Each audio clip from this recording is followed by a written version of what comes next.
I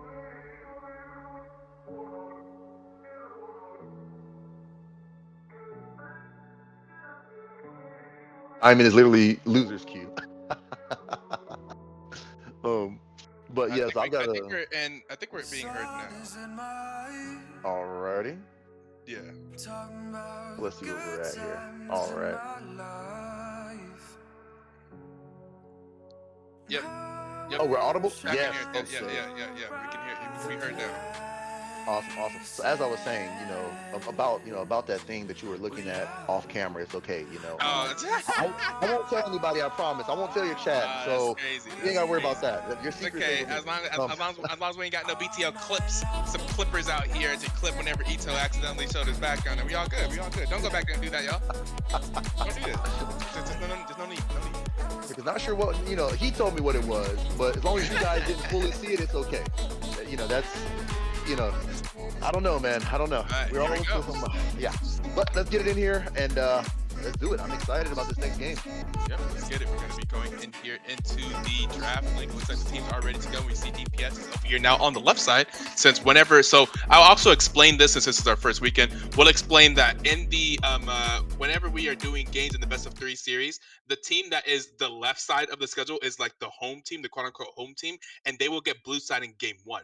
In game 2, we will always swap sides. So since DPS was red side game 1, they will now be on the blue side. In game 3, if we get to a game 3, then the home team, which in this case was Rat Legion, will get to choose whether they want to be red side or blue side. So here we are in game 2. We did swap sides. So we now have DPS on the blue side and Rat Legion on the red side. As we see once again, there goes the Annie getting banned out. Looks like they took out a Ziggs again, and looks like Renata is banned now. I don't know if I like the Huh. Renata ban. I don't Huh, know. we're not a glass. Huh. Okay. Hmm, I mean, all right, all right. interesting. So will they let the Milu go through? Like, you think the Milu will make it through this game? I potentially. It's interesting because they didn't. So DPS in that first game they banned the Kog'Maw, the Annie, and the Melio, right? Yeah, So they did. they're And choosing right now to potentially ban Renata instead of Kog'Maw. hmm, Maybe I mean they're also blue side. They could choose something away. So whenever you're blue side, you can always use your B1 as a third ban, right? So they could also pick it. yeah, Right, so they they could could, pick Melio yeah. first if they wanted to. Right now, what I'm most interested in is seeing what the differences that Rat Legion makes in their draft, because I mean, obviously they lost game 1 in kind of spectacular fashion. So we'll see if they make any differences. So far, they're banning the same 2 champions. We did see, okay, those are the same 3 bans for Rat Legion. They are going ahead with the Ziggs, the Tristana, and the Ormus, who were also their first 3 bans last game. So far, not changing much up, but we'll see if they change stuff up in the champ that they actually pick. Do they take the Amumu with the first pick? I don't. Do you think they take Amumu? Because DPS. yes. Do you think Why they not? take it? I mean, they have it. I mean, I think a jungle pick in the first round is and they're gonna say here's what they're gonna do. They're gonna take the melee. We were just talking about that. They, There goes Melia. they pick Wow. Milo is a power pick. They could take Milo, and we're gonna see a Lucian this time instead of an Ezreal. Lucian Yumi. Here's the problem. Here's the thing. Lucian, very different champion than Ezreal, but kind of falls into the same problem late game, right? Lucian is also not a late game carry that can cut through tanks. So I feel like if there's a Cho'Gath pick right here, they still have problems, right? Am I crazy? They do.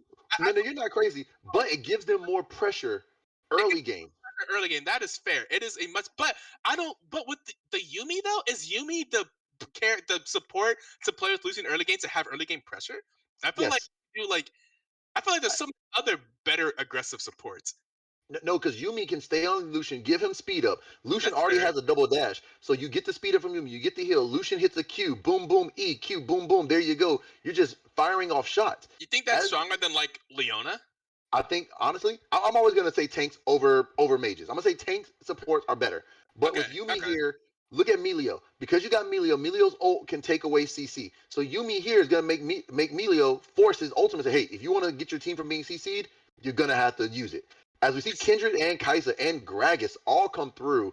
I this is a completely different DPS. mm, I think they're just flexing right now. They weren't forced through a different comp, and they won game 1 hard. They're like, but by the way, guys, that's not all we can do. We're gonna select a completely different comp here in game 2, even if we don't have to. We already know what works. We're just using this as a scrimmage. We're just trying things out. They're like, yeah, let's do Melio, let's do Kindred, let's do Kaisa. Why not? Nami, Raka, Sona's good. I'd even take Seraphine. That's what I was thinking. I was like, I feel like what my mm. first thought, if I'm thinking aggressive aggressive enchanter support with Lucian. I think Nami, because Nami is amazing with Lucian because of her E and Lucian synergy, were able to do like the double shot with Nami E's. I think Nami bubble into the E into Nami E, I think is really good for aggressive Lucian early game. So I'm just surprised. I mean, Yumi just may be a comfort pick for Rat Legion for. Who is that? Red Maybe. Strike? No, Red Strike. Wait, Red Strike plays a lot. Wait a second. Red Strike is not new to this league. Red Strike plays a lot of different champions. Wait a second. What? Well, I What am don't I know. I talking mean, about? maybe he just feels comfortable on the Yumi because I mean, you got the heals, and don't forget with her new passive with the friendship, it does do a lot of damage. So I don't know. We'll see. Maybe That's they fair. know That's something fair. we don't know. Yeah, But we see here's the the thing. Red Sox a better player than me, 100%. So I mean, it's 1,000%.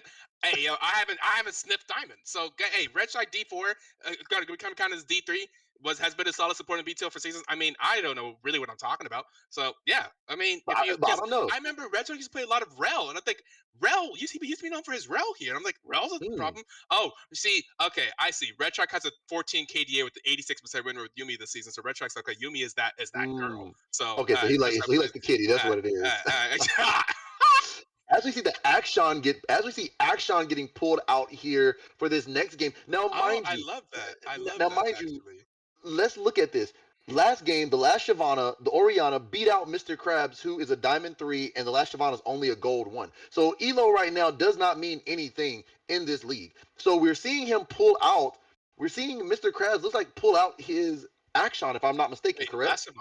Last Savannah is counting as D4. Oh, Maybe so we're currently, counting yeah, D4. Oh, so we're counting D4. because we count their end of last season rank as well. So Okay, like so end of D. last season, Okay, yeah. So they're counting as D4 right now, and so it's like a D4 to D1 matchup. okay, It's still a difference. It's still a difference. exactly.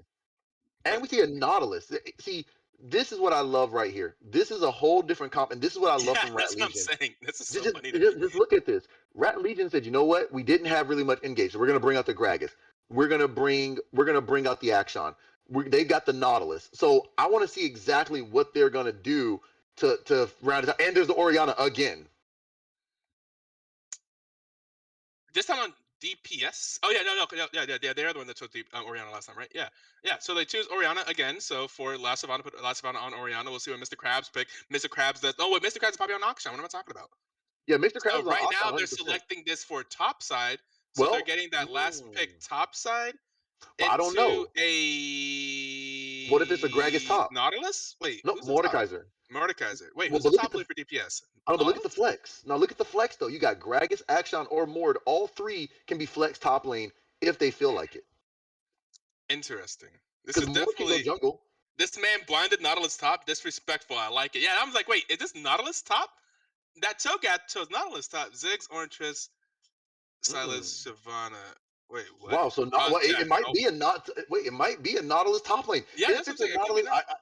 I don't know. That you saying that Yumi ain't it. I'm saying DPS. All right, you know what? Since people are already making their predictions in the chat, let me go ahead and get that rolling for y'all again. Let's go ahead and create and start that. We'll do a duration of 15 minutes this time, so we have a little bit more time to bet. And I'll do it both on the stream elements, and we'll also do it in the chat here. We'll do another prediction in the chat, so you guys can spend both of your points, both your channel points and your stream element points. You may be wondering, what do I get for having a lot of points? Well, you get to flex on your friends.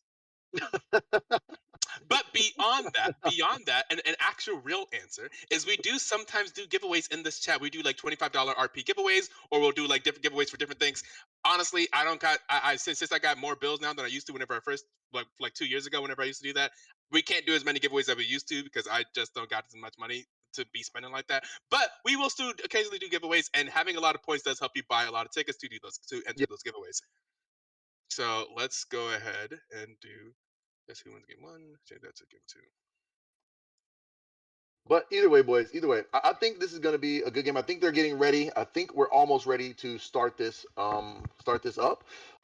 Just waiting for the go ahead. And yeah, man, so with this draft here, who are you Mhm. predicting at this point to see who's going to win this? What do This you think? draft is so different from the last one. It's like hilarious to me. So what I'm predicting is I have no idea. Wait a second. Hold up. There is no one has like super ease of execution.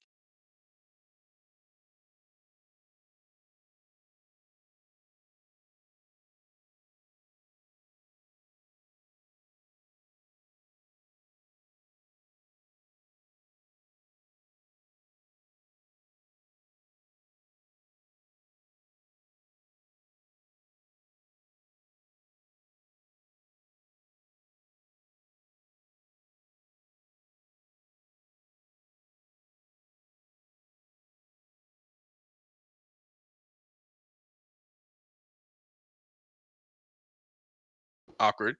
I know, very awkward. That's super super awkward. Where's Oh, good? there we go. Are we back? Okay, Are we back? Yeah, we are back. We are back. okay. But let Please me ask you this. refund my points. I don't wait. How do I do that? So let me ask you this question then. So let me ask you I don't this. want to vote for the Rats. So let me ask you this question then. We saw Jordan on her Amumu. Now she popped off on the Amumu. She played Yo, great. I just She realized did it. Jordan chose Kindred. Yo, this is Kindred. such a different. Exactly. Everyone chose someone so different. I mean, you could say, except for La Savannah, still on the Oriana, you could say Nautilus and Cho'Gath are in the same category of top laners, sort of. I don't. Uh, I mean, One not has to real. execute and Nautilus one is. doesn't. I mean, yeah. Nautilus doesn't have to One, execute. Come on, let's be honest. one, Nautilus does one not is more execute. early game. One scales forever. So Are do the you? Rats on the blue side for points and in blue? You know what? You know what? That is my fault. Do you know why? Because I'm lazy. Whenever I create the prediction, I could just copy the last one and change the who's going to win game one to who's going to change game two without changing the sides. And that's the quickest way to do it. If I was to actually be a little bit more diligent, take a little bit more time, I could swap. I could just copy and paste blue side into red side. I'm just explaining. It's much easier for me to just keep them on the same side and just change the number from one to two. So that is my bad. I'm glad to see that you're supporting the Rats, though. Good for you. I mean, hey, if you win, probably no one agrees with you, so you may get a lot of points. Just saying.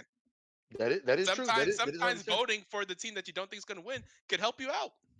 And you're right. And honestly, so let me ask you this question: do you think it's a full AP Nautilus, or do you think it's No, no, I do a not. Rowan? You don't think it's full AP? No, I do not. I do not think after playing Cho'Gath last game, I don't think they're going to go full AP. I think that would be a little bit. So they don't have any type of tank on that team at all, at all, at I all, mean, at all. hey, look, you can go Rowan Nautilus. I mean, you might could go Jock Show not into AP items, and you be good. I don't know. I've Nah, seen it I don't. done. I don't think they're gonna be. I think they're taking this game a little bit serious. After seeing how solidly they played last game as a team, as a macro, I think they're taking it pretty seriously. I don't think we see full AP not here, especially Okay, against Mordekaiser. I don't.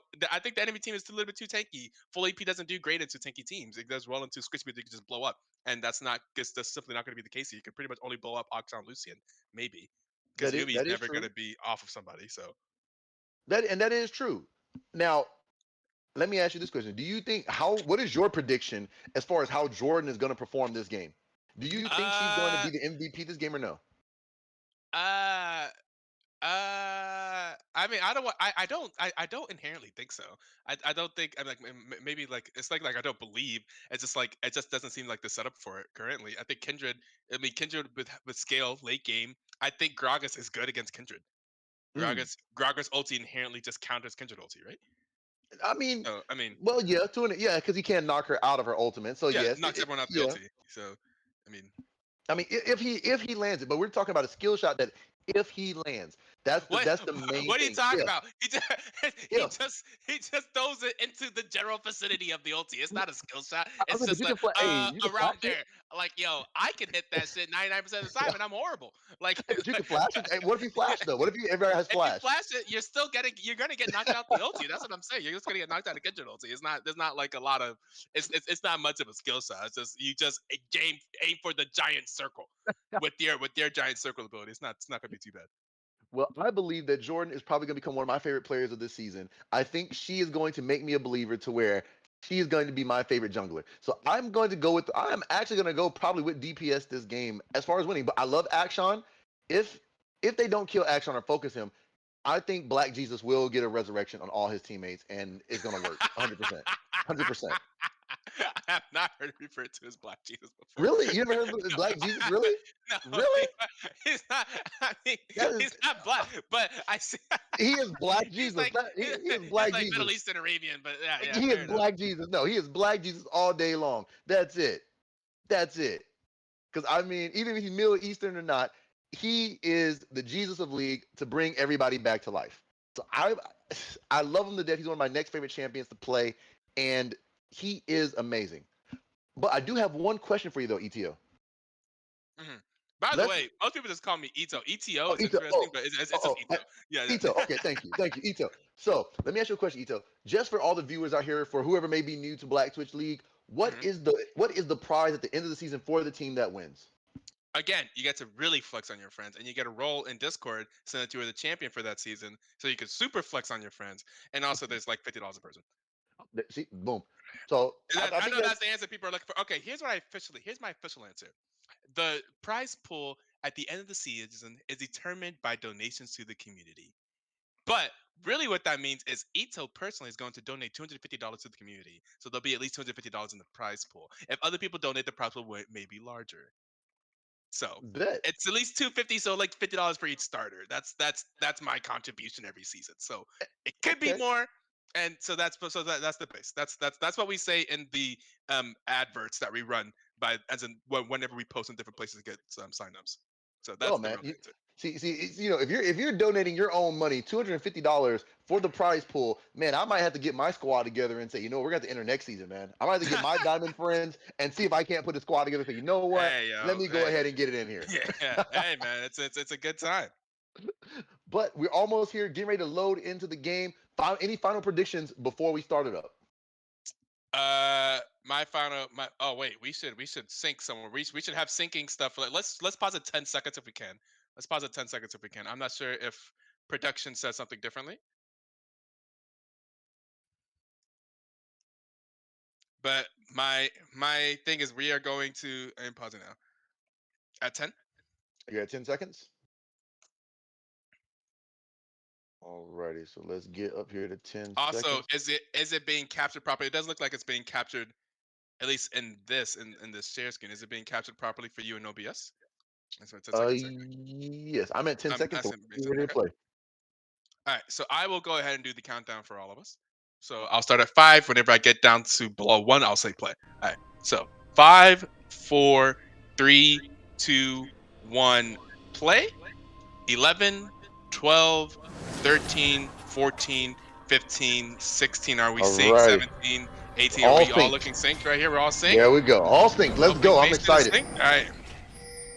And once again, now look at this. Now if we look at DPS, they're actually going to go in here for a major invade as Rat Oh Legion is wait, just going for a hey, standard 5 point. they do have Nautilus. They do have Nautilus. This is something that Nautilus is good at. Oh, Oh, senpai. Oh, I don't know. He spawn. might be. Yeah. This just like make it look like there's just one person there. Maybe bait a little bit. Oriana base with her beautiful body. Maybe. I don't know Maybe. because Moore's playing a dangerous game here. Maybe. Wait. Oh, Oh, she gets in. Oh, she gets in. They might be stepping up. There's what's the up? Nautilus. There it is. What's There's good, the y'all? slug. Well, there's one stun. Oh, he flashes. Nautilus Oh. does have the Q. Lands the Q. There he goes. They need to follow up, but they will. Oh, they will not. They will all You know back what? out. I'm Oh, surprised Nautilus just walked up. beautiful flash. Ori and beautiful body. What's wrong with me saying that, huh? What you got wrong with that? She doesn't have a beautiful body. She doesn't have a engineered, crafted body. Do you not like technology? Can we not find technology beautiful? He has a point. He does have. You do have a point there. I mean, her body is beautiful. Her dad made it.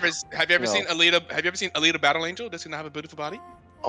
Now we can't talk about Alita. Come on, man. That movie was a disgrace a little bit here to anime fans. What? Just saying, I it was love better. that It was. movie. I hated the love. I hated the whole love story there. I That's didn't like fair. it. It was a little bit cringe, especially in the end. Whenever he was trying to climb up, I'm like, okay, bro, you got. It was Exactly. a little bit, and she was like way too intense about it. Like she like literally pulled out heart. Like here, you can have my You heart. got my And heart. he's It's like, like, whoa, hey, She's like, I don't want. No, I can get money for it, but nah, I ain't trying to do that. No, like Yeah, the right, innuendo's right, there. right. But I don't know. But let's do this. Oh, look at Milo going in and just throwing an auto. I mean, to be honest, I don't like Milo. I hate Milo. Playing But against Milo or playing as Milo? playing against him, playing as him, I just hate the champion. Oh, that's okay. Just in it's, general. it's too cartoony for me. He's too cartoony. He's just too. I don't know. You don't like his aesthetic. No, You don't I like don't. his theme, the No, champion theme. Okay. no. Like his personality. Oh, there goes Okay. Lucian. Oh, there's the Lucian exhaust. is going to get exhausted. Okay, we do be using exhaust out here. Hey, they're on it, man. And Kaisa did use Ghost ASAP, so I think that's good. I mean, I think that's good.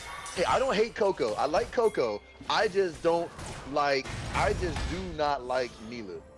And Serena Tonin, I think I know you, Serena Tonin, if I'm not mistaken. But good job. Nautilus with a flash as Kendra's in there. Look at Jordan. Here she comes, my favorite player. There's the cue. Jordan's going to 1, 2, and Jordan gets the first blood. Give it to her. Give it to her. There it goes. Man, that's how you get it started as Kindred. That's how you get it started. Hey, Kindred, hey, maybe I was wrong to not say that Jordan's going to be MVP because let me tell you, if you can get Kindred started, if you get those stacks early, was that a stack? Does Kindred have a stack? I think she does. She did swap it. I think she did get a stack. Because if she got a stack, then I mean, hey, that's pretty good. Man, I'm sorry, Jordan right now, she Yeah, she is, does have a stack. Yeah, she did. She got the stack. but look at the Jordan Lucian swapping go. the Mark II. That's why they waited. Oh, so freaking smart. Oh, Yeah. man, as we see the drag is coming in. Look at him trying to do a lane gank here. Now Milu's kind of low. Maybe this was, hey, you know what? Maybe after playing the Ezreal, but look at Gragas. Gragas is here. He's baiting it in the Ooh. lane. They Oh, don't see it. oh my God, he Maybe. did. Oh my God, Going in. Going, oh oh, he my gets the God, Milu. easy 1, money. 2, 3. Easy Beautiful money. kill. Hey, Westicus. Hey, firing back. Not just going to give it away this game. Like, hey, I can get some ganks in there too. I can also show some gold jungle presence. Honestly, and I'm glad you said that because I guess after that abysmal J4 game, and yes, I will say abysmal because it was not what he wanted.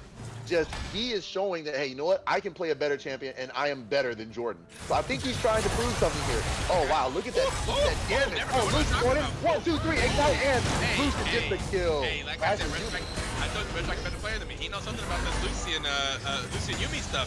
That was well played aggression right there. See, maybe, hey. Maybe, I mean, they are definitely strong bot lane. If you look at them just purely off of rank, they have to be one of the better bot lanes in BTL. That's purely off of rank, one of the higher rank bot lanes. And like that, they know what they're doing. And that is true. So for them to lose game 1 is definitely it's definitely a kind of bittersweet. I mean, they lost game 1 against potentially the strongest team in BTL currently, so it's fine. DPS is favored right now. That is true, but do you think maybe you had look at that damage? Oh my God, Yumi hurts. Oh wow, that was almost crazy. Man, you know, I'm gonna be honest, man. Your bad connection here. He plays super aggressive. Him and that Milo, they always play aggressive. And you know, Yosa tries to play aggressive, but this game I'm actually seeing him play aggro. When he was on Ezreal, he was more passive and just it didn't look right to me.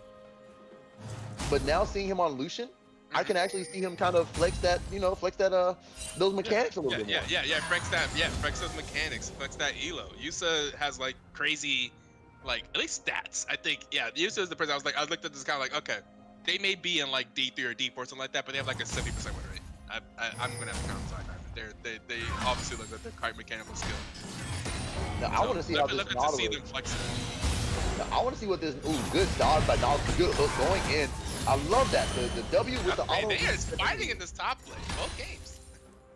Hey, I think there's some bad blood here, man. I think there's some very bad blood going between these two.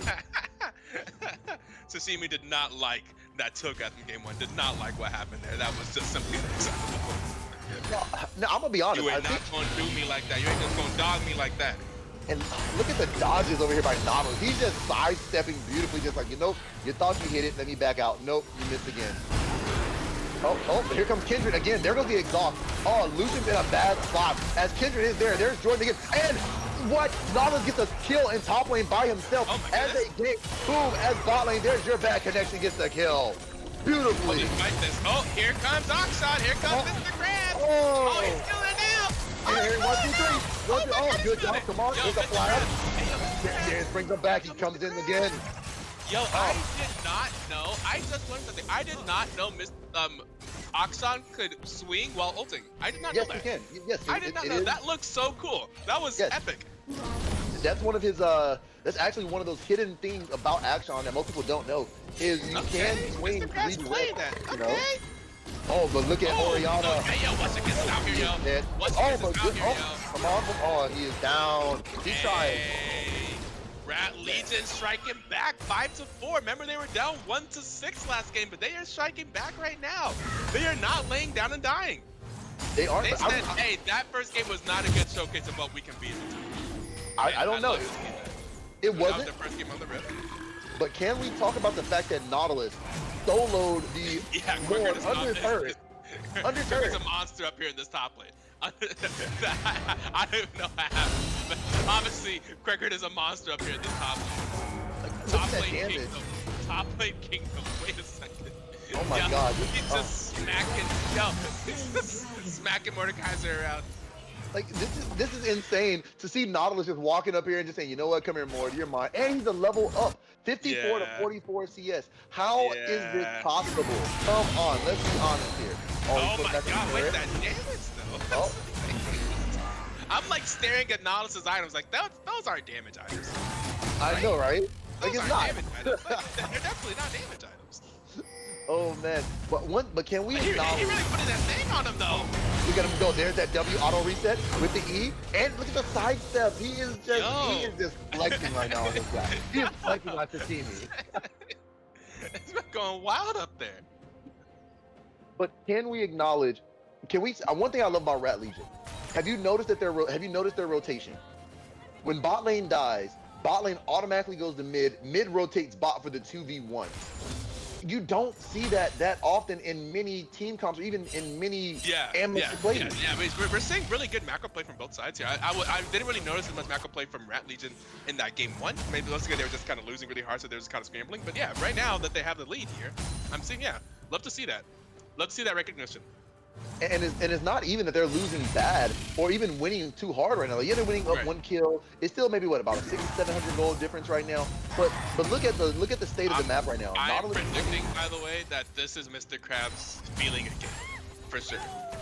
He already has the Kraken Slayer completed here, and Orianna has very much so not that. That is true. That is true. But honestly, I don't know. Mr. Krabs might do it, but once again, Akshan, late. He's an early game champion. He can play early, but he does fall off just a little bit late. He still does damage, but he can fall off if given the right situation. So I don't know. But look at this Nautilus though. Just oh, wow, that grass hit, man. Oh, but here comes Jordan herself. She doesn't see that ward, as that's a good ward there by Lucian, but they're still gonna be aggressive with it. Oh man. Oh. They popped everything. Lucian with the calling as Yuumi pops the ultimate. But here comes Kindred. Kindred there throwing Wolf. But looks like they will just be able to just skate on out and just be good to go. Good job there by the Lucian Yuumi to kind of just pressure them under turret. Yeah. Now, I would love to see Gragas gank more. To be honest, Gragas should definitely be counter ganking, but I see him going for Nautilus. But Nautilus is gonna back here, so I think he knows. I don't know, man. I don't know. I feel like Gragas is not matching Kindred, but Nautilus stopped his back.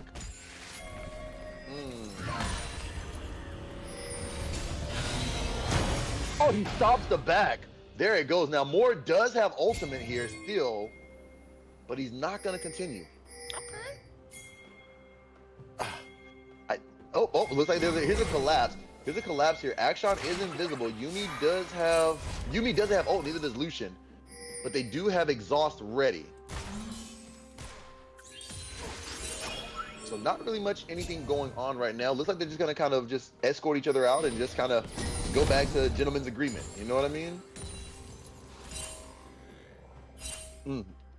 This is a very, very interesting match here.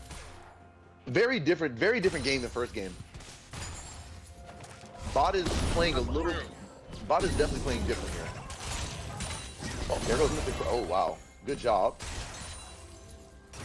So who do you think is going to, come out in this situation? Kai'Sa's 20-something CS down from Lucian right now. Well, a little bit less.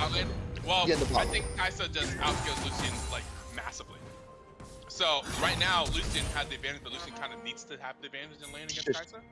And, I mean, they're kind of equal. Did you just see Sashimi flash the Nautilus Q? Oh yeah. No, feeling that pressure, feeling that thing. Mr. Krabs is definitely in trouble here, taking a lot of damage, and they're going to use the rift. Very nice rift and very good job. Mr. Krabs was able to get out, but here comes Gragas. Now Kindred does still have ultimate, so Jordan is still super strong. So I mean, she can swing a team fight. But here she comes. What is she gonna go? Yep, she's gonna come in and invade. You gotta be good ult by Gragas. But there goes the Kindred ult. Kindred's trying to take the wolf, the Akshan ult, but the block. But there goes the Orianna. Gragas is in no man's land. I was talking about how Gragas ulti counters Kindred, but turns out whoever presses ult first loses. Because if Gragas ult and then Kindred ult, the Kindred is fine. But beautiful play, and honestly, did you see the Orianna get in there to block the Akshan ult, and the Raptors saved her a little bit from taking the full Akshan ult to the face. That was just really, really smart. Now, I didn't know that Kindred ult stops camps from dying. Did you know that? No, not. I guess yeah, because interesting. Yeah, because the Raptors did not die. Wow, look at this more damage onto this Nautilus right here. But they are trading super hard. And Nautilus is not scared to take those trades with Mord. I will say, I think for the damage, Mord definitely does kill more. Yeah, I think Nautilus could be. Oh, I don't know. Yep, Mord does that. And there it is. I guess Mord got his revenge. Tashimi said, "You got me one." Yeah, the obliterate. Yeah, I think as the game goes on here, I think Mordecai is going to have less and less troubles with Nautilus. I hope so. We're gonna see. Because Mord is definitely right now he's gonna scale. He's already got raw eyes. Nautilus does have Catalyst. So I don't know. I don't know what's gonna happen here. This is really a game that's gonna be against two heavy. Oh, but there goes Lucian. Wow, look at that damage. There goes the Cohen. Cohen comes out. Milo tries to knock him back out of it, but the damage is there. Lucian just needs to go in. And there's the Yumi ult coming in. 1, 2. Milo's down. Here comes the Kaisa. Lucian is going in. 1, 2. Oh, but Lucian will only get 1. But here comes the TP. Maybe a bad TP, but I don't know. Nautilus. Okay, Nautilus does TP down, but it's just to save the wave.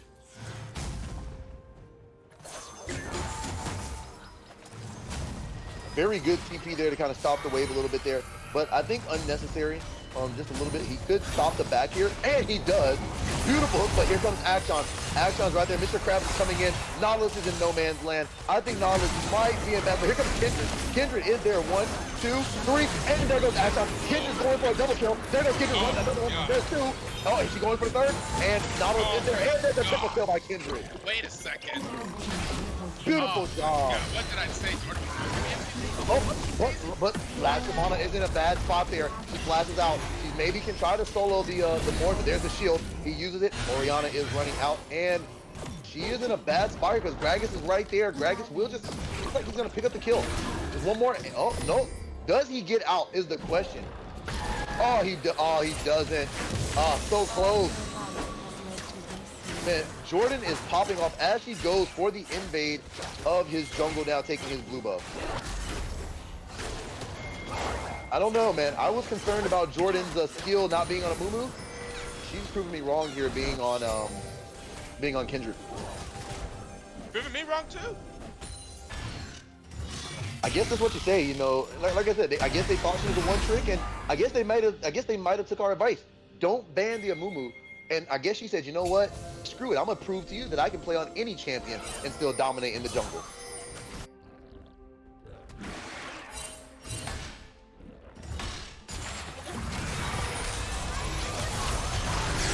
Oh man, look at the engage here. There goes the Lucian and the Yumi with the ultimate, as the Milo does get the Kaisa out of danger.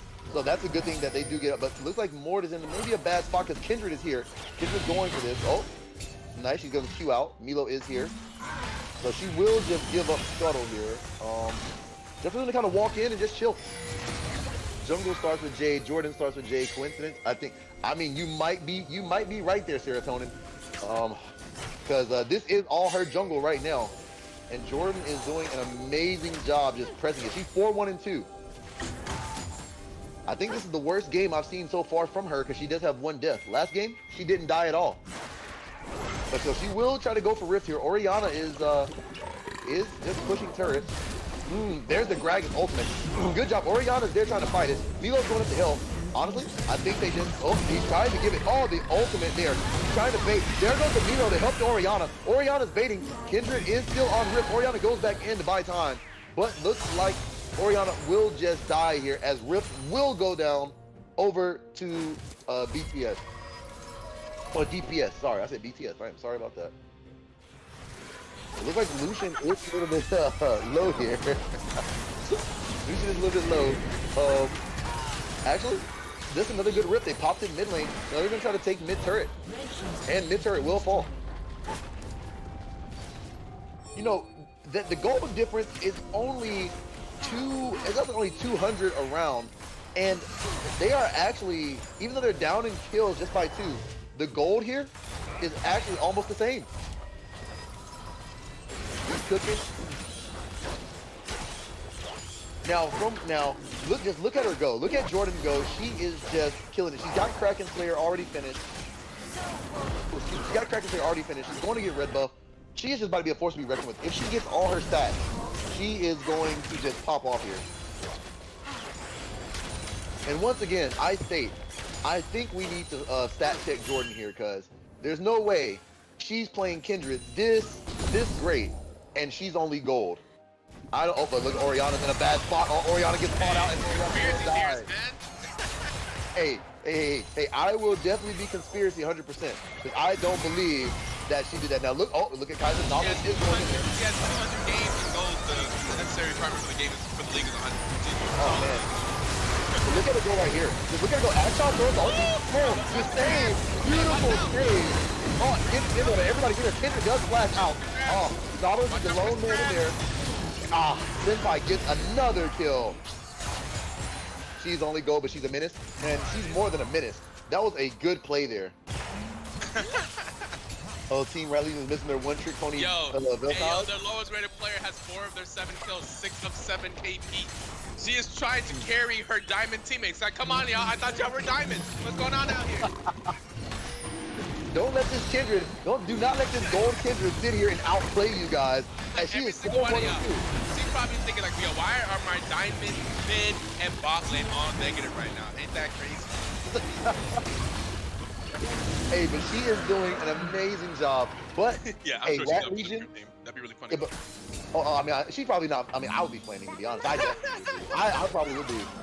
I'd be talking the maddest trash if I'm the lowest ranked. Yeah, I mean, I'm gonna say at least one side comment. Like, hey, so I know I'm like the gold player on this team, right? Y'all see what's going on here? I mean, I'm just saying, y'all got it. Maybe I'll try to talk trash in a way to like motivate them. Like, come on, y'all. Yeah, I wouldn't even say that. I couldn't even say that. I couldn't even say, oh, good ultimate. Got the Yumi. Now, that's the play they needed. As looks like Kindred does get knocked out by the Dragon ultimate, but look at it. But here comes Kaiser. He is running up as they take the red buff. Beautiful ult by the Oriana there. Looks like Oriana said, nope, not today, kitty. You're going to get popped back. That might be a Baron right there. Yep, and they're going to start it. Defense is a good team, because even though they may be 0-4-2, they may not be like ahead, they don't play, they're not playing scared. They know that they have the objective advantage.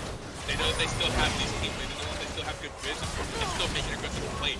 They aren't backing up from these plays. They are still committed to whoever the shot caller is. They obviously have good command of the team because they're all paying, they're all listening. And that's another thing that you definitely see in amateur too. Like, it's sometimes not about, I say this all the time, it's not about the best play, it's just about the play that we all agree to do. So, exactly. Like, whenever they, like, making that mirror card right there, whenever they agree to do something, they're actually committed to it. I think that's huge. Oh, Nautilus is caught out here. They've been chasing the Nautilus for a good minute. But Nautilus always trying to get out. Beautiful job from the Nautilus to survive all the burst. Beautiful job. Yeah, well done. I mean, and look at the gold. Even though they're losing in kills, they are still keeping the gold right there. That's what I'm saying. The gold is right there. And the thing is, for the most part, especially for like lower elo people, like people that are not so used to having competitive, it's hard to tell that you're even on goal whenever you're down on kills. Like typically, the metric for knowing like how the game is going, you just kind of look up at the score and like, oh man, we're losing.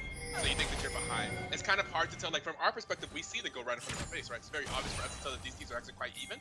But when you're in game, it's not as easy to tell. But it seems like DPS seems to be aware that they are not behind. Defense is not playing like they're behind. Even now they're down 4 kills and 3 dragons. Look at Nautilus is trying to bait. Oh wow, Kaiser got caught out. I guess her connection was mad at him.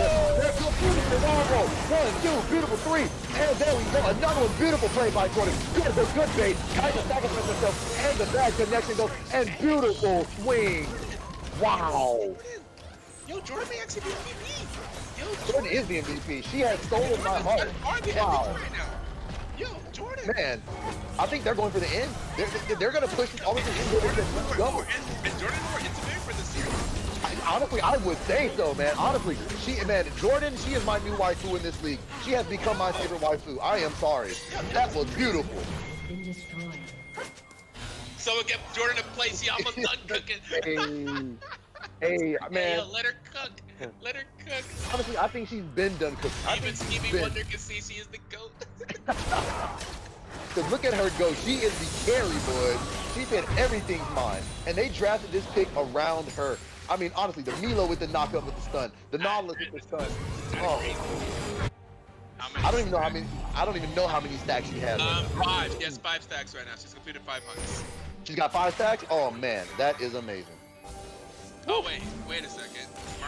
Wait, am I looking at the wrong thing? I think you're looking at the wrong. I don't know. Maybe. I can hear the I love my Bwizzy. Yeah, I think that's 5. Oh man. Because right now, Inhib is down. Now, mind you, Drag isn't up yet. Drag should be coming up shortly. Drag's in 2 minutes. They have Baron, and they use that power play. Look at the gold swing now. 41 to 38K. Jordan just got all that gold on her. She's already completed Wit's End and Black Cleaver. So she is on we it. can see that. Okay, wait a second. Kaisa's so rich. Kaisa has 12k gold right now, right? And the next closest on her team is Orianna at 8.5k. And then on the enemy team, the highest amount of gold is on Oxon at 9k. So Jordan is at least 3k ahead of every single other person. She's a full item ahead of every single person on the grid right now. Oh my God. She is. Yeah, Kindred is wild right now. That is crazy. You know, my question. Crazy amounts of leads. My question is, if Jordan doesn't already have a duo, then somebody needs to go ahead and pick her up as a duo because. Hey, yo, from what I can tell in the chat, Jordan has many fans and many duos. Jordan is quite popular in the chat here, and you know we didn't know why. We're finally got Rod right now. That's a goddamn menace. She's mine. Back up. Yeah, Jordan. Oh, but look at Kaisa. The Kaisa is here. Look at Kendrick. Go over. Oh, Kaisa goes in. Lucian. Oh, Kendrick gets the Kendrick's still going. Lucian inside himself. Lucian will die. There, actually, that's the action. Sorry about that. They both look the same. But God almighty, look at him go. Hey, yo, clips. Hey, y'all in the chat, be clipping this. Clips and post the clips in the Discord. Be sure to clip to keep these memories forever. Yes, because we're gonna want to watch this game. Hey, Brizzy, I want to be seeing you making those clips. Fun fact: Team DPS doesn't actually 5-stack other than when playing official games or scrims. Really? Wow. Hey. Hey, nothing wrong with that. Hey, look at him go. Nautilus pulled that. Look at the thought. That's what I'm saying. Clips. Give us clips for the content, for the same content. Clips to post to the social media. Hey, if she's the feature content, man, hey, take everything because she is carrying this team. You know what? Who needs diamond players? It's so funny because she's the lowest on the team by like a pretty large margin. It's like I think it doesn't seem whenever whenever y'all are looking back on this, you're gonna have to see that. Red team's Yeah. That gold 2 on that team of D4, D1, D1, D4. Gold 2. The gold 2 is the one that's carrying them right now. And let's also mention that Mr. Krabs is a master tier player. Let's mention that as well. They do have a master tier on their player on the side of Rat Legion here. So it's not like they're not, stacked themselves. They have a gold jungler as well. But right now, this is the all Jordan show. This is nobody else but Jordan. To be honest. Yes. G2. Oh, G2 isn't her ranking, is who she's contracted with, G2. You are 100% right. If she's contracted with G2, she is contracted and she is doing one hell of a job. And man, she is doing great. Because boy, this game started out looking good for Rat Legion. You thought the Nautilus would be the meme pick, but no. Nautilus came through and said, you know what? I'm gonna make this work. I'm gonna show you why not top is OP. And I'm gonna be honest, guys. I'm gonna be honest. Maybe if I guess what he's saying is they don't practice unless they're actually in a game. So like basically they just do solo stuff.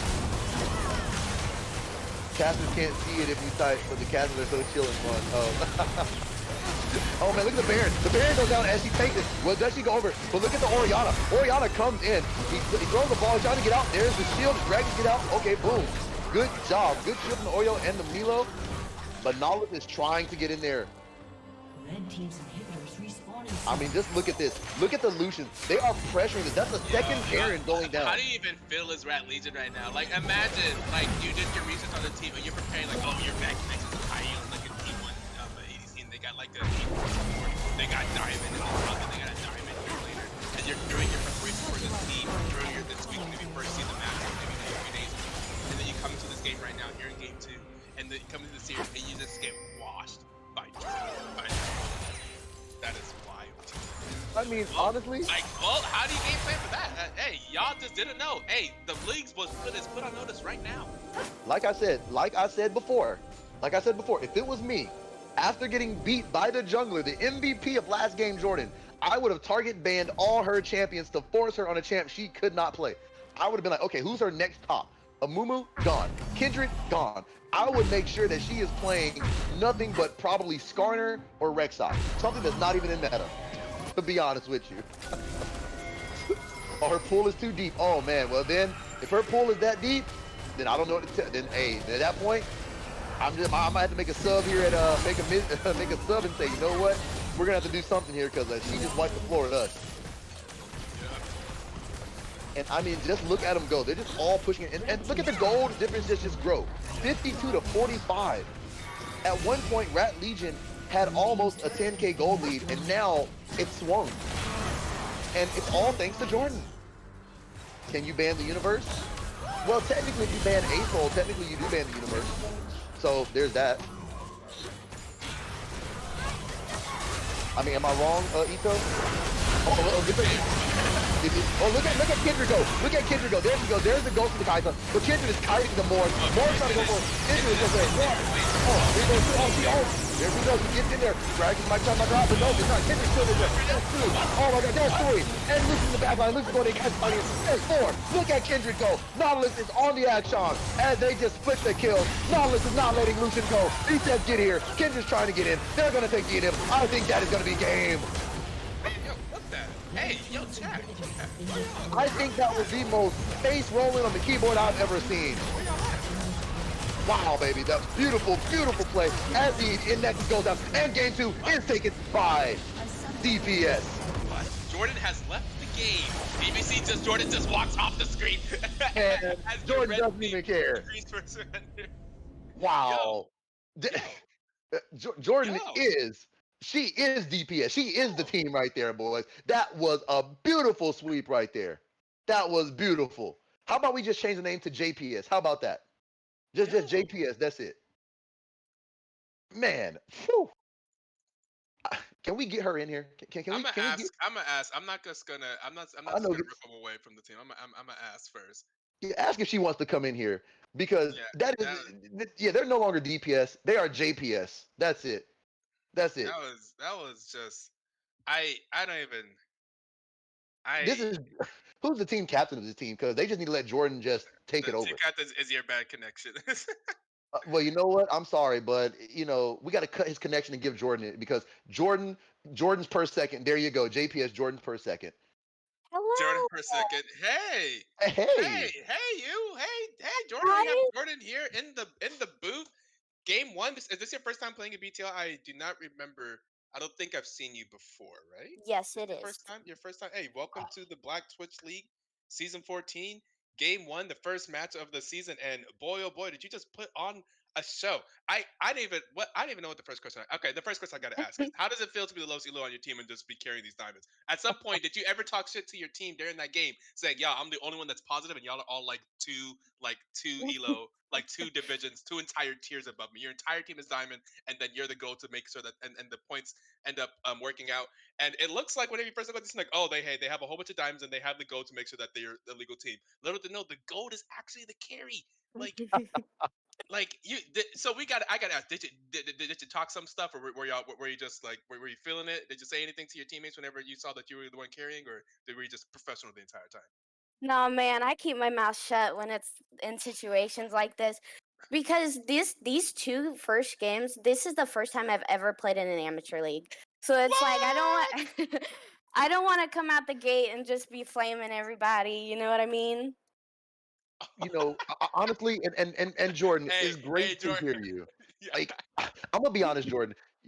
I have become one of your biggest fans here. First time watching you play. Jordan has a bunch of fans in the chat now. I'm gonna be honest. You are probably right now. You have so many simps in the chat and in this booth right now that you are going to be a league staple here. That's wild. We love you so. Like, we love you. You are my favorite player. That was fantastic. I was thinking, it's like, so you played also two very different champions. Like, what was the strategy? So I was thinking that, oh, you guys won game 1 so hard. You may come in and come with a similar strategy game 2. But it seemed like really the strategy was, let's just do something completely different. Like, almost completely different. Like, completely different from the jungle perspective. Bot lane ended up being different. You guys almost had like a completely different draft.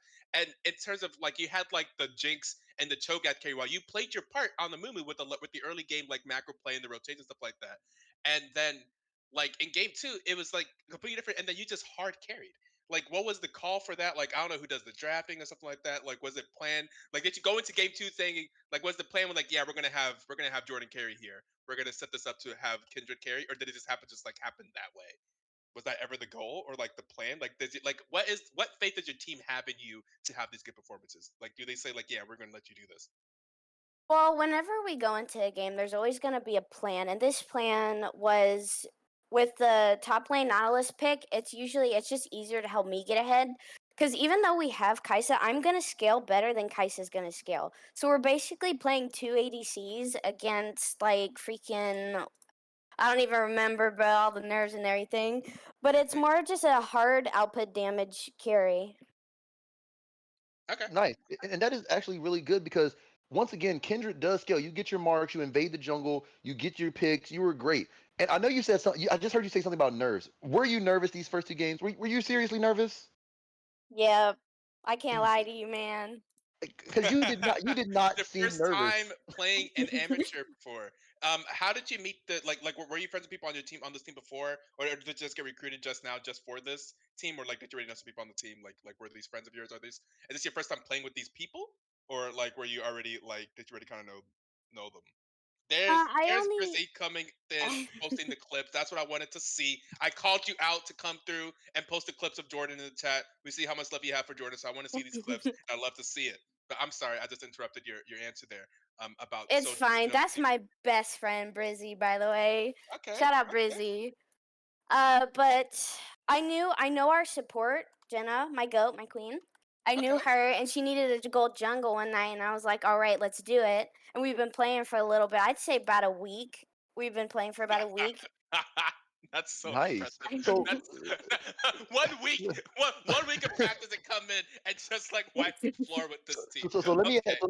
let me ask a different question here, Jordan. I'm gonna ask a different question here. I know you said you support your queen. Let me ask, how many girls are actually on your team? It's just me and Jenna. So the Me and support, Jenna. so you and the support are the only two females on the team. Yes, sir. I Man, that that is actually amazing. I'm gonna be honest. You don't. The most females you see play support. Let's be honest. Most girls play support. But hey in this league, yeah, good. to see you come out as a jungle that plays a Mumu, number one, your Mumu game had me off my seat. You didn't die. Great game. You definitely got Thank misjudged as Amazing. well. you. I was like, oh man, look at this guy just popping Amazing. off. But yeah, Then you pick Kindred, and you still amaze me with the comeback with only one death. And next thing you know, just to I find don't. out that you're the strongest, you're amazing. Thank Yeah, you. yeah. I'm about to say in this league we have a lot more diversity than that. We end up That's you'll good. see if you're around here you'll see that we have people of all sorts of different genders of all the roles playing all the roles out here. We definitely see, especially I think on DPS specifically. There's the like on your back connection like in previous we'll see like there'll be people in the top lane and so we people see all over the place. Yeah. And like I said, all the leagues that I've casted, leagues that I've been into, Yeah, but I've, so like I've never seen typically an that. amateur, Never. yeah, typically an Amateur, you amateur don't. around the scene. Typically, that's typically what you would see. You're not going to see as much diversity in the different people that are playing different roles. But I love to see that. I love to see that here, and that's why I said, And and it is. that's why I'm telling like another thing for the graph. You're gonna have to use neutral pronoun because you don't know who's playing Oh, the well, you're pronouns right. or who's playing when. You're gonna have to use neutral You're pronouns right. because yeah, because Jordan out here, we going flowers to the masculine gender, and it's like, oh, actually, Jordan's a girl and is out here killing Hey, it, queen but shit that's right there. hey, well, you Yeah, know what? Right now, that is her nickname for me. Right now, she is no longer Jordan Boys. She is Queen of the Jungle, Queen of the Rift. That's who she is right now. So, Jordan, for all the other teams that are out here, anybody else that's watching, what do you want to say to them on behalf of your team? I just want them to be ready. oh, That's all I did want to you get a say. chance to watch the yeah, hey, be ready. I love it. Did She you get a said, chance "Be to look at the ready." power rankings? Do you know I where your team is did. ranked in the power rankings? Oh, okay. Man, you know what? She gets better and better every sentence she makes. Is quick, precise. She just says, "Be ready." I love Be that. Yeah, ready. yeah, do Be, love that. And you I know what? feel like you Mm. said that you're nervous now, but I think now that you've had are you still nervous in this league now that you had such a good performance on your first match? No, I'm just chilling. Okay, yeah, gonna be a little bit more, yeah. So you can be a little bit more relaxed now because especially with FFZ being in the being playing this season, there's gonna be some trash talking. There'll be it's all in good fun. I think we have a pretty good community that we get along and stuff like that. But at this point, you've kind of earned it. You can kind of talk your shit, to be honest. Yeah, and right now you have the best clips of the weekend. I mean, of course, it's just the first match. We'll see. So you can kind of talk and stuff right now because people are gonna have to respect you. You just put everyone on notice. Lots of other teams just watch that game. You're going to be getting a lot more attention now. Whenever they look at your team, they can't just write you off as the low elo gold jungler because obviously you just showed them in this match that you're someone that should definitely be respected as a integral part of Team DPS. And let me see. Did we just get something in the cast? I forgot what was just said. Yeah, so everybody, just to let you guys know, Jordan, from me and from ETO, and just for the first weekend here, you have just set a statement and a target on your back to where if I'm a captain, I'm banning you. I'm trying to find your champ pool. I'm watching you closely on every game you play from now on to where I want to ban every champ you play. If you play a Mumu, you're banned. If you play Kindred, you're banned. If you play anything that Yeah, I you're gonna don't start like, getting you're Kindred bans banned. for sure. You're about to start getting Kindred bans. How does that feel? Well, we'll see. Whenever it happens, I feel like personally, whenever I used to play, and whenever I used to get a ban that was specifically talking to me, I'm like, yes, yes, baby. They hate it. They're scared. Like just having that power over another team where they specifically ban you out, and you're like, I don't even care. I play other champions. That's not all I play. I don't even care. In fact, it feels so good. So if you end up pulling a Kindred ban, I'd be so happy for you because I know that feels so good. And then you can go straight to trash talk and talk your shit. Like, ooh, someone's a little bit scared of the Kindred, huh? That's crazy. That's crazy. So Certainly yeah, feeds the ego a little bit. yeah. Oh yeah, we can definitely feed the ego. Love to see it. Well, welcome to the BTL. Hope that you're comfortable here Love you, and man. that Let me get back to you cash. guys I'll call had you right back. a great game one. So we will have our next game. Are you gonna stick around and watch the next game? Are you gonna be in the chat?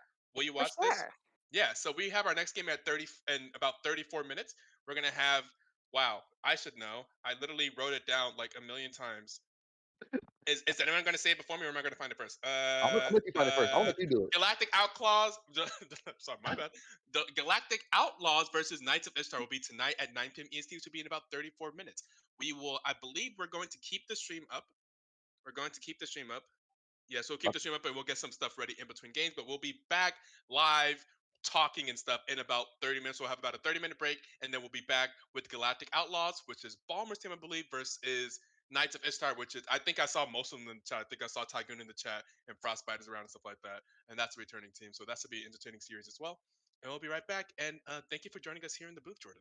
No problem. Thank you for having me. Nice to meet you. Nice to meet you guys.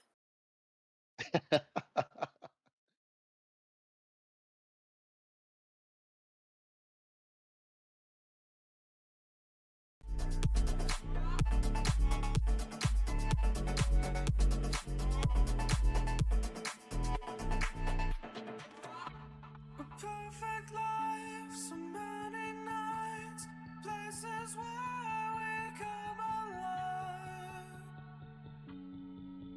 Oh, alive. The places we love, and all the songs we heard them. Yep, already started. Yep, I already started the music. Yeah, I cut it off when they said goodbye. I'm gonna run to the restroom real quick, and then I will change. Can you type in the caster chat who's gonna be on what side, just so I can fix it real quick?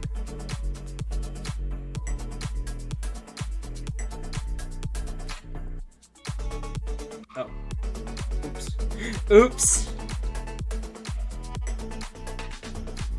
Oops.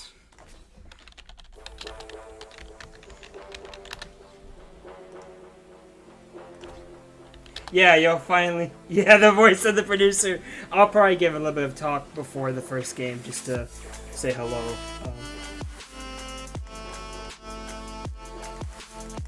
Yeah. Alright, and then just let me know if there's anything else I can do.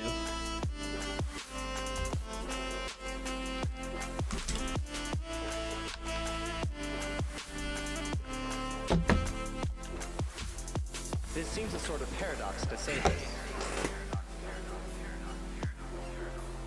The way to become one with the universe is to trust it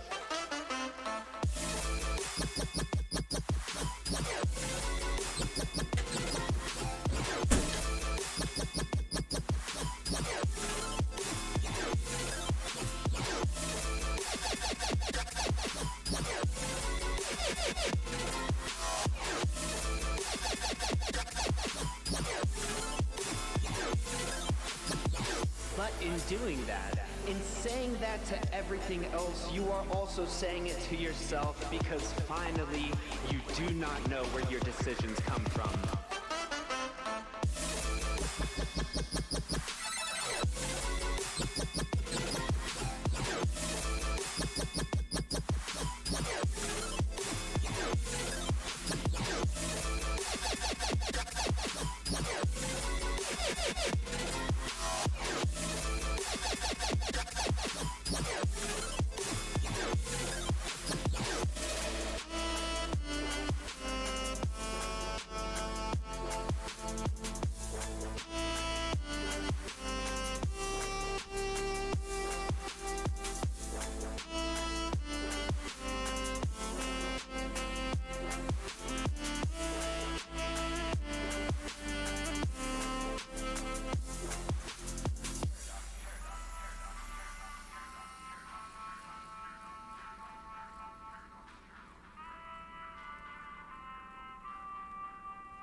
Rising like the sun, I'll be moving on.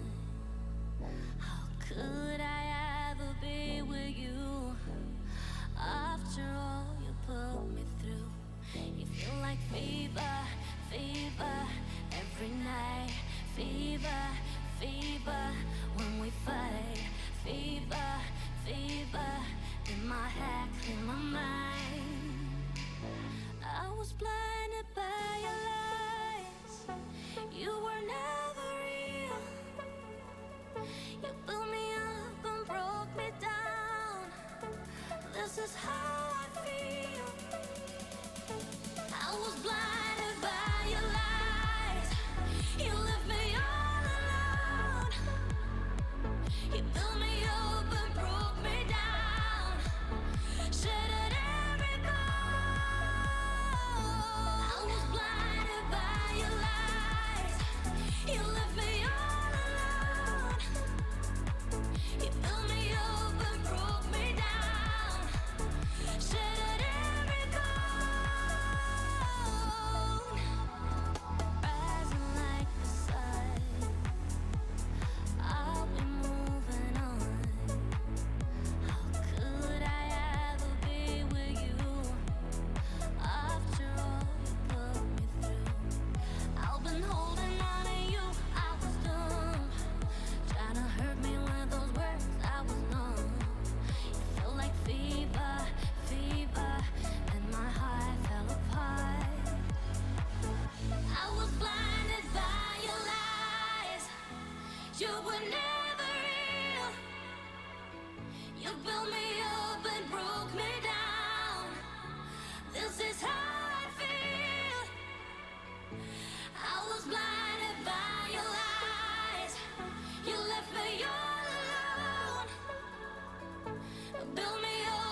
Okay, I am back. Sorry.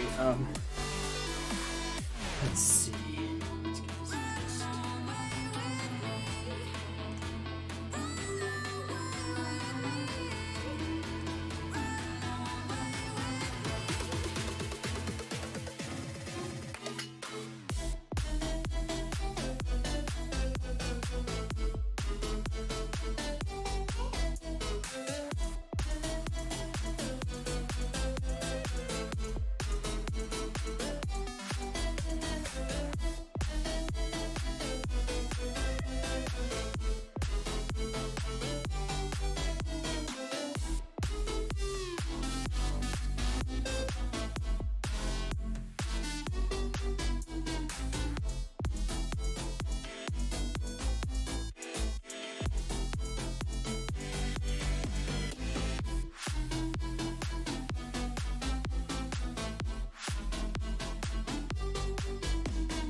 you it's hollow.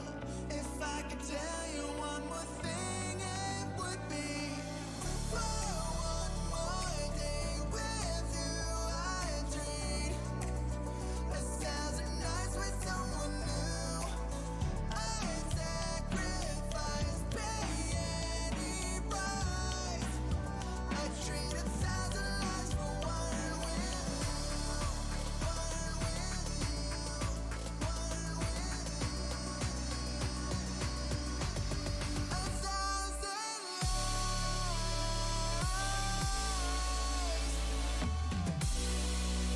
I'd trade 1,000 lives for one with you.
Welcome to the Voids.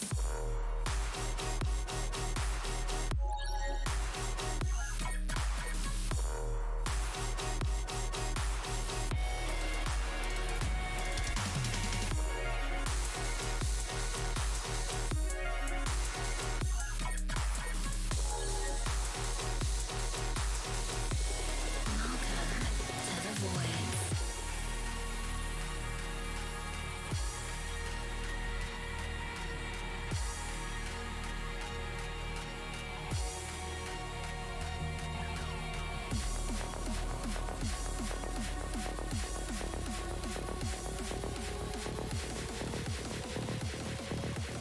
You are about to enter the Voids.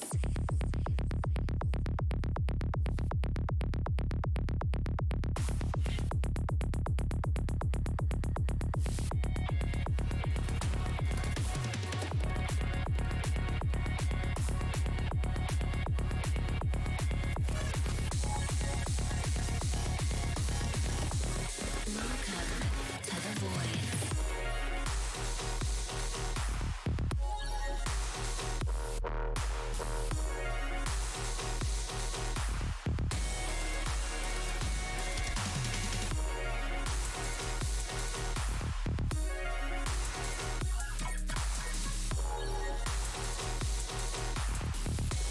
Welcome to the Voids.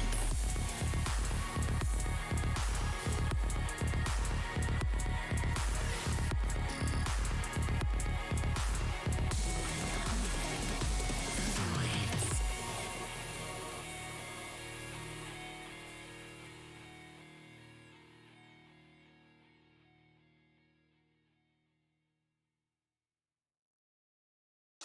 Player 1, press start. You are now listening to Bromad. Player 1 has entered the game. I'm Swaglord, your personal assistant. Please press start to begin. Mod your friends to like dubstep. Mod your friends to come to praise. Mod your friends to come to kick on. System failure. Mod your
And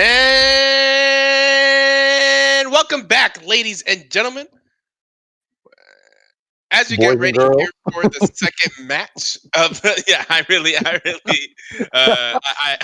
I kind of held that out there for a bit. As we get ready here for match 2 of the night, in case you missed it, you missed the banger just now. We just got done about 30-40 minutes ago with our first match of the night, and that was why can't I think of the name? That was DPS, right? That was DPS versus Rat Legion, and boy oh boy, the DPS come out here and put on a show. Specifically, their gold elo jungler, who's the lowest elo on the team by 2 whole divisions, just came out here and just absolutely dominated. Jordan put on a fantastic performance. We had an interview with her after the game where we heard that it was her first time playing an amateur competitive game in league, which I thought was very impressive and that she had a little bit of nerves coming up on the stage. You know, not the literal stage. This is all remote, but coming up here on the stream and playing it for the first time, I had a little bit of nerves, but I think that she's going to be more comfortable now. And after that type of performance, for sure, she's going to have a little bit more confidence. Go ahead and talk her shit because I thought she did a fantastic job and definitely deserves to be playing out here with the rest of these diamond players for sure. Oh, definitely. But don't forget, it's not DPS, it's JPS. Yeah, Okay, yeah, yeah, Jordan yeah, per second. That's it. yeah, yeah, Jordan, she carried that game. She did, yeah, and she did an amazing job. And like she said, in her own words, they just need to watch out. That's it. Be ready. yeah, Be yeah. ready. Be ready And for that's what whenever you you're gonna play do. DPS. They were, and All's also. I mean, it also kind of saw that All's prediction is probably pretty good.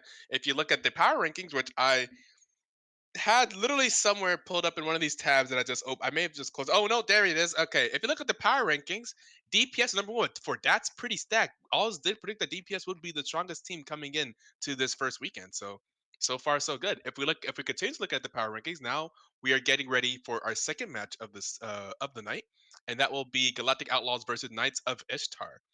Galactic And Outlaw is mostly a new team here in the BTL. Most of these names are new to me. I think there are some interesting players to look out for. In fact, let's see. Let's see. Let's just go to where does Alls put Galactic Outlaws? Galactic Outlaws is number 6 out of 8, so not very high up in Alls's power rankings. mm, But if you look at this, and one looking of the at the two master, yeah, they have one of the two master listed players in BTL. oh, nice. And looking at their roster here, we've got Lyra.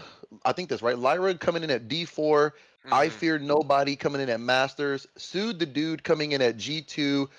XX Balmer coming in at Plat 1, and then Constant Exion, I'm sorry, Equinox coming in Equinox, yeah, at flat one P1. is one, yeah. So it looks like they have a pretty even amount, but that master player, I don't know, he might That top side, yo, they have a master jungle and with the D4 top. So like most of their elo is concentrated in the top side of the map. They have a very strong top side. Looking to see how Lyra and I Fear Nobody does. Because I mean, whenever you look at that team, you gotta imagine that they may do some type of top lane kingdom. I think having high elo in the jungle typically does pretty well for most BTL teams. We've seen that in the past. That high elo jungle does. I mean, jungle can have a lot of impact on the game. However, on the other side, if you look at Knights of and look, Ishtar coming in at number 7 on the power ranking. So these are number 6 and number 7. So both teams that were not so high rated according to Alls and the preseason power rankings, but also right next to each other. So it could make up for a good series here. But definitely. if you look at they are a little bit more evenly spread out, but they have Plat 3 in the top lane. That is Tygoon. Volberto in the jungle at D3. It's tied for the highest ranked on the team. Ventro in the mid lane at P3. Frostbite and the ADC is D3. And check out the wing, Silver 2 on the as support. Now, one thing about this team is I know all these players actually. This team has been in BTL before, like long ago. This is like a seed they play. This is like their fourth or third season of BTL. Not Hmm. in a row, but they've come back again. And I know that all these players used to be higher ranked. Like they just didn't have their greatest year of League of Legends. Like Verbreto used to be high diamond. Verbreto used to count as a high diamond jungler in this league. So Verbreto definitely cannot be counted out. If you look at some of the history of Verbreto, I think maybe in 2021, yeah, 2021 was Diamond 2. So has been up in was Diamond 2 in 2020 as well. So and we are actually getting started right on time. These people are ready. Oh wow, they're ready to go. We're already going straight into we're going straight into the picks and bans. There's already been something banned. Yeah, so it looks like Fiora's coming out from the first part. It looks like Yes, Flesh is getting as they well. did their research. I didn't even get to that part. Oh man, and it looks like see, and there's the ASOL. One, these people respect the ASOL. They respect the dragon. I love it. I didn't ASOL even is a strong comp. get to what I was gonna say. First of all, Tygoon maybe platinum 3 now. That's just because he's had some bad luck recently. But if you look at Tygoon's profile, you would know that you got to ban that man's Fiora because Tygoon is a one trick. Tygoon is a one Oh trick. man. If you look at Tygoon's profile, it may not look like it right now. Oh no, still got 33 games played on Fiora with a 55% win rate. He may be plat 3 right now with 120 games with a 43% win rate. He may be struggling right now. He may be down in his luck. But if you look back at 2020, whenever Tygoon was like, that's when Tygoon was in BTL, I think, at that time. And 2020, Tygoon was a Diamond 2 player in 2020. If you look back at the stats for that season, you see, like, oh, how'd they get to Diamond 2? They got to Diamond 2 with almost 300 games of Fiora. So God, man. yes, That's yeah, that, that- Tygoon that's almost like my Tygoon mouse game. plays Fiora. Tygoon, yeah, you gotta take away that man's Fiora. Look at 2022, 62% win rate with 200 games played. Yeah, you take away that man's Fiora. Even But just though like it, they only seem like a platinum player, you gotta respect them. You but doesn't gotta like it respect matters because he's picking the Cho'Gath. So it looks like the Cho'Gath is coming them. out. Ooh, we're gonna see the So Cho'Gath yet again. and that's a D4 Cho'Gath. So this might Yeah, be a it'd be little bit of a Lyra. different type. So now, honestly, we saw Cho'Gath pop off in game one. Now the question is, how do they counter the Cho'Gath from Knights of Ishtar? We saw it lost against who did it lose against? It lost against Maokai. But it looks like the Olaf is coming out. So I guess Olaf versus Cho. That's I don't know, huh? That's decent. I would imagine that's decent. I It's mean, definitely better than some of the matchups you can have against Cho. it is. I mean, Lara is a Cho'Gath player, by the way. If you look at 2023, they have more games played on Cho'Gath than any other character by far. Like hmm. 52 games of Cho'Gath with a 62% win rate, and the next most is Kale with 5. So yeah, they play this character. So, And but last season they played this character. Yeah, no, they play Cho and Kale. They play these scaling top lanes. That is their game. So they definitely are happy to be able to get Cho'Gath with this blue side round one pick. So that's the confident pick. Usually you don't use B1 on a solo lane unless you have a one trick. You have someone that is oh, right. confident. So okay. So just got in chat. Lyra is a she/her, by the way. Okay, thank you for clarifying that. I'm glad. Thank you. So I Lyra, hope I have been using I hope I've been using I don't know. I mean, I we think I've haven't, been but using you neutral know, pronouns. But maybe. yes, I mean, here's the thing: cats are pretty cute. The person who's saying that is Lyra. Oh, So that is I oh, I okay. I, I It is kind of I Lyra. didn't want to read the name cats are pretty cute and assume feminine pronouns, but that Ah, so I was making sure to use they. Yeah, but the trust me, cats are pretty cute, though. I mean, I pay you know. attention to people's Discord names and their Twitch names, so I know who you are. When I saw cats are pretty cute. Thank you for the follow, by the way. I was like, oh, that's Lyra right there. Well, thank you, Laura, for clearing that. So we see another Milu come out with the Zaya here. So I'm not What's sure how so? well. By the I way, I mean, just want to point out, so because we got a little bit of flame in the chat there from your comments earlier about females only playing support. Not in the BTL, sir. hey, there you go. Another one in the Not in top the lane. You BTL. are right. This, Look who this is. This is hey, a Cho'Gath player. This is a Cho'Gath female player right now. So you best to respect the female players out here. hey, trust Best me, to I respect. They can respect them play it all. all.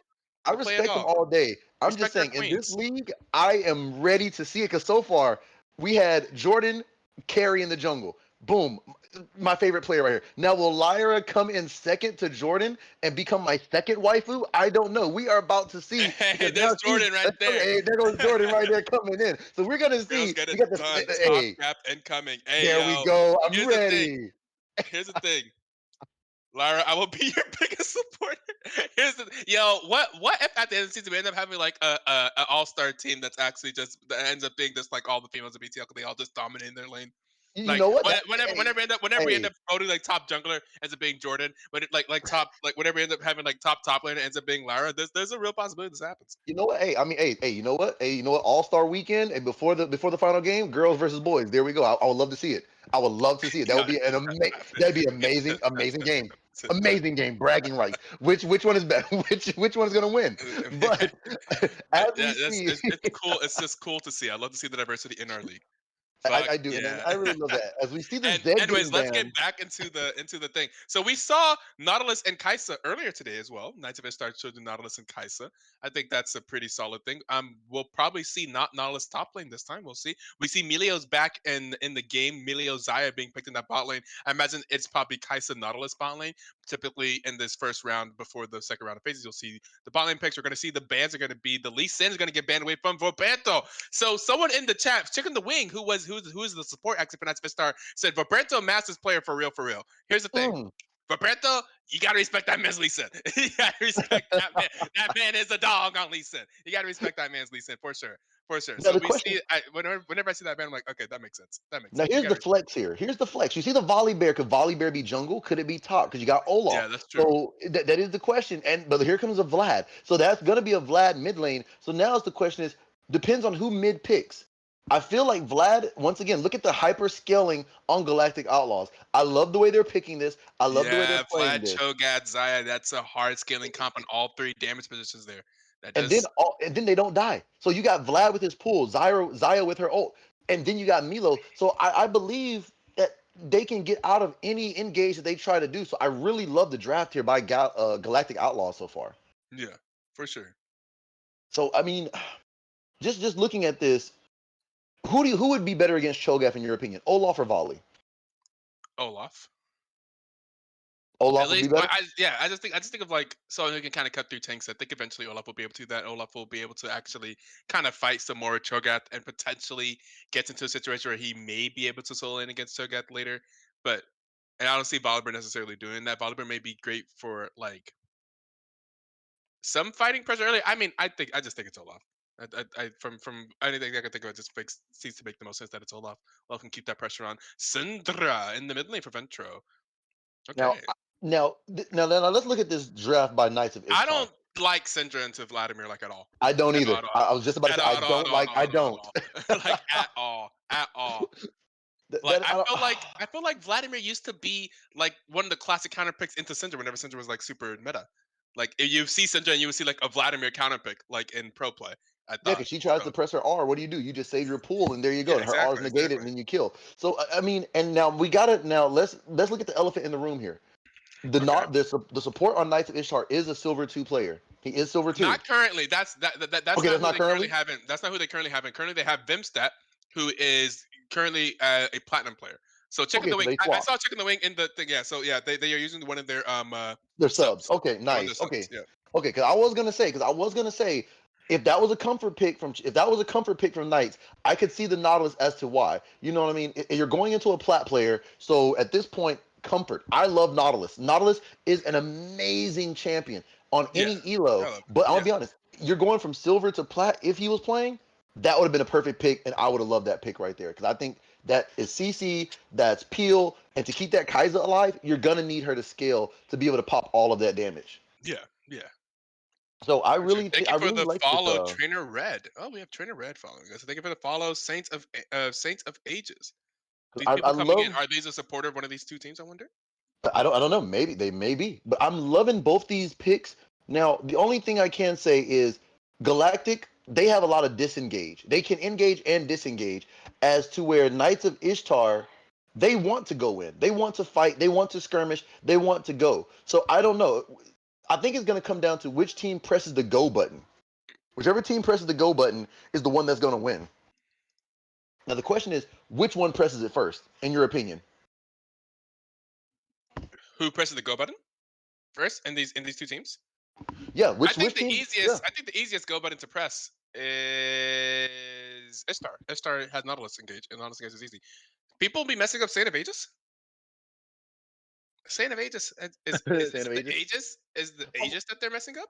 I guess they say Aegeus. I guess they say Aegeus. Yeah, yeah, because Okay. those I people was like, probably say I'm Aegeus looking at that on it, like, I mean, I was like, wait, what's difficult to pronounce there? It's not like it's.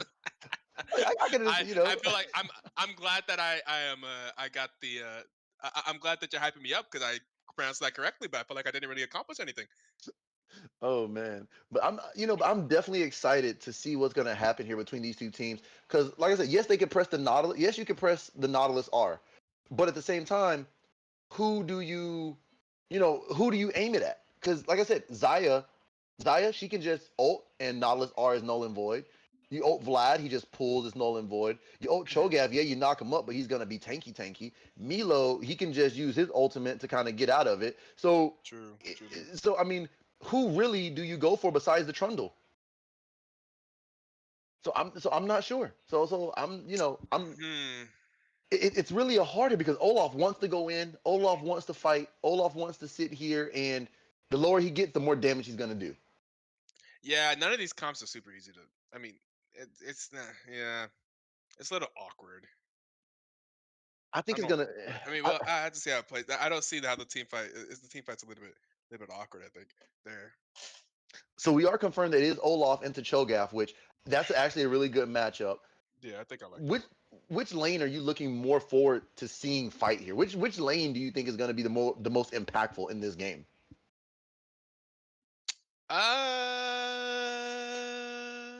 Hmm. Hmm. I think bot lane. Let me confirm that. Actually, wait, no. Who? Wait a second. I think jungle. I think You think jungle, jungle? which means I think it'll be top because I think Galactic Outlaws is probably going to play top side. Hmm.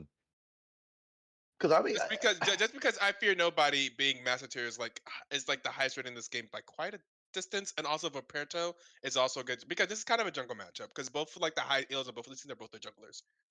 Roberto is D3, but has been counted as D1 near Masters before, and I fear nobody currently Masters. Kind of gets Masters, so it definitely will be. I don't think it'll be a lane matchup per se, as much it'll be how these junglers affect the lanes. I think it'll be mostly depending on what these junglers do. We'll see. I could be wrong before. It could also. I really should. At this point, I should just look at the lowest elo person in the game and be like, "Yep, it's them." Suit the Dude is the go-to player on Galactic Outlaws. This person's going to pop off heavily on Vladimir if what we saw earlier is any indication. But and I'm let's be real. definitely Who can really do what Jordan just did? Let's just not say it's gonna many. be that easy. Right. Not many people can. I agree 100%. And honestly, I'm looking forward to seeing. I really believe that it's probably going to be a jungle matchup here. Now, the main thing I want to see is we saw two golds. Go head to head. Both of them had very good macro. Jordan definitely proved that her gank timings, everything was beautiful. Now we've got a master jungler versus what, a diamond jungler. Yeah, like D3, but has kind of like D1 before, like D3, D1, D2. Yeah, so we're seeing So high elo jungles. yeah, So I high elo jungle. really, so I want to see the difference in the rotations. I want to see the gank timings. I want to see which one is going to make that first mistake and how they're going to capitalize on it. You know what I mean? Mm-hmm. Because it's those little pseudo things like back timing. It's going to be warding. It's going to be clearing. It's going to be when to go in. That's what I'm looking for. That is what I want to see from these junglers. Yeah, that's fair. That's fair. So So I'm excited, man. I mean, it's getting down to the nitty gritty. This is the last games of the night. So, in your prediction, which team do you think is going to come out with game one? Oh God. Um, it's so not obvious for me here. I'm gonna give it to the team that I have seen play before. I don't know enough about Galactic Outlaws. I'm gonna give it to Knights of Ishtar because I know that synergy and teamwork is very important in amateur, and I know specifically that Knights of Ishtar has been playing together for literally years, for like 4 years, maybe like three, at least 3 years that I'm aware of. Like Ishtar has been, and they haven't won the BTL final, but they've gotten close before. I think they made it two finals, and so they're Gotcha. typically been a pretty good team. I think they've Well, had some off years, but they're usually a pretty good team, and they've worked together for a long time. Three so, so, years, so yeah. chicken wings at 3 years. So, yeah, so that's good, and that's the main thing. I'm gonna have to switch gears here. Then I'm gonna go with Galactic Outlaws only because of Lyra in the top lane. Just because of Lyra and Soothe the Dude, I really feel like All right, that's going. I mean, hey, I love fair enough. Vladimir. I love Yeah, Vlad. He's a that's good fair. champion. Vladimir, I think, is I going to love have him. the advantage in mid lane. I don't like the Syndra pick into Vladimir. I thought that was, but I mean, it probably can work, but it just feels like that should be Vladimir's thing. We'll see if Suit the Dude can take advantage of that matchup. I will say there doesn't seem to be a lot of gank assist for I Fear Nobody, but I Fear Nobody could also just like farm like crazy and just look for the 1v1 versus Volibear, which I think Trundle could have an advantage in that. And look And at then Trundle. and then if we get like a crazy scary Trundle, which I'm sure I fear nobody who fears nobody could probably do. I imagine we'll see Trundle play pretty aggressively and probably get ahead. And if we see that, Exactly. then that could just be the game right there. Exactly. And plus Trundle's ultimate, you've got Olaf who's tanky, Volibear's who's tanky, Nautilus who's tanky. He can just steal his ultimate subjugate is going to be able to steal all that armor away. He's just going to start smacking them and he's good to go. Right. So I really like that. But now with the Syndra pick, don't forget they did rework Syndra. So now she no longer just has one Q, she has two Qs. So before, Mm, yes, you could just press, your pull and get out. But now if she's smart, she pokes you with one Q, you pull, then next thing you know, she hits another QE and you're dead.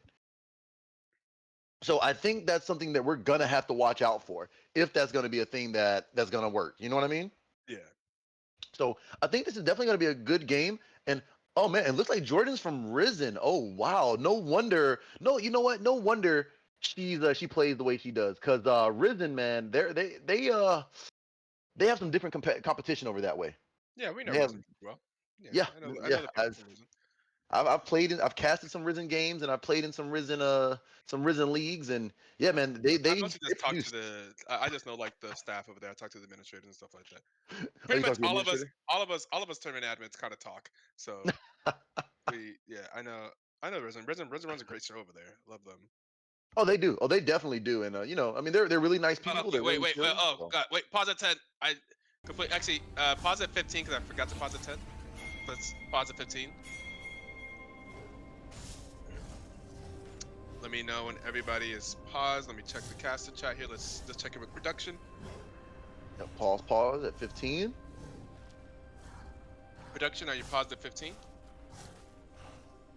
Yep. All right, go ahead and do a countdown for us, and then we'll do it the same as last time. So 5, 4, 3, 2, 1, play. 16, 17, 18, 19, 20, 21. Are we good? 22. All are synced. we good? 23. Okay. Then There let's we go. see. I hear lots of pings, Summoner's Rift. so it looks like we may have something popping off here early. No, it looks like just a standard. It's like just a standard 5-man, but it looks like I don't know. This Looks like is the Galactic. They walking in. What do you mean? Hey, I mean, hey, you know, a standard 5-man on the side of Knights of Ishtar, but Galactic okay, they want to yeah, get that yeah, deep yeah. ward. So you know, not anything too major. Just I guess just some little love tap saying, hey, we see you. You're here. Cool. Because look at Olaf just throwing an axe, like getting those wards in. You know, I love that. That's the Fair type of enough, fair aggression that you don't see too much. Like you sit there and you're just kind of like, hey, you know what? Let's just show you that we're not scared. As Cho just flashes the mastery, just to say, you know what? Yo. I'm better. Lyra's ready. Lyra is ready to talk that smack. Lyra is ready. Lyra got their favorite champion. She's ready. She's And ready she to said top gap. show us something. Yeah, she said top gap. She talked her shit in the Twitch chat as we were ready and like getting ready for this game. So Lyra is ready. So let's see what Lyra shows us here in her first BTL game. Ooh, now see, Sood's already taking a lot of damage, but good trade back on the Q. It's definitely going to be a hard matchup for Vlad early. Wow, look at that clear from the Trundle. Good Nautilus just going in. Like, that's why I love Nautilus. Just look at that. Just unafraid, goes in, gets the damage and backs out. You know what? A Nautilus after my own heart. I love that. Oh, look at Laura go. Okay, the Tygoon is going in. He's getting that steal. Oh, she's flashing it. I think this is a good matchup. Man, he's not scared. Yeah. No, Tygoon is an experienced competitive player. And that's what's going to count here Tygoon is typically used to be the captain of the team. I think right now it's kind of Frostbite. Is Lyra going to be in trouble here? Oh, I don't know, but Lyra's there. She's fighting back and forth. Tygoon, she gets the flash. Okay, that's the flash. But that's a good flash though. I mean, he still has all his thumbs up. Very good flash though by Lara. So not too bad. She's just gonna have to watch out a little bit here and play just a little bit safer if she wants to compete with that. Because it's 10 to 4 CS. So I don't know. What are you thinking? I think that's fine. I think you can recover from that. It's gonna be, you're not gonna have the most pressure in the world, but you do have a master tier jungler that can kind of reset this lane if necessary, and probably knows the matchup pretty well. Since they have a lot of experience on Cho'Gath. They're, like I said, they're Cho'Gath, like essentially Cho'Gath one trick. They play a lot of Cho'Gath, and they are getting a lot of damage here. Let me see that Olaf is low on mana, so that's significant as well. Cho'Gath is not low. So we'll see, and we're going to see actually a gank in the Molly's making a 5-year nobody. Beautiful killer. Is here. Roberto is here as well. Oh, good turn. 5-year nobody is a little bit low, but they are going to get some damage on 5-year nobody. We're going to see the flash forward. And I just accidentally just turned into a PvP caster. And ooh, mid lane. Oh man, beautiful gank. But Roberto is in a bad spot here. He dove too deep. Really didn't get anybody, I don't think. But he's almost at one more, and there goes the Zyra with the kill. Beautiful play there. That does not bode well for them in the jungle matchup. Trundle got an assist, and then Roberto just got a death. Uh-oh, so here comes There's a ghost. And the flash, knowing that Cho does not have flash available, and then Tygoon's gonna be able to take down Lyra in that top lane. So it's gonna be 2-2. We see kills all over the place. We saw the solo kill in the mid lane. Eventually we're gonna solo kill on the Vladimir. So Sigil does kind of take advantage of this matchup early. Man, did let's just look at that. And she types hacks. She types Lyra. She is hilarious. She's like hacks. That was that was a beautiful that was a beautiful play by the Olaf. I mean, he flashed. He by beautiful play you mean he used flash and goes and knew that and just ran Cho'Gath Exactly. down. Whenever you know that Cho'Gath doesn't have flash, like, well, Cho'Gath's a little bit too far from the turret here, and I can just kind of run. That's what Olaf can just kind of run people down like that. But did you notice though? He ghosted through the Q, flash on top of his Q just to get the reset faster. Yep. That is just smart and knowledge of the champion. I love that.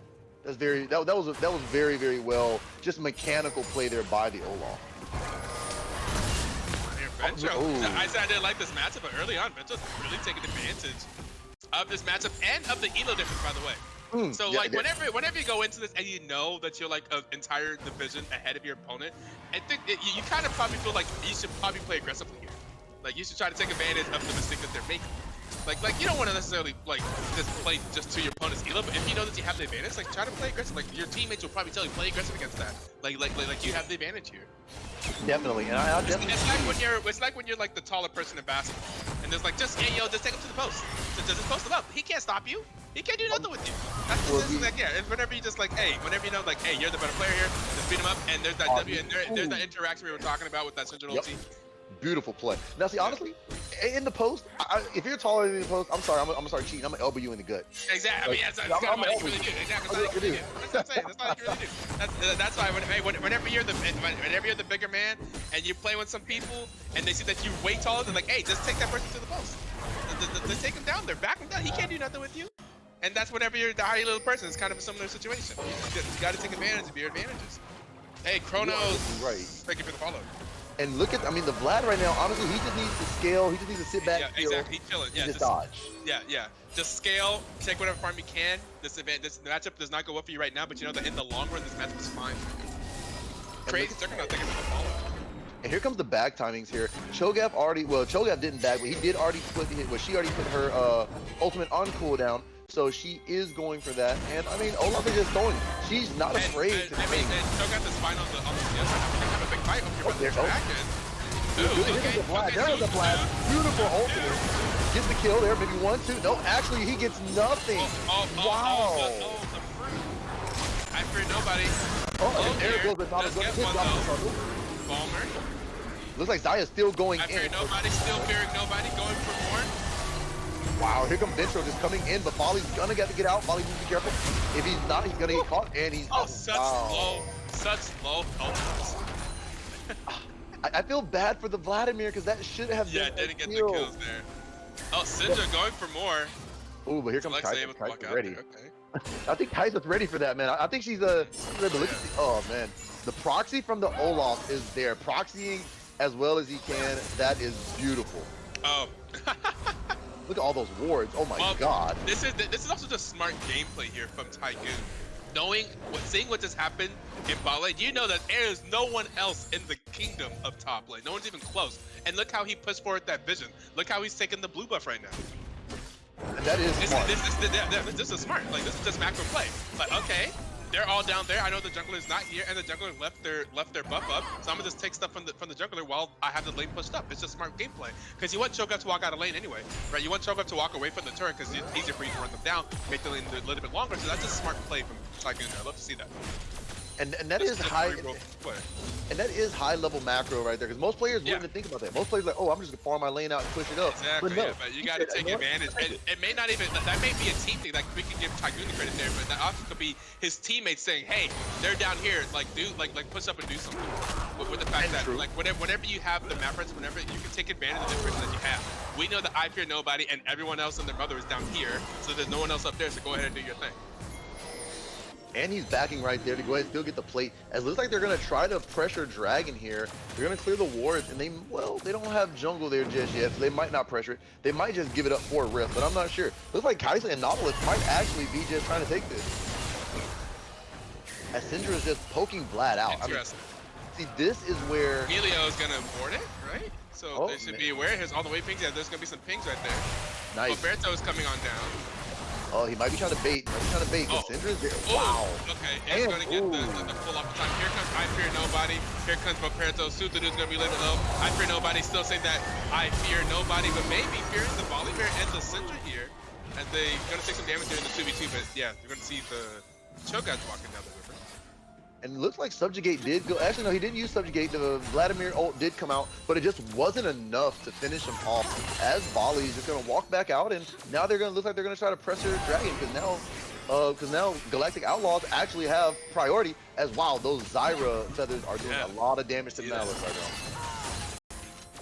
And Trundle is just gonna take dragon, and Volley, look at Volley. They're just in his jungle, consistently taking everything. As they're gonna trade dragon for Rift. It looks like as Cho'Gath is just gonna try to freeze the wave and just chill. Smart play, smart play. But this Syndra, man, she is just doing damage to this Vladimir, and I feel bad. Like it's 66 to 85 CS. It's almost a 20 CS difference, and it's really scary right now. Because Syndra gets fed, she's gonna pop off, and she can win. She can definitely one shot.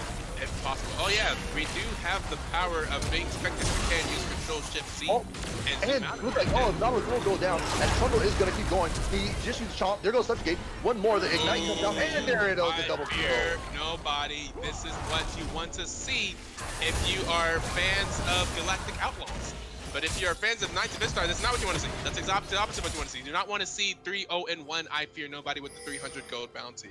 That's not what you want to see, because that's a massive tier player. That's their highest tier player. They're going to see the gank here on Lyra. They do want to make sure that they get this. Are they going to get this? Are they going to go down? They are going to make sure that they juggle the turret aggro there. They're going to be able to take down Cho'Gath and try to go for the top tower. We're going to see the Olaf Flash, Ghost, Mars, everything used there in the top side. So they try to see, and this is what you kind of do. That's just from a macro perspective. You try to make up for the loss on the bot side. All right, so I Fear Nobody got some kills and got some objectives down there in the bot side of the map. So what do? They go top side, but I Fear Nobody is here. And that was very beautiful. And that was just, well done. I mean, that's just Volibear thing. You gotta, if you're playing Volibear, you gotta do at least one of those plays every single game, right? You got exactly. He wrapped around. Well played. Lyra is just Lyra out here in this alt chat, yo. I love Lyra. She's amazing. See out here in the alt chat. I respect it. You know, League is, to be honest, League is what do they say? League is like maybe like 50% skill, but at this point the other 50% is the mental game. And she is probably just getting in their heads right now, like, oh, she's typing, like she's talking trash, she's doing this. But you know what? Hey, give her mental up as well. I think it's exactly. like, okay, yeah. And instead of getting too frustrated, like, all right, yeah, well played. We respect to the opponents right there. I mean, you gotta give credit where credit is due. That's just, I mean, that's just fair. Exactly. But I am worried about this Vlad though, because Vlad is still just gonna put that. It looks like Volley is in Trundle's jungle. It looks like Trundle is just gonna take his chickens and walk away. That should be okay. As Syndra's she's just pelting away at Vladimir. Makes me miss playing Syndra. Yeah, Syndra is a lot of fun. He needs to be a little careful here. Even though Vlad has a sustain, it's just not enough. And see, look at that double charge that I was talking about right there. Those double charges are just super strong. Now, honestly, you know, Olaf's already got Ravenous Hydra completed. Lyra just got boots. Do you think maybe she should have got a Thornmail, rush Thornmail into this matchup to stop his probably. Yeah, I think it's the Olaf matchup. You do get an early. Because I see her with a Darkseal. So, do you think if she's going Darkseal, you think she might go AP choke, or what do you think? Nah. Not with the plates. Well, they don't actually need a tank test. I heard nobody have Trundle. And Vladimir's like a oh my god, Vladimir is way up in the and Vladimir. There's a flash from the Vladimir. I don't know, dog. No longer has pull, but won't be able to survive. Wow. With the flaps of their own. A little bit aggro there from the Vlad with no pressure. Like, you don't have any wards up. You shouldn't be put that far up. And now you're about to get there is no flash anymore. And there's a teamwork of just Team Ishtar. I Fear Nobody is again here. Lyra's here with the teleport, but this is a 2v3. They do not have the numbers, so they're gonna have to just take someone out. If they could take someone out, Syndra's gonna be a little bit low. beautiful, just beautiful. Look at this. Look at this. They're playing front to back. They're okay. protecting the center. Oh, but here comes the rest of the team. Here comes the cavalry. There goes Milo. Olaf pops up. He's trying to get out. There's a Zyra opening. Good job. Kaiser goes in as well. But I fear nobody is in the back line just chomping away. As Cyrus is counting away. But look at Cho. Cho is 2v1 on the back end. As they're going to turn on the Nautilus. There's the knockup. Cho is in there and he eats him. As Syndra will be the lone man to get out. Wow, beautiful play there as everybody survives, but they're not done yet. I fear nobody says, get here. There's a pillar. 1, 2, let me chomp. Come here, you have no flash. I want you again. I want to eat it. Give it here. Give me the booty. Man, he said, give me the booty. That was beautiful. Very good swing on of Outlaws. Hey, I fear nobody coming to this game doing exactly what they need to do, exactly what they're expected to do as the master tier jungler for this team. If they're going to come in and be worth 3 points, they got to show their worth. And so far, they are 5-0-4 with a 90% KP. They are showing their worth. And very, very scary. Chundle is a very scary champion to deal with if they get this far ahead. Like, Chundle is a beast. It's a beast of a champion. So, yeah, this is going to be problematic for the Ishtar, I believe.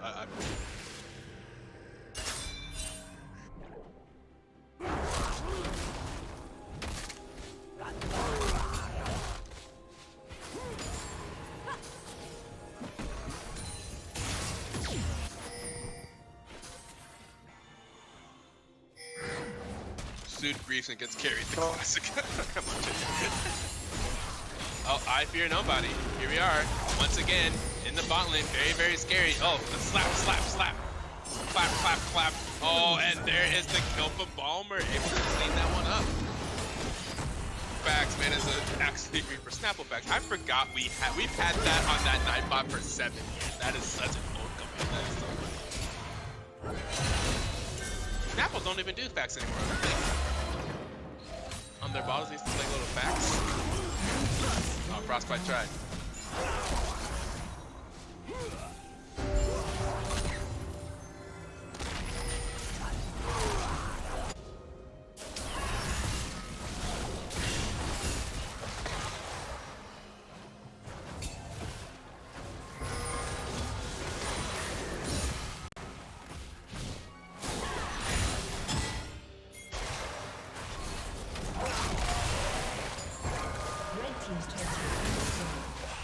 Vladimir getting some confidence against Syndra now. As we scale later into the game, Vladimir just kind of gets better and better. I just heard a doo-doo. Oh, that is my PvP caster is disconnected. Oh. Hi guys, it's me. It's just me. It's just me, Ito. Alright, looks like I'm gonna have to talk a little bit more. So here comes an engage here on potentially Tygoon. Tygoon potentially caught out, going to get hit with the pillar. I fear nobody now taking down Tygoon. Tygoon potentially a jump here, but Roberto's gonna get the stun on I fear nobody. I fear nobody is maybe gonna give up the chase. Gonna have to give up the chase? No, still not giving up the chase. I fear nobody really does fear nobody. No man, woman, or child. Alexa, looking for a Tygoon, is going to potentially get the axe, is going to get the, okay, there we go. Oh gosh, Alexa made a mistake as Knights of Ishtar are able to rotate over and get that pick on Amelia. How many stacks does Choke at that? That's a fantastic question. How many stacks is the Choke at that? The Choke at that 7 stacks currently. So stacking pretty well. Can I see the breakdown of those stacks if I really try, if I click on them super hard? Yeah, that'll be 5 from minions, 1 from Masiden, and 1 from Champions Devour. So, does still have stats. Okay, there we go. I'm back. He did. Oh, welcome back. Sorry about that. My had a little bit of internet connection on my end, but hope I didn't miss too much. Yeah. Let's see what we got here. So, okay, so it looks like everything is doing what? I mean, what did I miss? How's the Galactic Outlaws going? How's my team going? There was a hook. They got to catch out. 90% just got to catch out on Amelia and Alexa. They tried to get a pick on Tygoon. They kind of overchased it a bit. Alexa ended up getting hooked by Nautilus and going down from a Kaisa ulting it.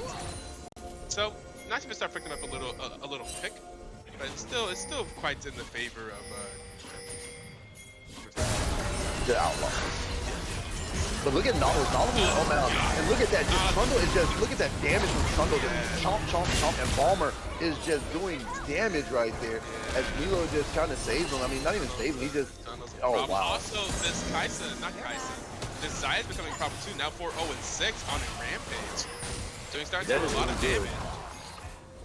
And see, they're and just then- kind of playing together, playing around the Chundle, and that's just getting a lot of value. Syndra potentially in trouble here. Ooh, fantastic 3-man stun.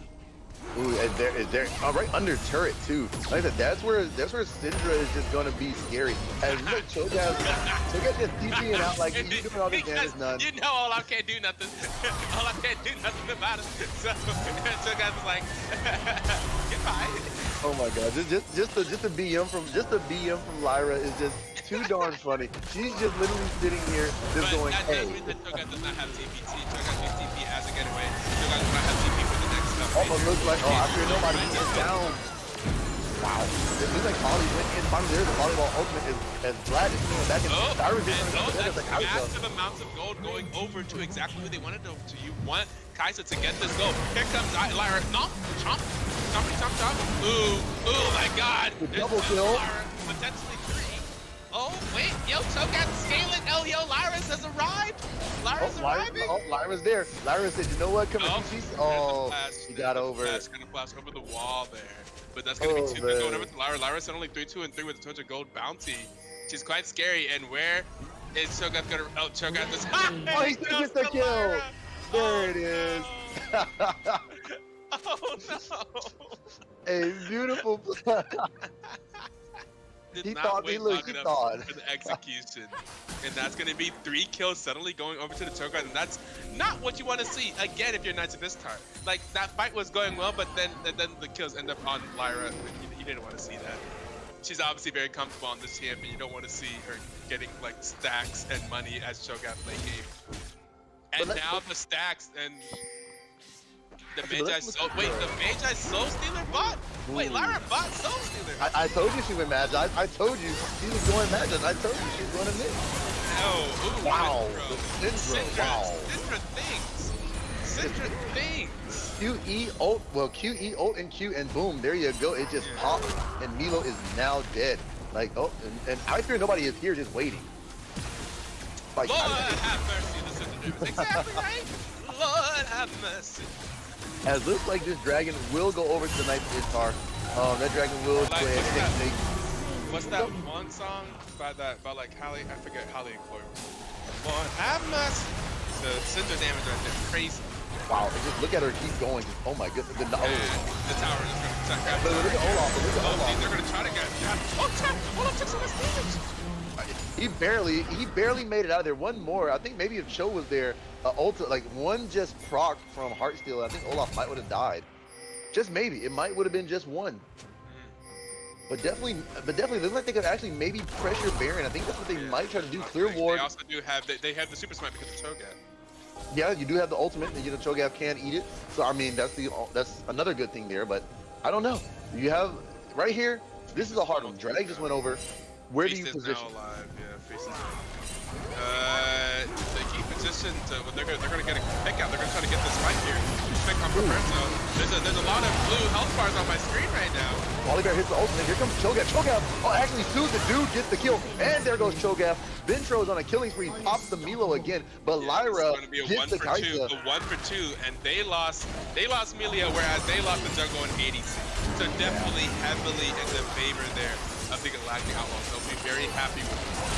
Oh, definitely. But now this Baron is just going to go straight over. But Syndra and Nautilus possibly can maybe pressure. But here comes Vladimir. Vladimir's in here trying to get the Syndra. There goes Dude. Good job. Beautiful job. Definitely it's going to pressure them. Oh, make it another one. Oh, go for it. I don't know. Yeah, probably not. Knock it out. Knock it out. Yeah, doesn't matter. You got the Baron. You did what you had to. And that's going to be 18 to 11. 18 to 11 kill lead here for the Galactic Outlaws. However, they're not very far ahead on the goal. Well, with this Baron push right here, this is definitely going to make a difference. The Baron power. Because now they just went up almost. They're going to go up maybe about 1,000 gold here, maybe. If they push it in, if they take some more turrets. But Olaf pushed in pretty heavily bot. And looks like he's waiting for Lyra right there in that bush. Looks like Olaf might try to sit here and just pressure as Lyra just walks right by him. I don't think Lyra's worried about him. And yeah, she went Magi, but look at the damage that Lyra does. Like, wow. Yeah. Oh, but here comes the rest of the team. Yeah, there it comes. Oh, Olaf barely doesn't die to the beast. The beast done this slightly early there. Oh, Probably man. had to pull it. And there you go. Olaf barely getting away with his life. He's lucky the team was there. He's lucky they actually rotated because Olaf would have died. And like I said, I think right there, to be honest, that's where Thornmail might would come into play. I'm really, True. I'm trying to see when the Thornmail comes. I don't know. Hopefully soon. Hopefully. Because they got a lot of healing on their team. Bali, Olaf. I mean, they got a lot of healing as, you know, Bali's just gonna heal up all that damage when he hits his W. Oh, excuse me. That's it. But mostly, if you're going to be side laning versus Olaf, I think it definitely does help to have some moves. Definitely, and then you don't want to die that early because if you die, she's running Magi. So, you know, now you got to get back and get all those stacks again. Lara staying with the all chatting. Knights of Ishtar have not responded. Oh, man. Oh, man, she is just going in on this. And it looks like Vladimir is able to get out. So it looks like Trundle, I figure nobody's just kind of pushing him out and saying, hey, look, get away from my Vlad. Oh, it looks like he's trying to bait him. Maybe run into the team, but they're trying to get him. There's the slow. Trundle's trying to turn on him. Good chomp, but he's going in. Here's There's the the TP coming in. That's probably going to be Shogun. They're going to have to be careful of that. We're going to try to... Oh, there it goes. There's the fight that we're looking for right there. Lara's in the back line. Lara's going to hit. And it looks like Nino does fall again, but Bodybar falls. And Olaf is in the back line. Oh, my God. There's Zyra with the ultimate, but the Cinder gets a nice scatter, as it looks like they're trying to stop the Olaf, but nobody has any healing cut. He's just going to heal all this damage up, but it looks like he will die. But so does Zyra. Yeah. Oh, man. But Syndra does make it out. Syndra does make it at least. Ooh, I don't... Yeah, 3-4 advantage in that fight for Galactic Outlaws. And then they're get a tower out of that. And see, and there's that, and once again, that gold lead is not, even though they have Baron, that gold lead is still not going anywhere. They're right there. Good, another good pillar by Thunder. There's the subjugate. Look like it's coming down. Oh, good hook by the Nautilus. But Vladimir eats it for him, and he does get out. Good job. Way to eat the hook by the Vladimir to get the Thunder out there. For more here, potentially. I think here, this is where, I mean, it's kind of bad for Outlaws. Only because drag is spawning, and your jungle is hurt. You know, your Vladimir has to back. You need one more dragon for soul point, but looks like they're gonna get, you know, two what is that? I fear nobody low here. I fear nobody down. And the Syndra, but here comes the Vladimir. And yes, Lara. Oh, there, he is the headset. But beautiful job by Lara. But looks like Koga does dodge the Kaiser. Looks like Nautilus is almost down. Vladimir is going for it, but it's not. Oh, there's some Zaya. Oh, good play by Zaya. He's gonna have to get away. Does he do it? I don't know. You got Milo on her. He's trying to heal with the play. There's one down, but it's never been done. Milo needs to just kill the Nautilus, maybe. I don't think Milo's gonna be able to do it. 1-2, Nautilus hits the hook, but he hits the wall. Milo's trying to get there. He just, man, that is just. That's bad. Cho'Gath steals the dragon. They get the objective, but you still lose an ace there. So, how worse do you think it is? How? Like, do you think that play? I mean, how worse is that play for Knights of Ishtar right here? You get an ace, but you lose a dragon. That's worse. It's not so fun. I think they have to take this. No, it is soul point because now. I mean, as in, it wasn't before. Like, it didn't give him the soul. That's what I'm saying. Now they're on the soul point, but it wasn't like the actual last dragon. Gotcha. So do you think that you'd lose that you'd lose that fight? Well, you'd be happy with dragons in the case. Yeah. To win the fight, to get more money. Yeah. Okay. I mean, I can see. And then you can like reestablish map pressure whenever you get the ace and stuff like that. I see them trying to pressure around Baron. He's trying to get the Scuttle. So he's fighting for Scuttle now. Get the vision down. Vladimir is getting to that high scaling point where now he's almost done with Death Dash. Yeah, Vladimir was on a killing spree before that last shutdown. I fear nobody's gonna walk into Roberto here. Might be a bait. Or is Roberto gonna walk into the Balmer? And I fear nobody. Here comes the team fight. I fear nobody getting pretty low there. Here's the ultimate Tyson going near the Nautilus. Octopus? Knockers are going through, but there's a choke knock that choke is in there. But it looks like Olaf is just running it back. There's the ult from Dyer going in. Molly Bear's trying to ult it back. There's Molly Bear going in. Gets a double kill on the shutdown, but there's a Cinder stopping the show. But the double kill was from Dyer. She did get a double kill before she died, but Molly Bear got him back, I think. And he uses the gets gate. out. He just skies away and he just floats away through the gate. That's so funny. Now, I don't know if they look a bit. And he's back, Oh, baby. they are good knockout. And Cho is on the back and trying to get Icer. Oh, look There at goes Icer, nobody. Now there's Galactic, is just low, but looks like they're trying to protect. But the Icer, nobody will go down. And look at Lyra. She is huge. Oh my god. Does not have beef to win. Doesn't Gonna know. try and see if Black can get it. Nah, just enough. I mean, she's a big girl. She's a big girl, but man, it's not big enough. Survived for a long time. Long time. What long time she survived? Oh man, I don't know, man. That Cho'Gath, this is the second Cho'Gath game we've seen, and even with her, you know, kind of losing a little bit early game, she still managed to be 5, 6, and 11 with 196 CS. And now here comes the Thornmail coming through. So I think now they're starting to get a little bit more respectful of this Olaf. Vladimir is getting chased down here by the Olaf, but he needs to kind of get out of there, or else he's gonna get a collapsed on. But this Syndra has had good flanks all game. She has just been in the right place at the right time, no matter where she's been at. So it looks like what we got here, looks like they're setting up. There's no vision. Another one. And are they're gonna try to see if they can get on the Viper, nobody. And we're gonna see Kaiser on the Viper, nobody gonna see the Viper. Oh, but here comes the Cho'Gath knocked up. There it goes. Everybody's low. There goes the Nautilus down. This might be amazing. There goes that Nautilus. Oh, there it is. Just there we go. Suddenly, everyone just exploded. They didn't really realize what happened. And suddenly, Red Team is just dead. The Vladimir ultimate with the Vladimir E all came down and all set up because Lyra came down, did a nice silence with the knockup and caught everybody out. That was really, really good there from Lyra to just save her TP, come in there for the fight and just get everything done. But that Neo, man, he is just getting popped by everybody. Like Syndra is just popping him like it's like a pinata right now.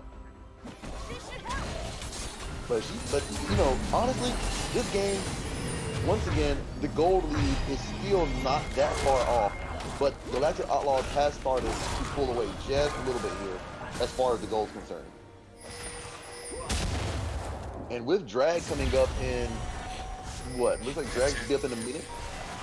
For about 12 seconds, Drag is up. So the fact that Drag is up in 12 seconds, Yeah, that sucks. That means that they're not going to be in position for the dragon fight. They're going to have to walk into Lyra. They're going to have to just walk into it, so they're going to have better position for this. It's going to force the Knights of Ishtar to come happen. And is that Jesus Christ?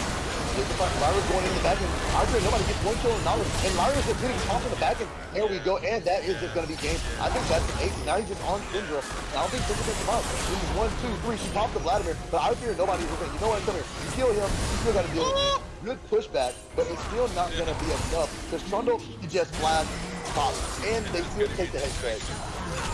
I actually think that might be game, because Lyra can just walk in and just literally tank the turret as Trundle just beats away at it.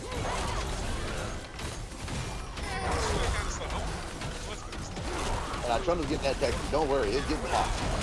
One way or the other, it's getting down there. You know, the one difference between Lyra's Cho'Gath and the one we saw earlier is that Lyra didn't dance while getting hit by turret. That's the one difference. I mean, yeah, I think there's also more VP. That is true. Now it's mid here. Oh, look at the knowledge of it. Oh, good pop on the Lyra. I think this is good. And Lyra just beats the knowledge. I think this is gone. Lyra just brings this back. So boom, Olaf will fall. Molly Bear will be next. Molly Bear, Lyra with the knockup. As this is a lone person time. And there it goes. Huge game there. Wow, as she started out. It goes back and forth.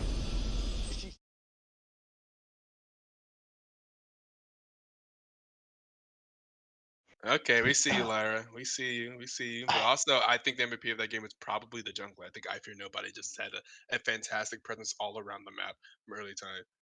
Yeah, you're right. I fear nobody did come in. He did make some good ganks. He had some good plays. I think you might be right. That's a hard one though, man. That's a hard one because now to me, my MVP is probably the Vladimir. That's my MVP Vladimir? 100%. Okay, that's fair. Because the reason why I say that, he kept his mental after getting popped by Syndra so That's long. fair. That's fair. He kept his mental. I don't think he tilted. I hope he didn't tilt. But to see him just come back the way he did, I commend him on that. But that was a great game by both teams. He did it. But did he keep his mental? I mean, I think he kept his mental. I mean, hey, anybody that can keep their mental is an MVP in my book. Because he was getting popped by Syndra left and right. Let's be honest here, chat. Syndra was doing damage, but he kept his mental and he played it through. And he's the lowest elo player on their team, correct? If I'm not mistaken. Correct. So the lowest elo player playing against somebody that's a whole division or two ahead of him. Cats are pretty cute. Are back in the chat. Sued mental warrior. Don't disrespect the #1 player in all of NA. Hell yeah, stand up for your teammate. Love to see it. I think you're maybe a little bit hyperbolic there, but hell yeah, that's what we do for our teammates. Stand up for your teammates. Hype them up. I love to see it. Exactly. Definitely, definitely, definitely. But at least we got one more game before we have to truly decide. Well, Yeah, hopefully we'll two see. We'll games. see. We'll see. Yeah, yeah. But hopefully, if game two goes like it did with game one, I think at this point you ban Lyra on her Cho'Gath. You don't give Yeah, her Cho. You give her something I different. think I mean maybe they expected it and they thought that they had a good matchup because and honestly early game they did, but I Yeah. think it's just so much value that it brings. Just Cho'Gath just brings a lot of value. It's like kind of hard to deal with the late game whenever the Cho'Gath is allowed to scale forever. Just infinite scaling, tankiness, and damage is just hard to deal with in a competitive setting. And you are right. And to be honest, I didn't think that Lyra would go AP in that build, but she did. And if she bans the Cho'Gath, if they ban the Cho'Gath, I wonder who they'll go next. The same thing like I said for Jordan. If Look I at know, look I at see Lyra in the chat. chat. Oh No, no, no, no, don't no. ban the Cho'Gath. What would I do? Oh no, gasp! Hands on the side of the face. Oh no, gasp! They banned Cho'Gath. Whatever do I do? I mean, Yeah, to be honest, BS. I don't know. You expect it. They're waiting for the Cho'Gath ban. They're waiting for the Cho'Gath ban. They're just waiting for it. Like ban Cho'Gath, ban Cho'Gath. Do it, do it. They're like Emperor Palpatine. Ban Cho'Gath so I can show you the kale. That's probably what she'll probably like go to kale Oh or something. God. Then she goes kill. That's even worse. Because I mean, but think about it. Like Think about it. Honestly, you thought Cho'Gath scaled. well, you know what? Honestly, how about this? How about this? We put two one tricks against each other. You said he's a one trick Fiora. Don't ban his Fiora. Play Oh, that's Fiora true. into That's Cho'Gath and fair. let's That's go. true. Let it That's go. true. That's And let's true. see who's You better. guys can make an agreement to not ban. If you guys agree in the chat, don't ban Fiora. I won't ban Cho'Gath. If you And then say we'll that, then we'll don't really see ban who's got Cho'Gath. I it. won't ban Fiora, and we can just see who we can see what it do. We can match up in the top lane, see what it do. But here's the thing: I think that matchup is like objectively favored for Fiora. So I don't think that really makes a lot of sense. But I you don't know can about do how it. because I don't know because don't forget Cho'Gath does have a silence. He can silence a lot of her abilities, and those Vorpal strikes do a lot I of damage. that's Plus a that's knockup. true, but percent health true damage is pretty damn good versus Cho'Gath. You're right, but if you build enough armor, you can negate that Fiora, and plus with some Wait, can CC, Fiora parry that silence? She can that I parry the don't. knockup. The knockup is like a very easy ability to parry. I'd imagine. Yeah, but I don't think you can parry the knockup. I know you. I think you can parry the silence, but I don't think you can parry Cho the beat knockup. Fiora coping. Oh wait, does Cho beat Fiora? Okay, all I right don't then. know. I don't know. Does Cho beat Fiora? Are you saying? I mean, hey, you're the Cho'Gath expert here, as far as I'm concerned. Nah. Okay. No No way. way. Okay. See Okay. that. Okay. Okay. Okay. I'm about to say like seriously. Yeah, see, that's what I'm saying. That's what I'm saying. Fiora goes in. Fiora does percent HP. She's gonna take her Cho'Gath's health down. But like I said, if I'm a ban his Fiora, they need to respect the Cho, ban the Cho. This is the second Cho'Gath we've seen make an impact, That's and fair. I think it needs to go. But I can say, Lyra, she has moving up into my waifu pool at least. She's not at Jordan level right now. Jordan is Jesus Jordan. Christ, She's bro. still number one. Lyra's right there, but she still got to go through Kiana. I'm sorry, Kiana's gonna be my second waifu all day long. I'm sorry, she just has to be. Kiana, Yeah, Kiana's second waifu. understandable. Understandable. I Kiana's mean, pretty fantastic. It used to be Elise, but from Elite. Oh, bro, that's some. That's some. you Okay, know, okay. Hey. To each their own. We're revealing some things out here. Hey, maybe if y'all saw my screen, maybe I would have saw a little bit of something. Who knows? So who's your waifu then? So who is your waifu then? in legal, that doesn't exist Yeah, right League now. of Legends. In League of Legends, who is it? Because I want to know. Now I'm curious. Now I'm very curious. I really, I'd have to really sit and think about that. I don't have one off the top of my head. Oh man, Mm, Senna. Senna. Yeah, I'll say You Senna. know what? I can vibe with the Senna. I can vibe with Senna. You know what? I can vibe with Senna. I'll say Senna. I think from the Senna answer, I'm like, yeah, Senna. Senna's pretty great. As long as you didn't say Annie, we're okay. As long as you didn't say Oh, Annie. Jesus Christ. But I am excited for game number 2. I think what we're getting ready for game 2 here in a second. Yeah, hold up. I need to. Yep, I'm distributing links now to the different teams. Blue band link.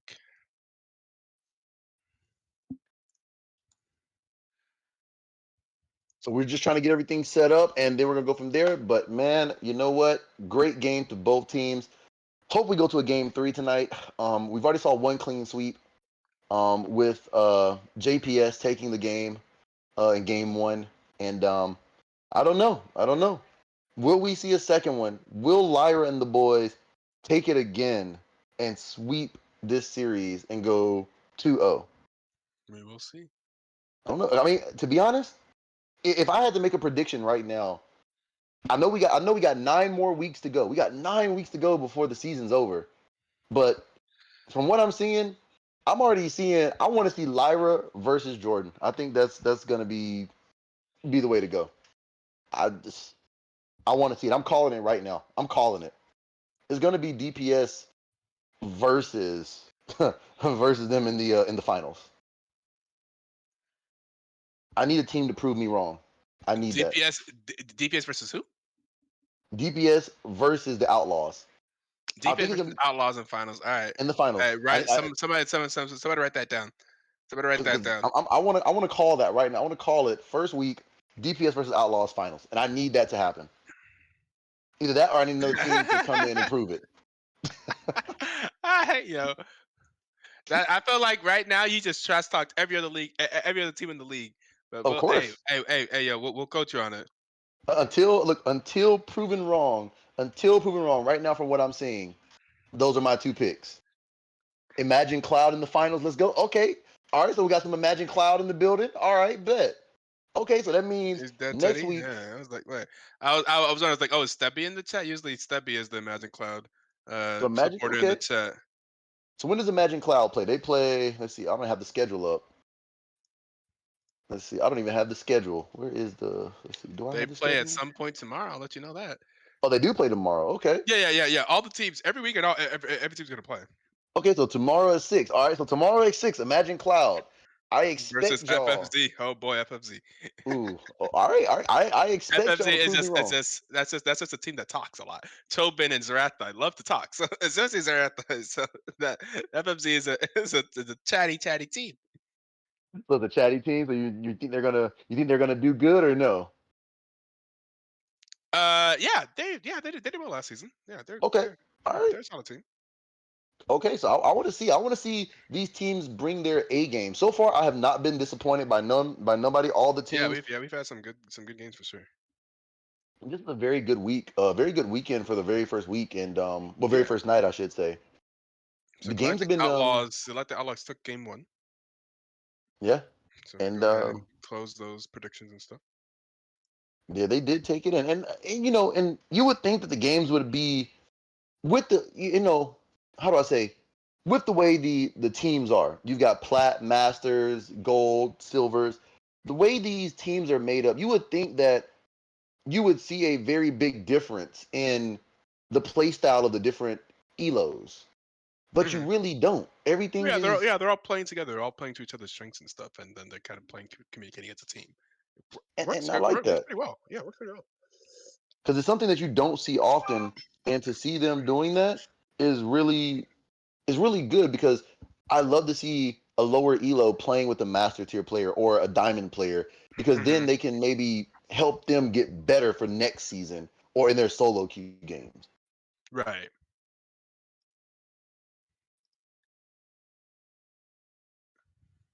So have you explained how the teams actually work as far as the way that the teams are made? Have you ever explained that to the chat, or do they just automatically know?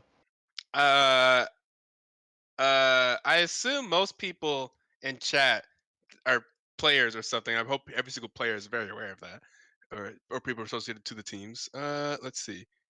Uh, Balance. I have a command. Uh, Ranks. Yeah. I was like, I have a command in the chat for Okay, it somewhere. nice. There we go. So at least that way, for people who are new to the channel or new to the league, they can at Mm. least know that. Because I'd never even heard of a point league, to be honest. I've never even heard of that.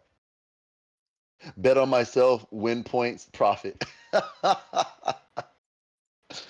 You know what? Cats are pretty cute. She has a very good sense of humor. I Repeat. saw I saw kept talking. We see you talking in all chat, and they just Cats has been hilarious so far. Yeah, talking in all chat every single day. Like, all right, well played. All right, broken champion.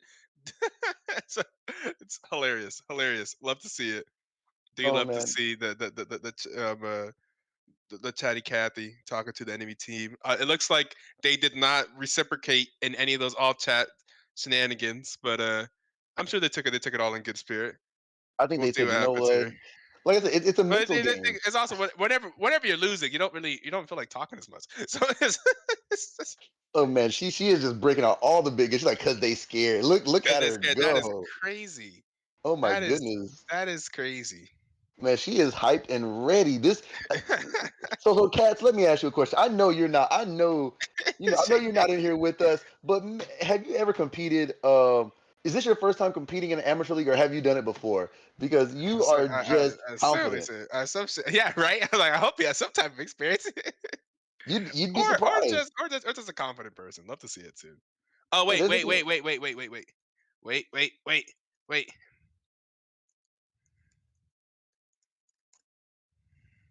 Have you had a chance to join the lobby? no, I have not actually. Oh no, you're good. You're good. You go ahead. I'm looking at it on something different. You're all good. No, no, no. We made space for you. We made space for you. You can join the lobby. Oh no, no, you go ahead. I've got it where I'm going right now. You're good. So that way I don't have to You worry about just syncing. are you just gonna watch the thing here? Yeah, yeah, yep. Just how we got it right now. That way I don't have to worry Okay. about syncing right now. All right, no problem, no problem. But I do need the draft LOL though. I do need that. I think I posted that in the caster chat. Oh, there we go. Okay, yep. There we go. Got all that. You believe in sued supremacy. Okay, okay. So we're looking at sued Learning, supremacy. wait, is that learning from Spectre? Learning Is that? RDN. I don't remember what was his name. Are you learning from Spectre? You still around? You still watching the stream, even though you didn't submit a team this season? He said, Spectre, "Yep, if that yep, it's is, him." yeah, it's me. Okay, in that case, that is the reigning champion. That is the reigning captain of the championship team from BTL season 13. Oh, okay, okay. Well, welcome in, welcome in. So I guess Okay. wait. So hold on. Let me get this understand. The reigning champions aren't Did not in the return. league Correct. to fight for their title. Correct. They did not. They did not make a return this year. Come on, man. You should be here fighting for your title. You should be here fighting for that title right now. Any championship team should be here. Because how else can you say that? How else can you Hey, beat the best? they took their ship and they took their chip and ran. They did it pretty dominantly too, if I remember correctly. I think they were 3-0 finals. Oh I wow. think so. Did they 3-0 finals? Did y'all 3-0 finals? I think y'all 3-0 finals. Puds in finals, which was like kind of surprising. I thought Puds would do better. So let me ask you a question. Have you ever ran across a team called CKC?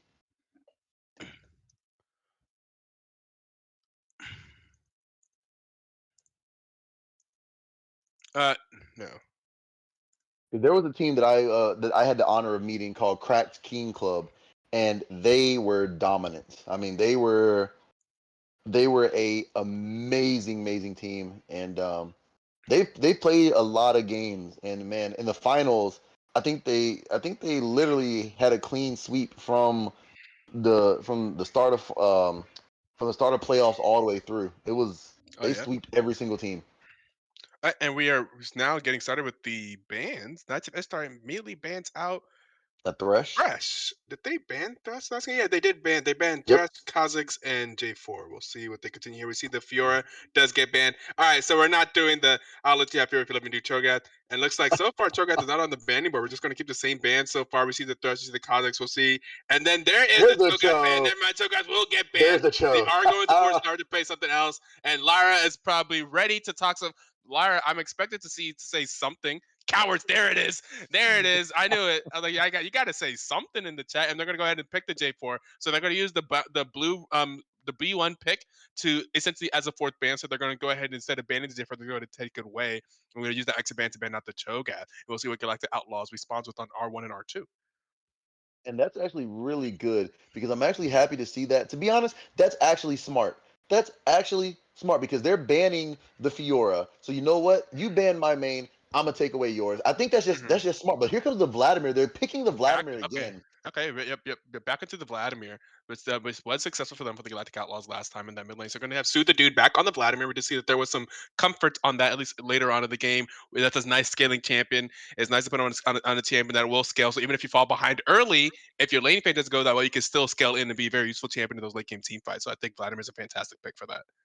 I don't know. Now, once again, it could be flexed. Maybe Laura plays Vladimir. Maybe they're just saying, "Hey, oh, That's never mind. true. There's a Mord. I don't know, but there's Mord. It could be more jungle." See, right now, I I'm mean, come loving the on. flex here. I'm loving the flex. Wait, More jungle. Galactic Outlaws, did they just R1 and R2 their solo lanes? That's interesting. I think they did. They just said, "Screw it." They're like, you know what? Okay. You want to ban them? We're gonna go ahead and pick them. And honestly, Mord could be flexed. You've got more jungle. You've got more tops. Either way, and there goes Cass. I think Cass is really good Technically, into that's Vladimir. technically true, I suppose. Yes, Cass makes sense into I, Vladimir for sure. I like Cass into Vlad. the Syndra wasn't too bad, but I just think the Yeah, Syndra yeah. just I mean, couldn't yeah. burst through all the damage. Still performed well on Syndra. Still performed well on Syndra. Honestly, Syndra had a really good game last game. It's kind of unfortunate that things went the way they did because Syndra did have a good game. So Syndra was doing mechanically, was like doing the thing that she was supposed to do to the best of her ability. I think with the cast here, it helps more with team fights and it helps with just bursting down those single target objectives. And plus with J4, he gets him Yeah. trapped in. Ooh, and a Zillion. Zillion, Ooh, Zillion. Ooh, baby can't kill in the Zillion. I love me some Zillion. I I love to see love that. Zillion. Love to see Ah, Zillion. you know what? Do we see He's an one of my Action come favorite. out He's next? one of my favorite characters. I'm level 7 Zillion. Used to play a lot of Zillion mid. I'm a big fan of Zillion. I mean, honestly, I'm just saying it right now. I'm just saying it. I would love to see a team: Zillion, Tarek, Action, Kindred. There you go. There you go. Just all unkillable. Zeri here. Okay, going Ooh. to collect the Outlaws. Yeah, interesting. Interesting. We're gonna see Uh, some. Now we're gonna see some bans on the champion pool of Frostbite. Going to see the Jinx get taken away. I think that's But a good. That's a Frostbite good is ban. one of those people who doesn't have may have hundreds of games on a character that doesn't have a main. Because if I remember correctly, Frostbite, at least previously, if I remember correctly, Frostbite has like a million games of ranked play. So it doesn't. Whoever's drafting for red Yeah, side needs it to doesn't get really drug matter. tested for that. I mean, I don't know. The draft is actually pretty decent. Draft Yeah, is what pretty do you mean? decent. I What do you have think wrong right now? What problem do you have? because What problem do you I have guess right they're over now? there. Oh, that's why they banned Draven. Frostbite has a 74% win on Draven this season.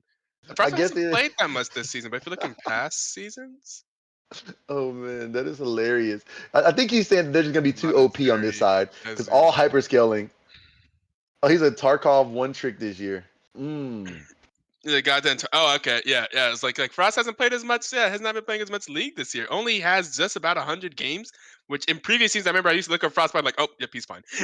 And just like saying like, if he's played enough games, like, oh no, he's certainly played enough games because he used to have just like hundreds and hundreds of games played. Looks like the Zaya gets banned out. So I guess since they're not going to take Zaya, they're not going to let them take it either. So Zaya's gone. So now it kind of lessens his champ pool with Draven gone, Jinx gone, and Zaya. But you still have Varys. You still have Vayne. You still have some pretty strong ADCs. I don't know. I don't know who else you pick as the ADC pool here. I mean, you still have Ash. You have Aphelios. You have Caitlyn who is still strong. Misfortune. So I don't know. I You don't just know. pick whoever you want to pick at the zero. I mean, Frostbite has a massive champion pool in the bot lane, and can just has this free reign. We'll see what we see here from the R4 pick from Galactic Outlaws. We're going to go down to the wire, Looks and like it'll be Rakan. Rakan. Okay. Rakan in Hmm. the bot lane. Zeri Rakan. Okay. I don't know enough about Zeri so much to really know what her strengths and weaknesses are. I barely know the champion. It's one Put of it those this champions way, that is she a little bit, can. little bit too new for me. Varus. Put it this way, she can jump over walls. She's a female Talon. Just put it that way. She's a female Interesting. Talon with a All gun. right. All right. Interesting. That's the main thing to watch out for. Watch her jump over walls, press R, just toggle her Q. Well, just keep spamming Q, and she's just gonna start melting. But I don't know the Varus here. I don't think. mm, Interesting. I don't like the Varus. I don't. Varys is an interesting character. He has like two different builds. At least he used to. I'm not sure if the Oh, both he builds still are does. still viable now. Okay, they're still AP is still viable. one shot. Yep, AP still Okay. one shot. Well, I meant like The I guess attack AP, speed. but yeah, I was thinking like the poke build and like the attack speed build. Essentially, it used to be like you can go like also lethality or something used to be Varys used to be a thing too. We'll see. Go down to our we're going to see the Olaf yet again here, and let Oh, me tell you. Is Olaf so much more powerful whenever you also have a Zillion? If you thought Olaf was crazy before, let me tell you Olaf Zillion late game. Oh my god. now, now, let's be honest. Olaf, Zillion, and don't forget Guardian Angel. If he builds Yeah, Guardian yeah, Angel, yeah, yeah, yeah, you that's might true. as well just say, Yeah, but really, if just Zillion by himself, it gives him this the Zillion E plus the ulti is just like, yeah, okay, go in there and wreak havoc, Olaf. If we don't that have an engage, we Pantheon. do now. Can we just have an Olaf that just runs at them? So, question: that might be a Pantheon mid, or is it Pantheon jungle? I don't Have know. I not seen Pantheon selected in draft law before? That art is amazing for Oh, that's him. his new. Pantheon, Oh yeah, yeah, that's his new okay, art. okay, yeah. Pantheon looked like a god right there. No contest running. Ooh, that's my bad. Oh man, yeah. So Pantheon did get a little splash art update. So I think this is Okay. a pretty decent comp here. I'm not sure how well. I don't know. This is a hard one because both comps are made differently here. One's more surviving. The other one is more of a kind of a. I don't know. They're not really a poke or an engage comp. So it's I can't really figure out what Galactus is.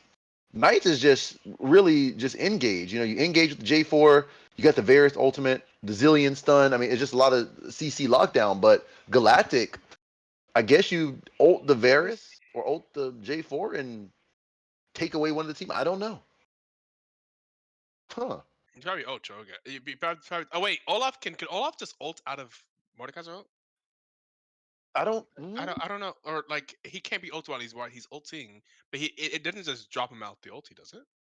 Now that's a good question. That I don't know. Maybe I don't know. Like, is I it have. actually just worthless to ult Olaf? Yeah, Olaf R is greater than. Oh, okay, it does. Okay. Thank you, Lyra. Yeah. Thank you. So this is definitely. Oh, wait, and I just realized Lyra, the person who answered is the person playing Mordekaiser. So I know. Because of course you know. So Mordekaiser is aware. Yes, I should not be ulting Olaf. Olaf will just ult out of it. Okay, fair enough. So my thing is Oh, wait a second. Pantheon top. What I tell you, the Flex. Mordekaiser jungle. You're right. You damn Hey, right. Hey, I when you're right, love the you're right. flexes. When I you're right, love the you're right. flexes. Never mind. That is not the person. My bad. I just misspoke. That is not the person playing Mordekaiser. That is the person playing Pantheon. But still, But the that is scary that part is is, that is that is a top laner that answered. Diamond top laner answered my question. Thank you. For but the me, from the scary part depths is of here. gold or silver or bronze, wherever I am now. I think I'm in Ah, bronze right now. It's real sad. I don't think it matters. I don't think it matters what Elo is I now. don't play. I don't play like I used to. I used to be like I picked it like plat in season 7 or season 9 back when they had a soul, my boy. More jungle nerfed PP laugh. I mean, you never know. I mean, even though if it's nerfed, hey, you can Maybe make it nerd, work. but that is still a man who fears nobody. Exactly. He can So still I ult fear Cassiopeia. nobody He can can probably make it I'm work. specifically of the player. I fear nobody can probably make it work. Oh, he said. Giggling. He's giggling. Okay. All right, chicken wing. Let's see what happens, man. Let's see what happens. Hey, Roberto is someone to respect as well, though, of course. Oh, definitely. Both jungles did a great job. Like, both jungles were on point last game, and Wait, is this a riot bug? Why why are the names Galactic Outlaws? Why are the Outlaws names hidden? but we see all the team Ishtar. That's hilarious. The Huh, I Galactic don't. Outlaws. Well, because obviously they're outlaws. You can't just know their names. You know what? Good point. Good point. Because they got to stay. Yeah. Because if we knew who they really were, then they might get banned by Riot. Especially Lyra with the BMing on that Cho'Gath. Like the way she played that Cho, that might be a ban right there. Yeah, truly. But looking at this comp, are you still going to go with Knights of Ishtar to win game two, or have you Oh, jumped to that's the right. outlaw side? I forgot I chose Ishtar last game. It was a little disappointing. I mean, they didn't play horribly, to be honest. They had decent. It wasn't like a stomp until like later, some of those later fights, which may have just been a comp difference. Yeah, I'll give it to Ishtar. I think they are doing my number one principle, which is ease of execution. I think it is easy to play Olaf when you have a Zillion spinning you. I think Olaf Zillion is an easy and strong comp to play. The Olaf Wrecking Ball is just easy to do. Okay, because If looks like this Cool game Eli is. if this game goes 26 plus minutes, Knights of Ishtar sweep. Are you saying that they have the massive advantage in terms of scaling department? I guess so, because Olaf, because Pantheon will fall off. These odds are not ice for me. Because honestly, Pantheon will fall off late game. Vladimir will scale, Mordekaiser will scale, but Cassiopeia will scale as well. Depending on what Varus goes, if Varus goes AP, he'll maybe one shot anybody. But I don't know. That is I don't know. That is definitely. I don't know. Zillion is literally time guy. You think he doesn't scale? He has a point. Zillion does scale as well. So I don't know. It's a very Yeah, Elliot very. mostly scales off of his just because of how low his cooldowns get, and the fact that his E goes up to like 90% movement speed. But like his E just starts shooting people out of a rocket, and then he gets like Exactly. the low cooldown on his ultimate, and then his Qs are really good. His double Qs are really good for late game team fight stuns. I mean, Zillion does scale just because of his utility scales. His damage doesn't scale that much, but from utility perspective, he just gets crazy. So I mean, I still got to go with Galactic Outlaws. Lyra has Lyra Lyra Mm. definitely has found a place in my heart. She just from her witty banter, from how she played Cho, and I love that. So I got to stick with the Outlaws here.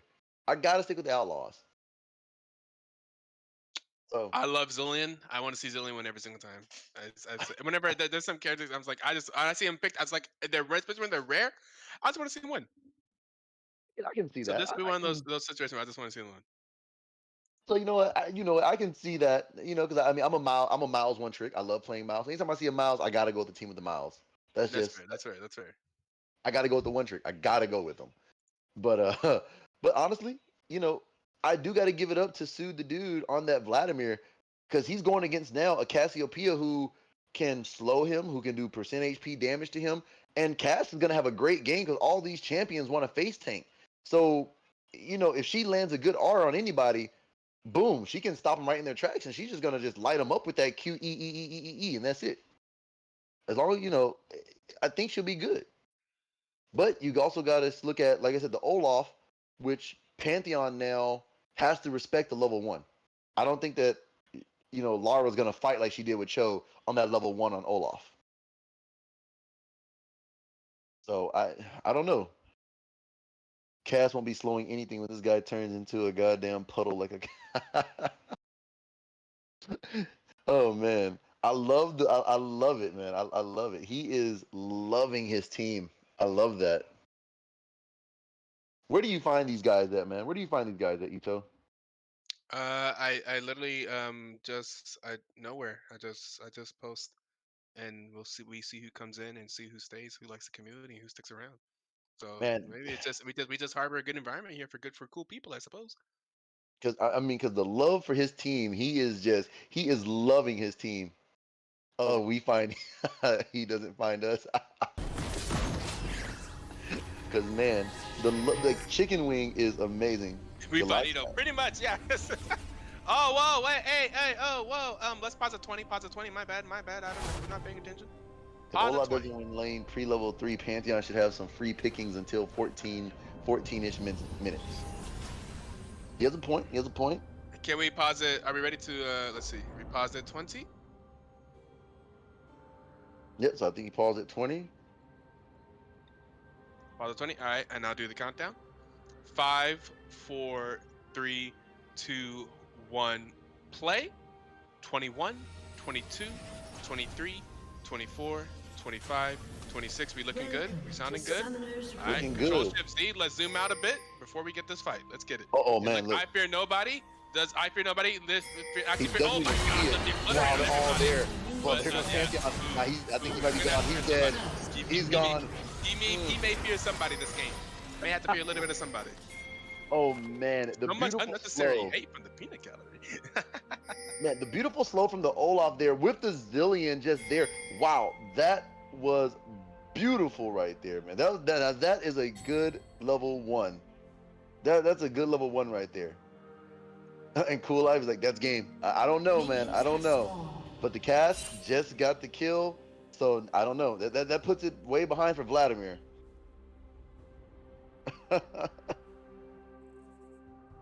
We still got a lot of game to go. Maybe it's not, hopefully Mord's kept his composure, and maybe he can bounce back on this.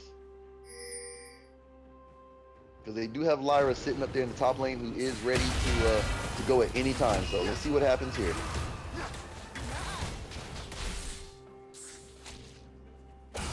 But how is Vlad into cast? I mean, what are you thinking? I think not as good as he is in some.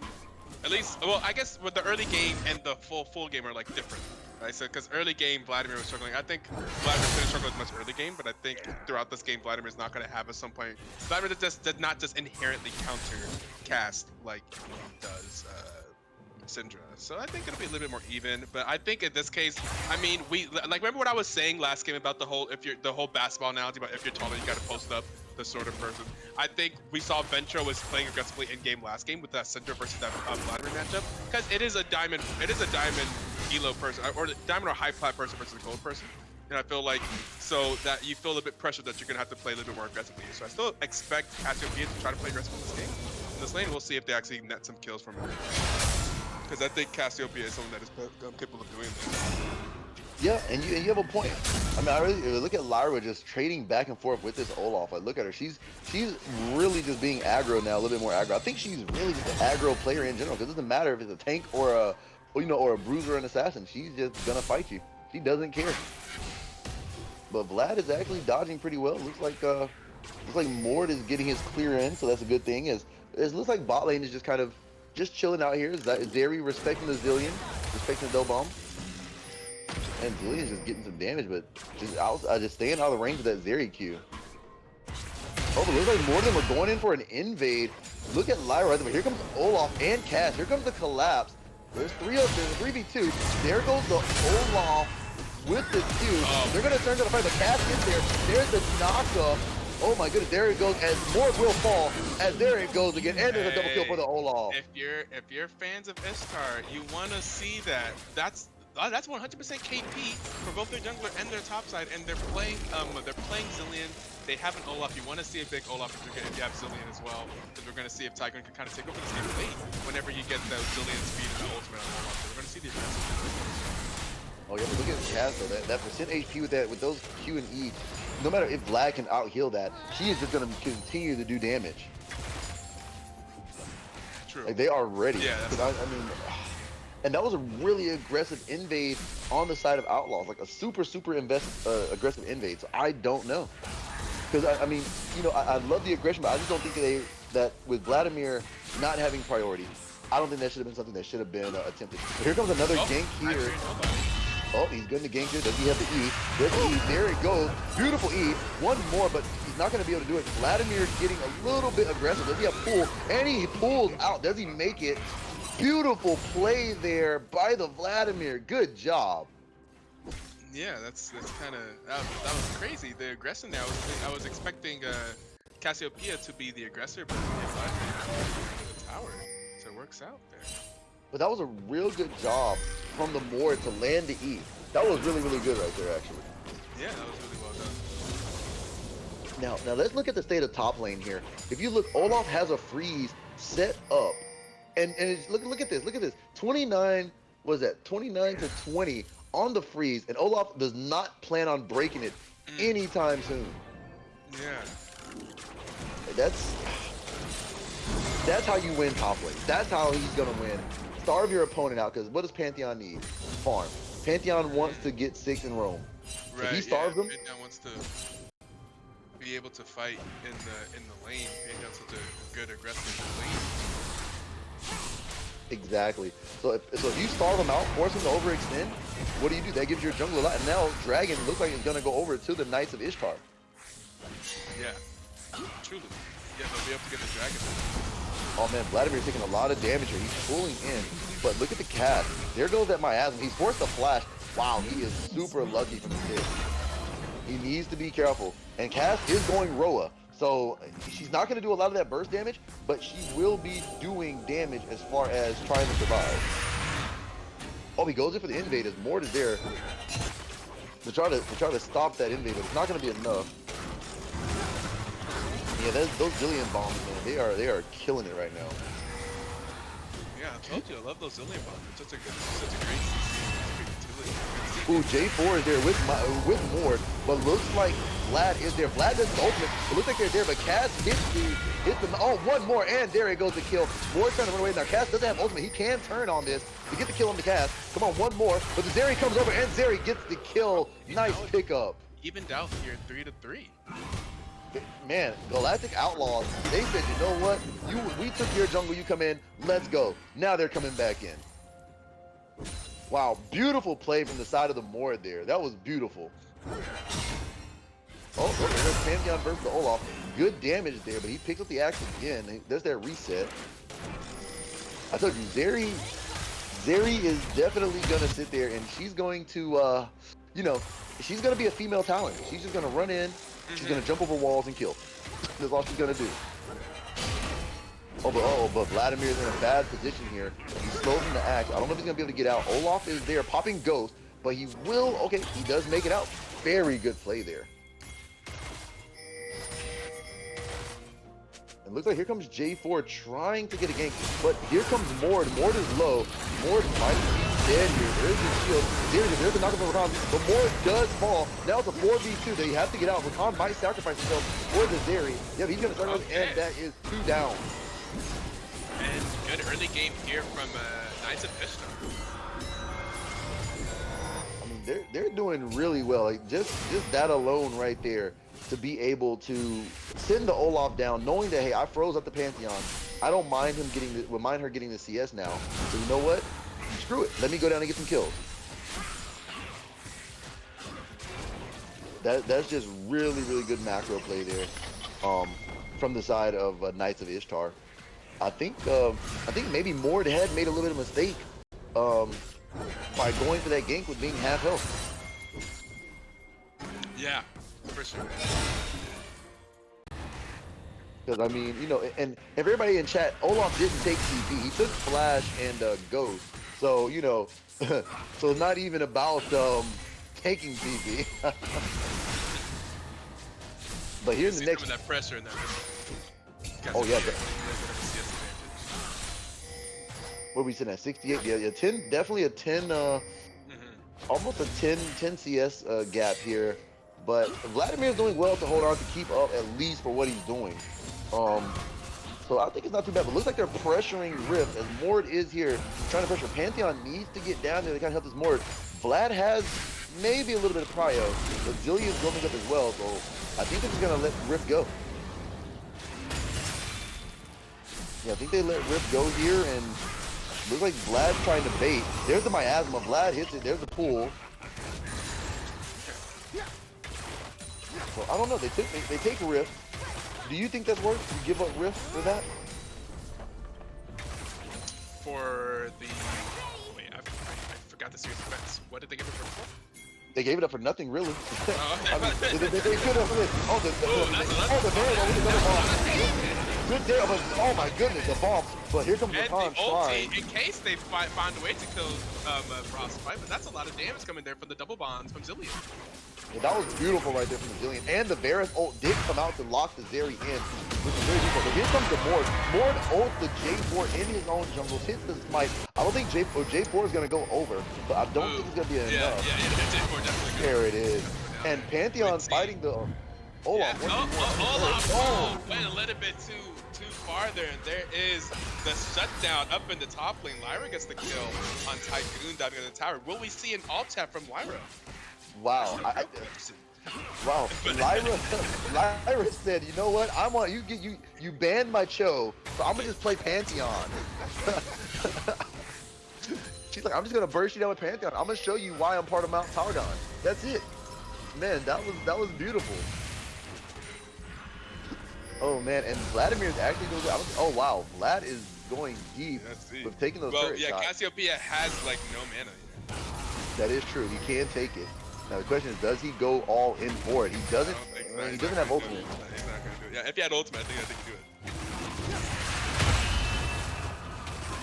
Because I mean, right now they're taking dragons, so at least they get the second dragon in the Inferno. But here comes J4. They are gonna pressure. Now, you know, they're looking at the Zeri. She hasn't used her. Vladimir has pressure mid, so I don't think they win this fight. I mean, J4 does, and Varus has his Varus is loading up the shot. There it goes. There's the Gary. Not gonna fight it. There is Lyra comes in. Pantheon. Lara comes in. Beautiful ult, but maybe not being enough. Here comes the Khan. Oh, but the ultimate. Beautiful job. Zeri comes in. The Zillion ult is popped, but looks like they're gonna end it there. But look, here comes Cassiopeia on the back end. On the back. Up.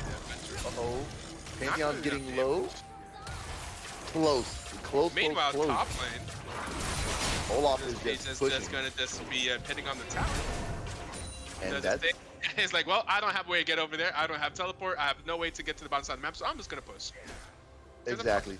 That's what you should do. He's like, screw it. He's like, you know what? He's like, I'm good. That tower pretty low. Is he gonna get that tower? Actually, Tycoon potentially could get that tower on this next wave potentially if he wanted to risk it for the biscuit. Is not going to risk it. Just gonna go ahead and leave it low and just get it next time. Now, one thing that I some damage in the mid lane.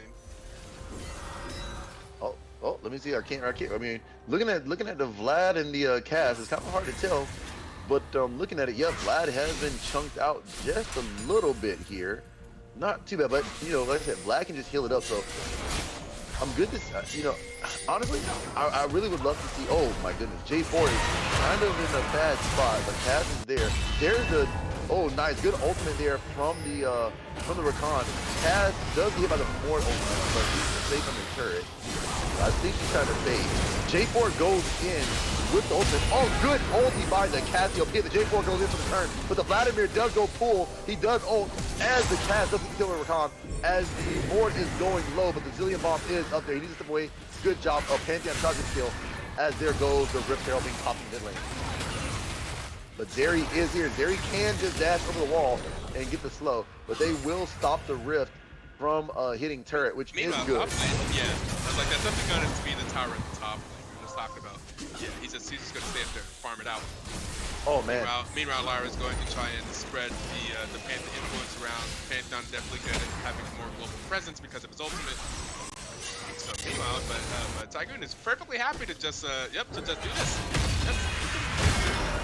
Just gonna keep farming, keep getting those levels, keep getting that CS. This is fine for me.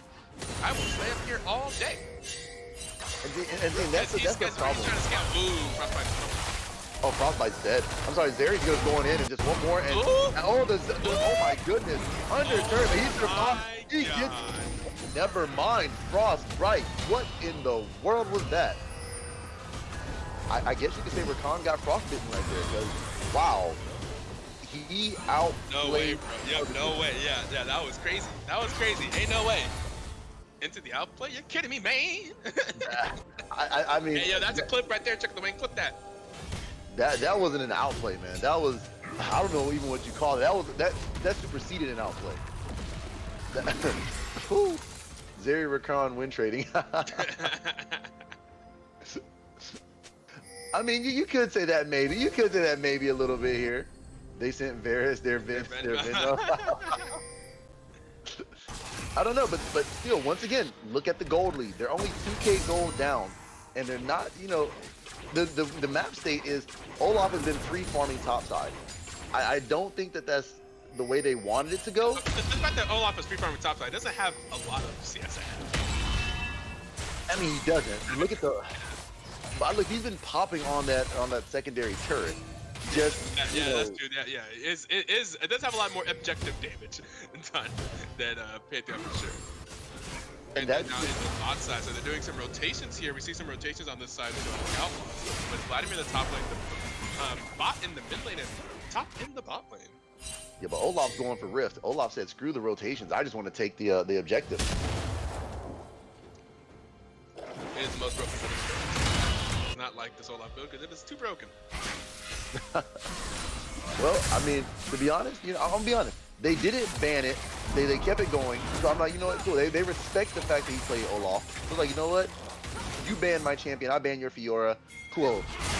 Oh, looks like the Pantheon's going back in on the Fiora. There's my Ashen. Ooh, was facing away whenever the Cassiopeia ulted. Lyra here. Well done on the cast. And going to re-engage, wait for the jungler. That was well played there by Pantheon to kind of engage, get that engage started, get Cassiopeia low enough to guarantee the kill whenever the jungler will pop. Meanwhile, in there, we're going to see that Knights of Ishtar, they know about, okay, if something's happening somewhere, then do something somewhere else. Ooh, Good close. Oh my god. Lyra with the double kill. Wait, clip that. That was beautiful by Lyra. I didn't even realize. I was like, wait, what's that spear that just landed? And I was just like, oh my god, suddenly Lyra. I mean, Lyra just said, it doesn't matter who I'm playing, you're mine. That was crazy. That was really good Pantheon. I mean, Lyra said, you know what? She said, I'm gonna take it. I'm gonna do what I gotta do. It looks like J4 might gotta go for it. J4's going for the smite battle, and he does take it, and he gets out. He got it, and he got out. Wait a second. That was crazy. Clip that as well. A beautiful play by the J4. Whoa, that was crazy. Yo, that was crazy. He actually got out with that. I need to see these clips. J4 said, never again. He said, nope, you're not evil. You got one dragon. That's all you're getting the rest of this Take game. these clips, Chad. That's illegal? Hey, I mean, to be honest, that's more than illegal. J4 said, I'm outplaying it. He's like, I'm going to outplay you. I'm taking everything here. He's like, it was a smite battle. And, yeah, I think he won. You got the important one, so don't worry. Oh man, as Cassiopeia is just hammering down this Vladimir. But at least Vlad, once again, if he gets to that point to where he gets tanky, he can definitely, just like last game, turn it to where he can fight and maybe start popping off some damage. It's like here in the mid lane, that turret is low, and they're just sitting there kind of waiting. I guess they're waiting for the wave just so they can take the turret. Zeri will be alone. Mordecai just needs to smite away. Uh-oh, here comes the dive. Olaf is going to pressure on the back end. Man, they are just taking the objective. Meanwhile, the mid laners are down here far away from for the rest of the team.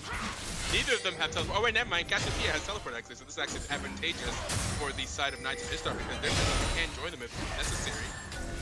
Because they're kind of running at Olaf here, but Olaf actually has his team very nearby. And Cassiopeia has just backed to the base. We'll see Cassiopeia potentially teleport into a fight top lane if they wanted to take one. Because I mean, they may be pressing this tier 2 tower here at the top lane, but Cassiopeia for right now is just going to walk back. I mean, I would definitely pressure because I mean, you've got the advantage. Spear! Oh my God! Frostbite just got locked half his HP. Good job, but Frostbite's not a. Hey, but Varus is Frostbite already outplayed one, so I don't know. At this point, I wouldn't even try to engage on Frostbite. I'd be scared. That's what happened the last time. Exactly. Thinking that would kill him and then he gets me. I mean, Pantheon might go board. And now, mind you, let's look at the wave. Make your first Mord. I'm so geeked. I mean, let's look at the wave state here. Nothing has been taken on the side of Knights of Ishtar. All three of their first tier turrets are up. That's true. Like literally, they are winning. Oh, here we go. Oh, Pantheon, there it goes. 1, 2. This time does get the there's gonna stun and there's gonna be the flash behind. Oh, got Lara. Does flash behind the Pantheon shielding there, and it's probably gonna result in getting the tower. If not fully aware of where the rest of you see first that's an obvious play, but the Cassiopeia now Cassiopeia is gonna go for the tower. Okay, now a little bit more aware of where the rest of the team is. So it's gonna go ahead and get that tower. It's an easy tower for Ventra there after getting the outplay against the Panther. That was very beautiful. That was very beautiful play by the Cassiopeia. Instead of trying to trade into the Pantheon's W shield, she said, "You know what? Yeah, Screw just it. flash I'm gonna flash behind." Yes. Oh, And but there's look at Mord. Frostbite. Mord's got Mord Derek. is on Frostbite. Mord is taking damage from the. Oh no! Oh I fear no, Mord's nobody under. Mord should fear the tower though. I fear nobody should be fearing the tower. The tower just takes Mord out. Yeah, How much damage? Cass OP need nerf. Hey, cats are pretty cute. Community rule: don't talk in the chat while you're in game. Spoilers! You're 3 minutes ahead of the music. I mean, look, they are getting it right now. As far as it goes, they are killing it. And now they're going to be on Baron. Now they're taking Baron. As the blue team is just going to run out. I mean, Knights of Ishtar here, man. This is a totally different team than the first game. They are playing differently. Like, I think the Cassiopeia pick here is definitely the pick that they needed. And I think Cass really just makes a difference. Because of her percent HP, because of the slow, the miasma, it stops a lot of their damage. It stops a lot of them. Mordekaiser has money on this game, but he put the house on Knights of Ishtar.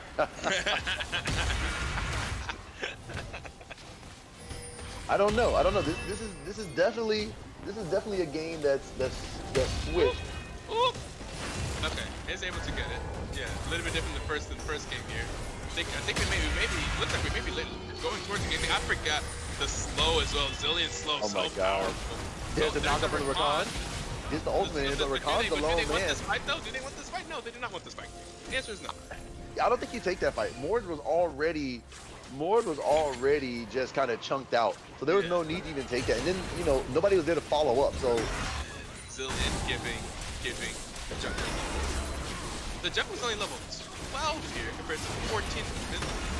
I guess no. Okay, no, the jungle that's not fine. The mid laner for Cassiopeia it's just high level. What the hell? Cassiopeia, yeah.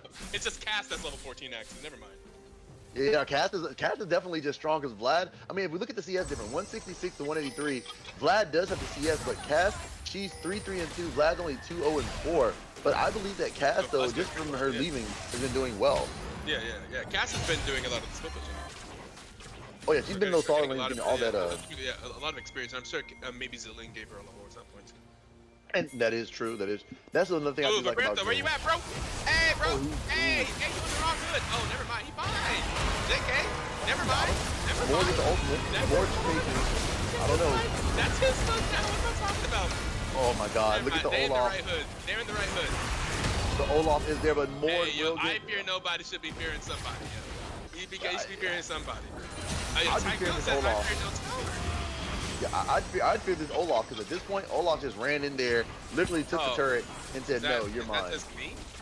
Or did everyone freeze there? I think that might have just been you, because I'm watching them walk it down right now, because they are on it. Wait, why am I frozen? Because right now, they are going in, the turret is coming down, and looks like this might be game. This might be the end, because Olaf is running it in, as they're stopping on the Rakan. Looks like Zeri is going to get to the bomb. Wow, that hit right there. And the inhib does go down. Oh, good knock on Rakan, as he does. Oh, but Pantheon comes in back in. The Pantheon is the lone man out. The Zillion does come down. But there goes the J4. J4 kept him back in as the Zillion and the Rakan goes in. Oh, Frostbite gets a kill on a killing spree. There goes the Vladimir, but here comes the Olaf as the Baron gets a double kill. Here's tonight to the final team fight as Cassiopeia is popping off. There it goes. There's the J4. He goes in, and Cass is still putting the burn on them. 2 for none. As looks like Galactic Outlaws are running back to their turrets, as the Knights of Ishtar is going to recall. Catches ADC out and still loses fight. I mean, they are getting it right now. They are literally pressing. This is a game that they wanted to make sure that they came out and established it. Huh. My game will not continue past 23-13. I am stuck. If I try to drag it forward, it just breaks. Yeah, that's a spectator sometimes. Spectator does that. Yeah, spectator flying, You know, Riot isn't $1 million company. You know, they're just an indie company just starting out. You know, so it's okay. Yeah. But definitely, they are killing it right now. There's the Mord. The Mord's in there fighting, but wow, Mord is just gonna get deleted here by Frostbite. man, they have just scaled all the way up, and he is going that AP Varus build. So of course, that's no wonder he's popping for so much damage. And there goes Cassiopeia. Wow, look at that damage. Just Cassiopeia, the miasma is just so good against these mobile champions.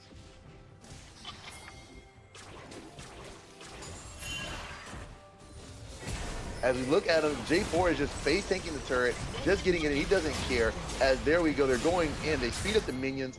As looks like Olaf, this might be the final engage. I don't know. Cassiopeia does have Rylai's now for the extra slow, as the minions are crashing in the mid lane. This is just a nice standard 1-4-0 right now. Well, 0-1-4 right now. They are making it really good. Pantheon doesn't engage on the Cassiopeia. Good job, but hey, Cass is just going to survive. That Roa, man. That Roa with that Sephiroth shield. It is insanely good. Looks like Vlad's trying to get in there, but is not going to get in there right now. As Olaf is just poking away with those actions. They're trying to get in. There's the Zillion bomb. The double bomb. Olaf pops ultimate. Olaf's going to go in. Looks like Olaf misses, but the Varus misses the Q. Olaf says, you know what? I'm just going to go for the inhib and keep it moving. As Cass is just slowly just taking down, you know, mid lane turret. Like, she's just letting the minions feed. And this is just nice, slow, methodical gameplay here. So you know what? We're in the lead. We don't need, but there goes Rakan. They're going in. J4 goes in. There goes the Varus. There goes everything. Zillion pops the ultimate. They're all trying to get out. People who dies in the back end. It looks like that is J4. So it looks like Olaf is running down the back end. Vladimir will drop. There goes the Zeri. Zeri is next. Rakan goes next. And Mort is down. As looks like Pantheon tries to go in. Oh my goodness, good double kill, but Pantheon will fall as Cass gets a triple kill. And that is game. Good try on the side of Galactic Outlaws, but the Knights of Ishtar, they said we're here, we're pushing it to a game 3, we're not done yet. Wow, beautiful game. Yeah, truly.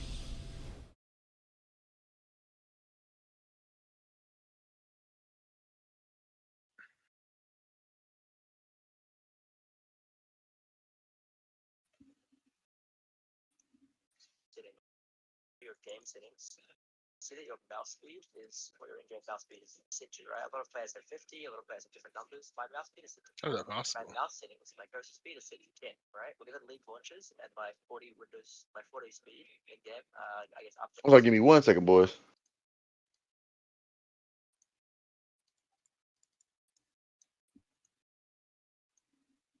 But that was a very, very beautiful game. Man, I don't even know what to say about that, man. I don't know. Lyra maybe a better match. Lyra maybe had maybe bit off more than she could chew on that one. Yeah, for sure. And we'll see what adjustments happen here in game 3. So I mean, what do you think ends up being the? I think I think the Olaf Zillion ends up being very impactful there. I didn't really get to see the end of the game, so I just kind of started setting up for the next game. So looks like this is gonna be the final game. We are going to take a little bit of a break, and we are gonna get back into it for game number 3. So make sure you stick around. We've got plenty more to come. We've got the final game of Galactic Outlaws versus Knights of Ishtar. Man, who will win? So stay tuned, and we'll be right back.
just to escape mistakes made in the past. If only I could change. And all the love you gave, it came and went so fast, and only left the pain. Now all I think about, just say that we can turn it round. I don't think I can go without.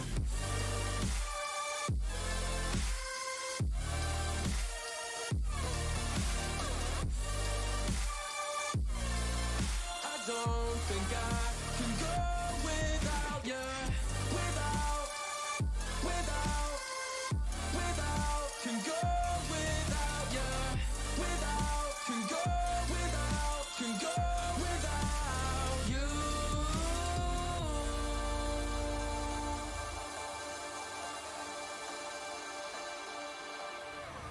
Brought my soul sunshine to a body as cold as mine.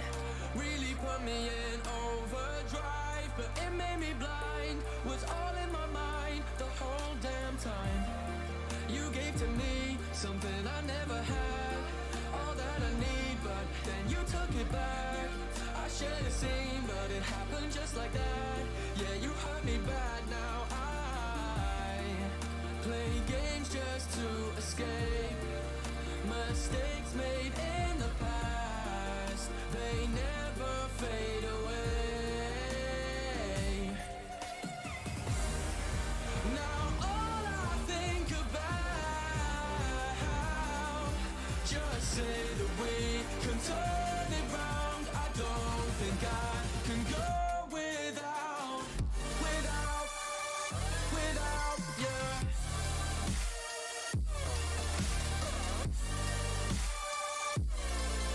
I don't think I can go without you. Without, can go without you. Without, can go without you.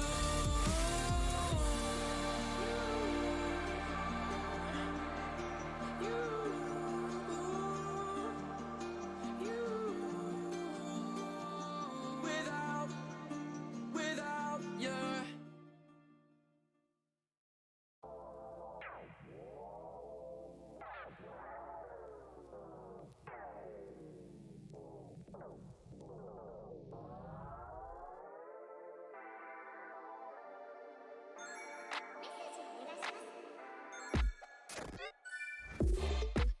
I fell in love. Running backs can't get enough. Might as well go straight away and come a few trips to the top. I fell in love. Instead of chewing bubblegum, I'm wearing clothes I can't afford. I'm trying to look cool for a girl. I fell in love. Running backs can't get enough. Might as well go to the world.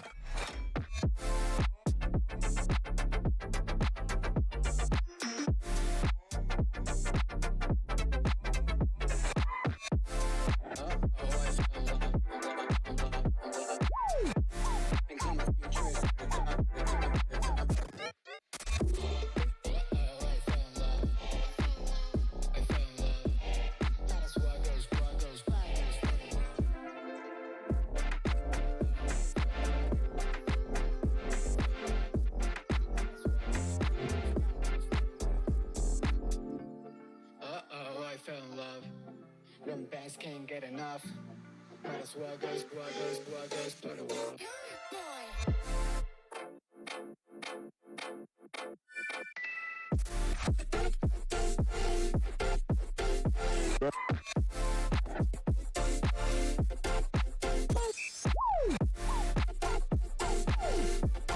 Might as well go to the world.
we are back. Welcome to game 3, our first game 3 of the season here in the second match of the season between Galactic Outlaws and Knights of Ishtar.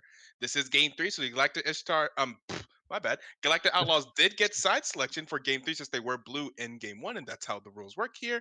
And they have elected to be on the blue side here in game 3, and we already have the bans coming out quick. Galactic Outlaws once again banning out that Fiora. They did not want to see Tygoon on Fiora. We'll see how many times this season Tygoon actually gets to play Fiora, but so far that'll be 0 for 3.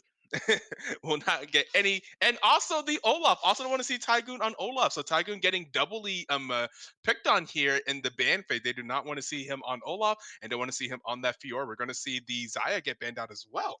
Okay, So so yeah, definitely so making some adjustments from the previous games. Like, you know what, we don't want to see that, and we don't want to see that.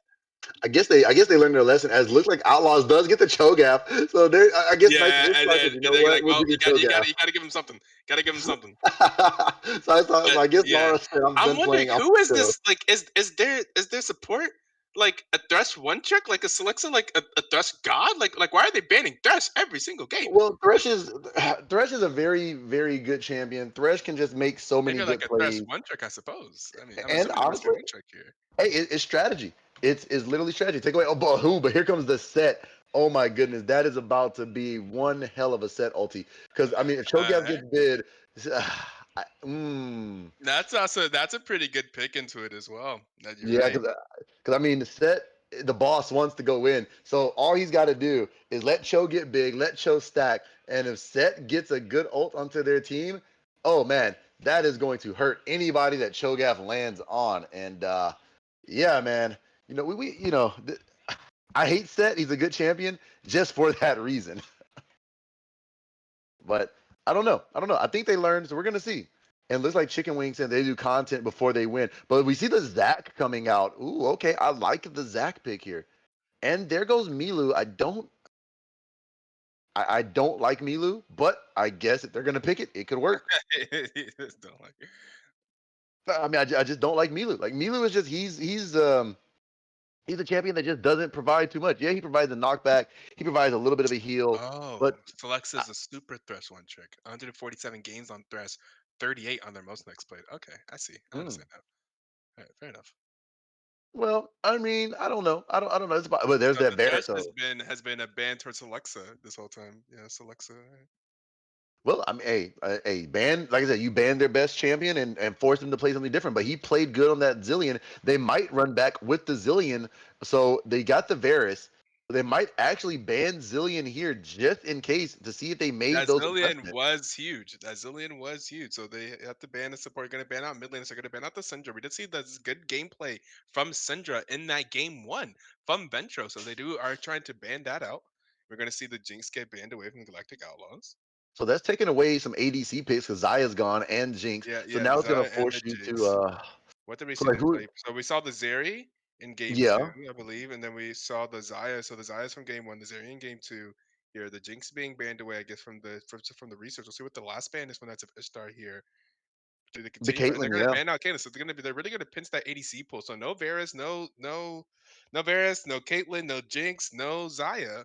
What will the ADC of Galactic Outlaws? That'll be the team captain Bomber. What will Bomber land on now? I mean, Draven is still available. You got Ash, you got Aphelios. I mean, you still got some pretty high profile picks. As long as he Yeah, doesn't pick Ezreal, I think we're okay. Because I we're mean, just gonna see what's honestly, in the pool.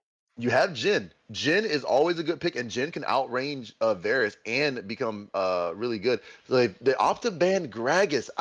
So I yeah, don't they have know. Jinx. So the three most played for Balmer is Jinx, Caitlyn, and Zaya, and then after that it's Ezreal, some Sivir, at least for this season, at least. So that's probably why they decided that there was a Draven game, and there are 2 Draven ranked games in the past day for them, but they both were resulted in losses from what I can see. So Mm. maybe they wouldn't mind seeing the Draven. But we'll see. But we see mostly maybe Ezreal or Sivir would be one of the next champions according to the season so far. And maybe and I see the Orin pick. So wait, I love so me some Ornn, baby. I is that love me some Ornn. Wait a second, you're right.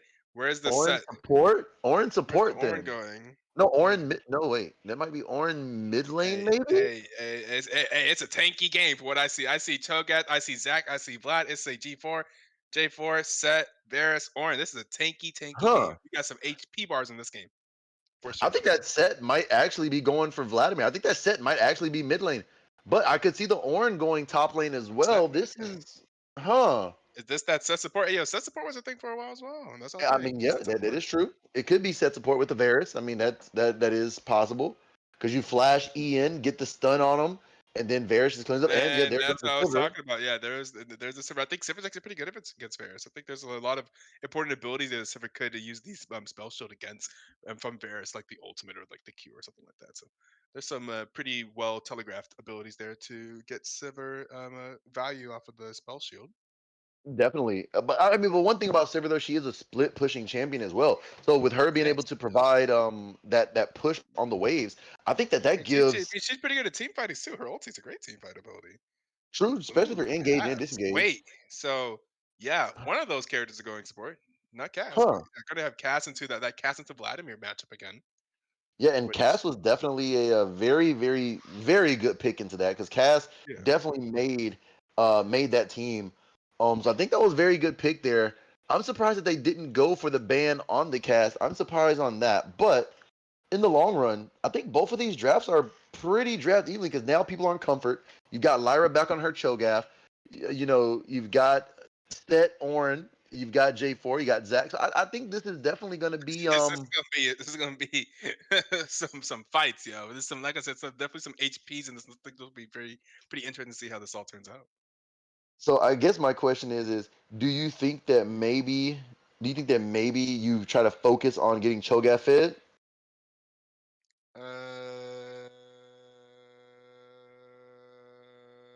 No, I say Sivir. I think Cho'Gath's gonna get hers. I think Sivir though. I think if you can get Sivir ahead, I think that'd be super useful. Oh, what the heck? Hmm. Was that lightning? Wait, what? Just lit up outside my window. Oh, my phone says severe thunderstorm watch. Oh, Oh man, well be careful. oh, maybe that is what I saw. Oh man, you saw the lightning there and it scared you. Yeah, no, I just my room just lit up blue, and I'm like, huh? Oh, there's a thunder. Yeah, okay. I don't know. All right. Maybe you thought. I don't know. Maybe Volley Bear was coming by to say hey for a Yeah, second. I don't yeah, know. right. But I mean, with both of these comps here, are definitely came through and said, "Hey, you know what? We were done playing. We played first game. These are going to be some team fights for sure. This is going to be a fun one. with Orange J4, Cho'Gath, Zach as the top side beer. Boy, do we got some beef. Now, one thing I do want to note is in that whole game, you notice Lara did not type at all in that whole game. I know. Yeah, and they did not win. Notice as well.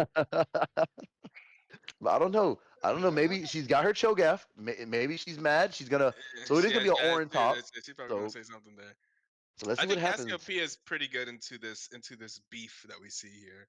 Cassiopeia Oh is yeah, pretty good against tanks. because she's gonna shred as soon.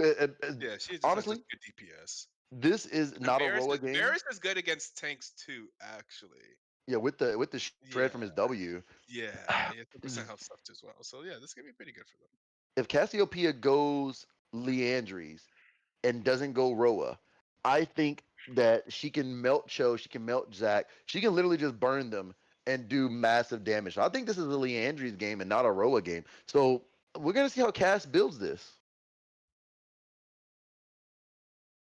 But looking at this final game, what is your prediction to see who is going to win this? Cass goes Prowlers.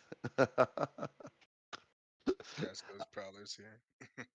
There's If Cass Lara. went if Cass went Prowler's Claw, that I don't know, man. I'd have to if it worked, I'd have to ask Riot like what's going on with their games here. So hold up, we gotta say who But what do wins you? game 3. Let's go ahead Yeah, and get who that prediction wins? done. Because I mean, I like Ishtar's comp. I don't know. I don't know enough about Melio. Let's see. Melio gets rid of. Ooh, wait. Melio could counter a massive Cassiopeia ulti, right? Or Varus ulti. hmm, Melio may actually come into. May actually. The Melio cleanse could ends up being like kind of crazy here, it right? could. I mean, Yeah. it could. It can do knockback. It can do damage, and it can Ooh, cleanse those no. This ultimates. isn't. This isn't easy to me. I But don't I was forget, leaning. I think Cass and Varus are like stronger carries here. for the comp for the just the beef fight, the beef stick fight we're about to watch, but I don't know. There could be some. It's not at all clear. I think it's going to be a close one. I mean, Now if let one team, yeah, I think it's going to be a close one. because don't forget they do have Set, and the tankier Zach Yeah, gets, the bigger Cho gets. Set's that's ultimate is going to do damage on anybody he lands on in a team fight.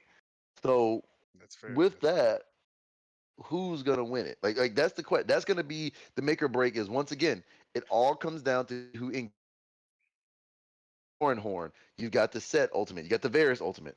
So it's a game that's going to definitely come down to the wire on mechanical and just macro plays here. Like who has the better macro? True, true. The macro's gonna be very important here when you have just like these beef sticks.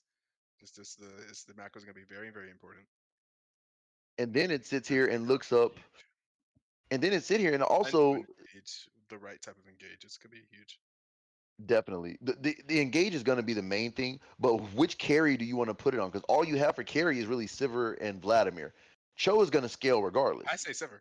I think Sivir is better. I mean, Vladimir is crazy too, but I think Sivir would help you get through some of the beef that's about to go up against. I think a strong Sivir would be great here. I think Balmer, give it over to Team Captain Balmer. Your master tier jungler, your mate is playing Zac. Zac is, and I mean, there could be a lot of early ganks here that could really set the tone of the game between J4 and Zac. Both again, the junglers are the highest elo person on both of these teams, so I think the jungle early is going to really determine like the vibe of the game. Hmm. Okay. Okay. And you know what? You have a point. So if you had to make one prediction, are you going with Knights of Ishtar, or are you going back, or are you going with the Outlaws this game? Oh God, I think Ishtar. Because I just did Cassiopeia and Varus, maybe Shaga here. But I could definitely Oh, see it going the other way, like either way. I could definitely see it going either way, but I think it's Star. But so it's I not mean, easy. It's not easy. I've got to go with the Outlaws because I mean, I really love the I fact mean, that the engage Lara, here. Lara on Cho'Gath. I mean, you know, I don't know. Exactly. Lara on her Cho'Gath, but you also have the Zac, and I really do like Zac. Zac can just come out of Fog of War, hit a nice knockup, ult, followed by a Cho'Gath knockup, followed by a Vladimir ultimate. It's just so many combos here that they can do that, I really want to see happen. So we're gonna see, and I think in game 3, Outlaws can take it. I think that they can. But Chicken Wing, he's here. Rooting on Ishtar. So I mean, hey, we'll see, we'll see. But Laura, I feel like if they're gonna carry through, she's gonna have to sit here and she's gonna have to win her lane. And I really feel like they need to get her ahead because Orin's gonna be able to upgrade those items, and it's definitely gonna screw everybody up when they get that added damage in Yeah, there. true. Orin does help. Orin does help team scale. That is very fair. That is very true. Oh, here we are into the game. Let's go Yeah. So ahead and get a good pause here at 15 seconds. Let's go ahead and pause at 15. So 12, I'm almost there. I am positive 15. because I am excited.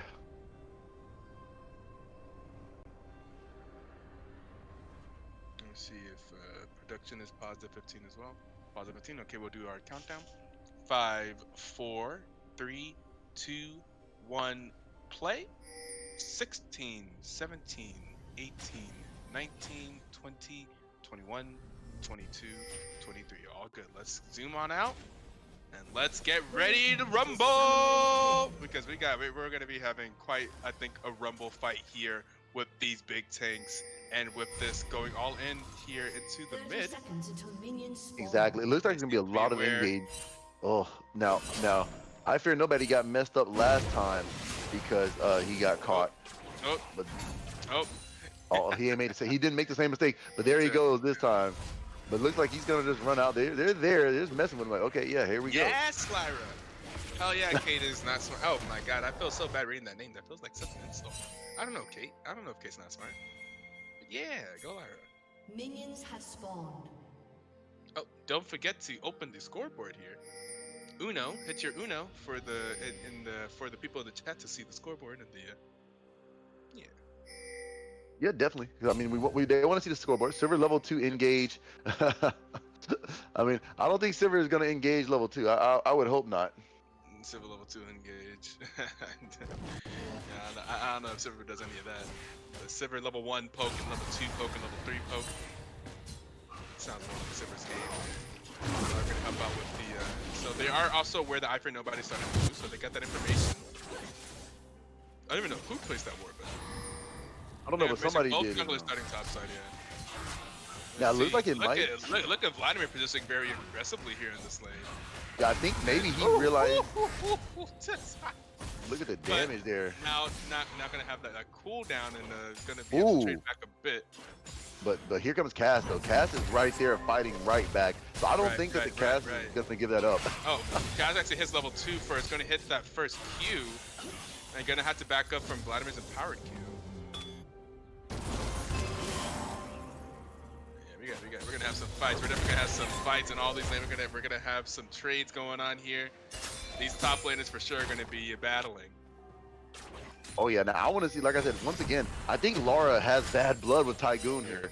So I think maybe that yeah. I mean, hey, he beat her with Olaf twice. And well, she won the first game, then he came back, beat her with Olaf. I think she's feeling some type of way. Right now they're 1-1, so it's fine. But it all comes down, to who ends and runs away with the game 3 win. Which team is gonna start, 1-0, and who's gonna drop to 0-1 for the season. That's all that matters. And this set support, man, you don't see it often. But yeah, and can we just point out that that's actually a very nice set skin. It's actually very nice. Oh, yeah. Oh, but look at the Zac. Look at the Zac. Zac's positioning on the bot side. Looks like he was gonna go for it, but pressure on he the Zac, off. like I said, to make these early. We got to look at these junglers in the early paths. So both junglers started top side. J4 is going in for an invade.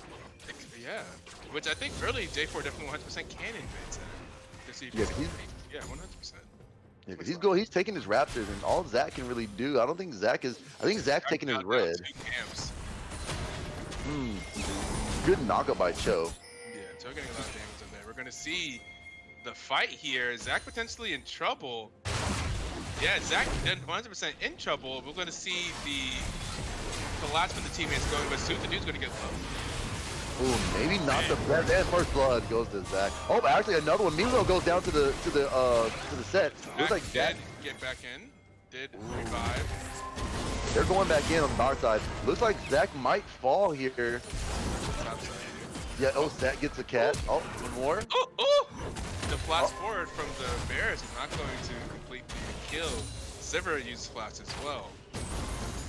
It looks like top lane here. They are just going in, and Cho'Gath is going to start to look like a little bit of a proxy here. Okay. Like, hey, remember when you did this to me? Remember that? Yeah, she's like, you know what? She's like, you're not the only one who knows how to proxy. I can do it as well. She's like, I'm Cho'Gath. I get help when I do this. You don't. So I think that's really, really smart by her as she takes that, and he's super low because he fought a lot of those minions. Oh yeah. She might just get a proc here. Ooh, could be in trouble. Only 1 minion left. Here is the gate. So close. And then flash forward. Looking Look for at more. Zac. One more. Oh, but no, it's not the regret. And Zac doesn't have passive, and he just falls into a puddle. Oh no, I fear nobody should be fearing somebody. Oh, and what makes it worse, the penguin dab on top of that. No. Man. It was so. Man, try something. That's really tragic, guys. They put a lot of resources into that to get nothing but a death. And that's unfortunate, and that is going to lead to them losing the dragon. Look at the macro play. Taking advantage of the mistakes of the enemy jungler, of the enemy team. That's actually kind of significant. They died, they lost, they died, they lost dragon, they lost some pressure around the map, and J4 is now even further ahead of Zac. And Zac still doesn't have passive backup, so J4 can once again just kind of walk into Zac's jungle. And then you have a point now. Ooh, here comes the Orange Horn. Cho'Gath with the knockup, with the Orange Horn comes through. Here it comes. There's 1-2, there's a stun. Another kill. After just getting that last kill, and Zac is here, but Zac is here too late. Zac walked up and now wasted his time further. Now, I didn't think about this until just now. Orin's W does do percent HP damage when he gets the brittle proc. The clap. So, yes, so that is super strong against Cho'Gath, who builds who builds AP. Well, HP. Yeah, who just builds HP, who just stacks HP, but not even building a duet, just literally just champion's kit. Man, and I told you, this is like a grudge fight here between Tygoon and Lyra here, because they are. A little bit unfair, because I mean, Lyra's like, "Hello, jungler, you're just not gonna, y'all not gonna get the kill." My mid and jungler came up, and all we did was die to Tygoon. Now Tygoon just got ganked like that. Now it's 2-0. That's not ideal at all. That's super not ideal. Oh, definitely not. And the thing is, now the question is, did Vladimir have pull when they did that dive? Because I think if Vladimir tanked one more turret shot, pulled out, Zach might would have had enough to get. Yeah, just barely enough damage. Yeah, but it's a play. I mean, they went for that play. It didn't work out for them. And meanwhile, mid lane as well, Cassiopeia with God was able to fight the CS advantage. So now, right now, things are going all Ishtar right now. Oh yeah, Ishtar is 4-0 right now. They've got about a 2K gold and lead. There we go, taking yet another jungle camp away from Zach. Zach looking to get back into this. There's no camp in the bot right now for Zach to get. There's going to be, and Lyra is going to be in so much trouble on this island. And look herself. at J4.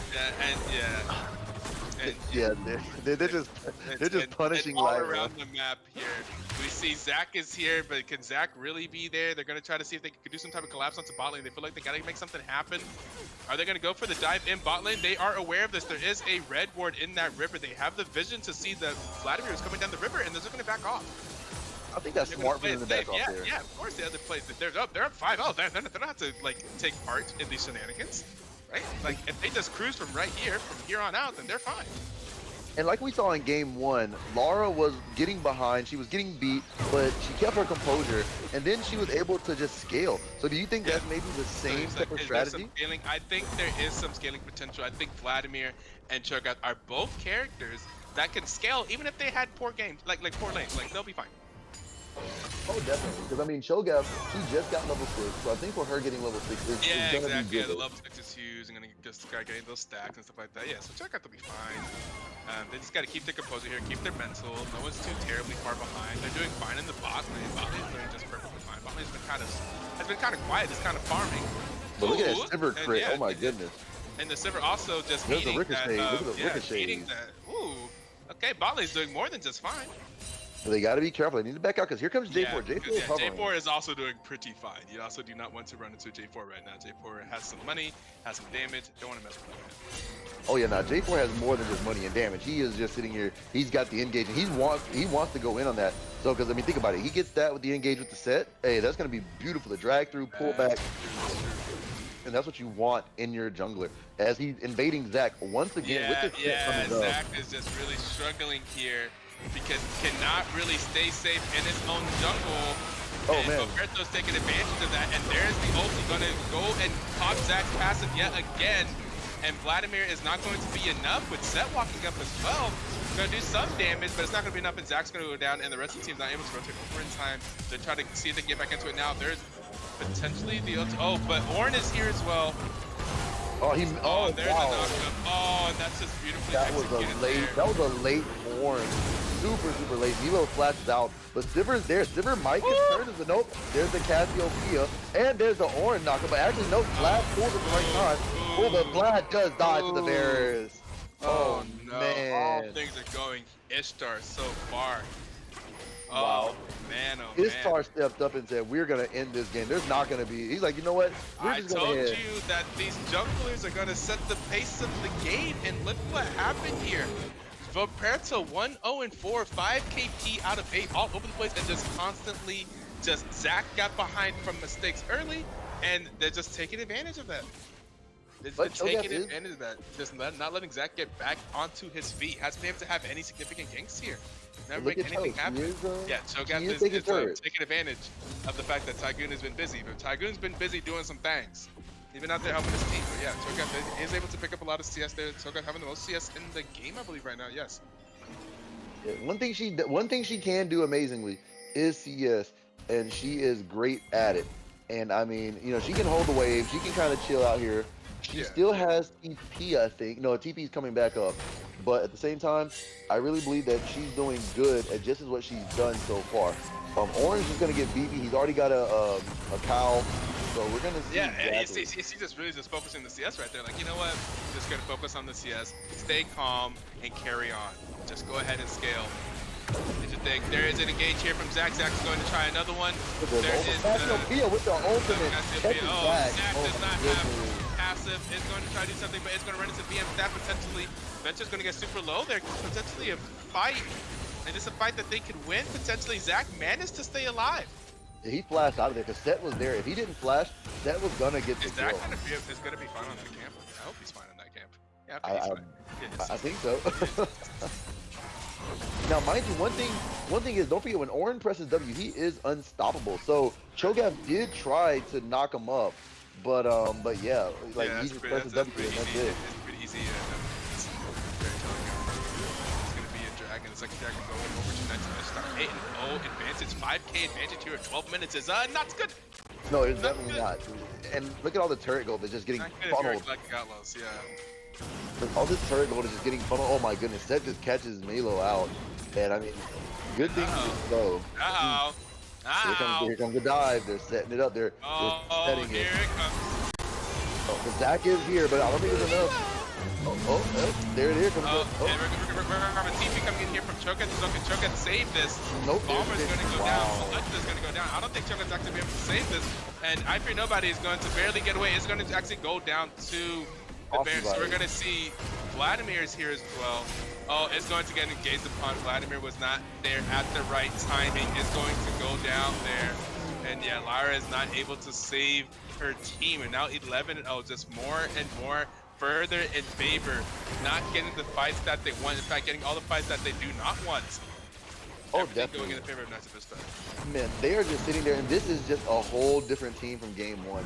Maybe those first game nerves, you know, they were filling them out, seeing how they were going to play. But man, this team right here, they are just playing textbook perfect macro. The Orin with the zone, with the horn. And if you notice, Cass wasn't even there in that whole entire fight. She was mid lane just farming the turret and the minions, just getting stronger. Wow. Yeah, you see every single person on the side of Knights of Ishtar currently has the bounty. That is, I mean, hey, objective bounties, catch-up gold, that's a thing. They could still potentially get back into this. They do have scaling champions on their side. With Sivir, Vladimir on, and Cho'Gath, that is not over yet. Oh no, it's not over by no means. It's definitely not over. There are catch-up mechanics, and they definitely have the champions to be able to go back into this game. But it is going to be very rough, and they're going to have to stop taking fights that they can't win.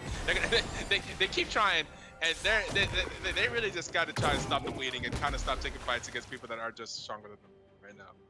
Exactly. They have to get They have to get a fight where they have a massive advantage, and if they can't take these like evenish fights, they're gonna have to do better on trying to establish vision control, which is gonna be very difficult because Ishtar is obviously very on top of the vision. You see where all these wards are.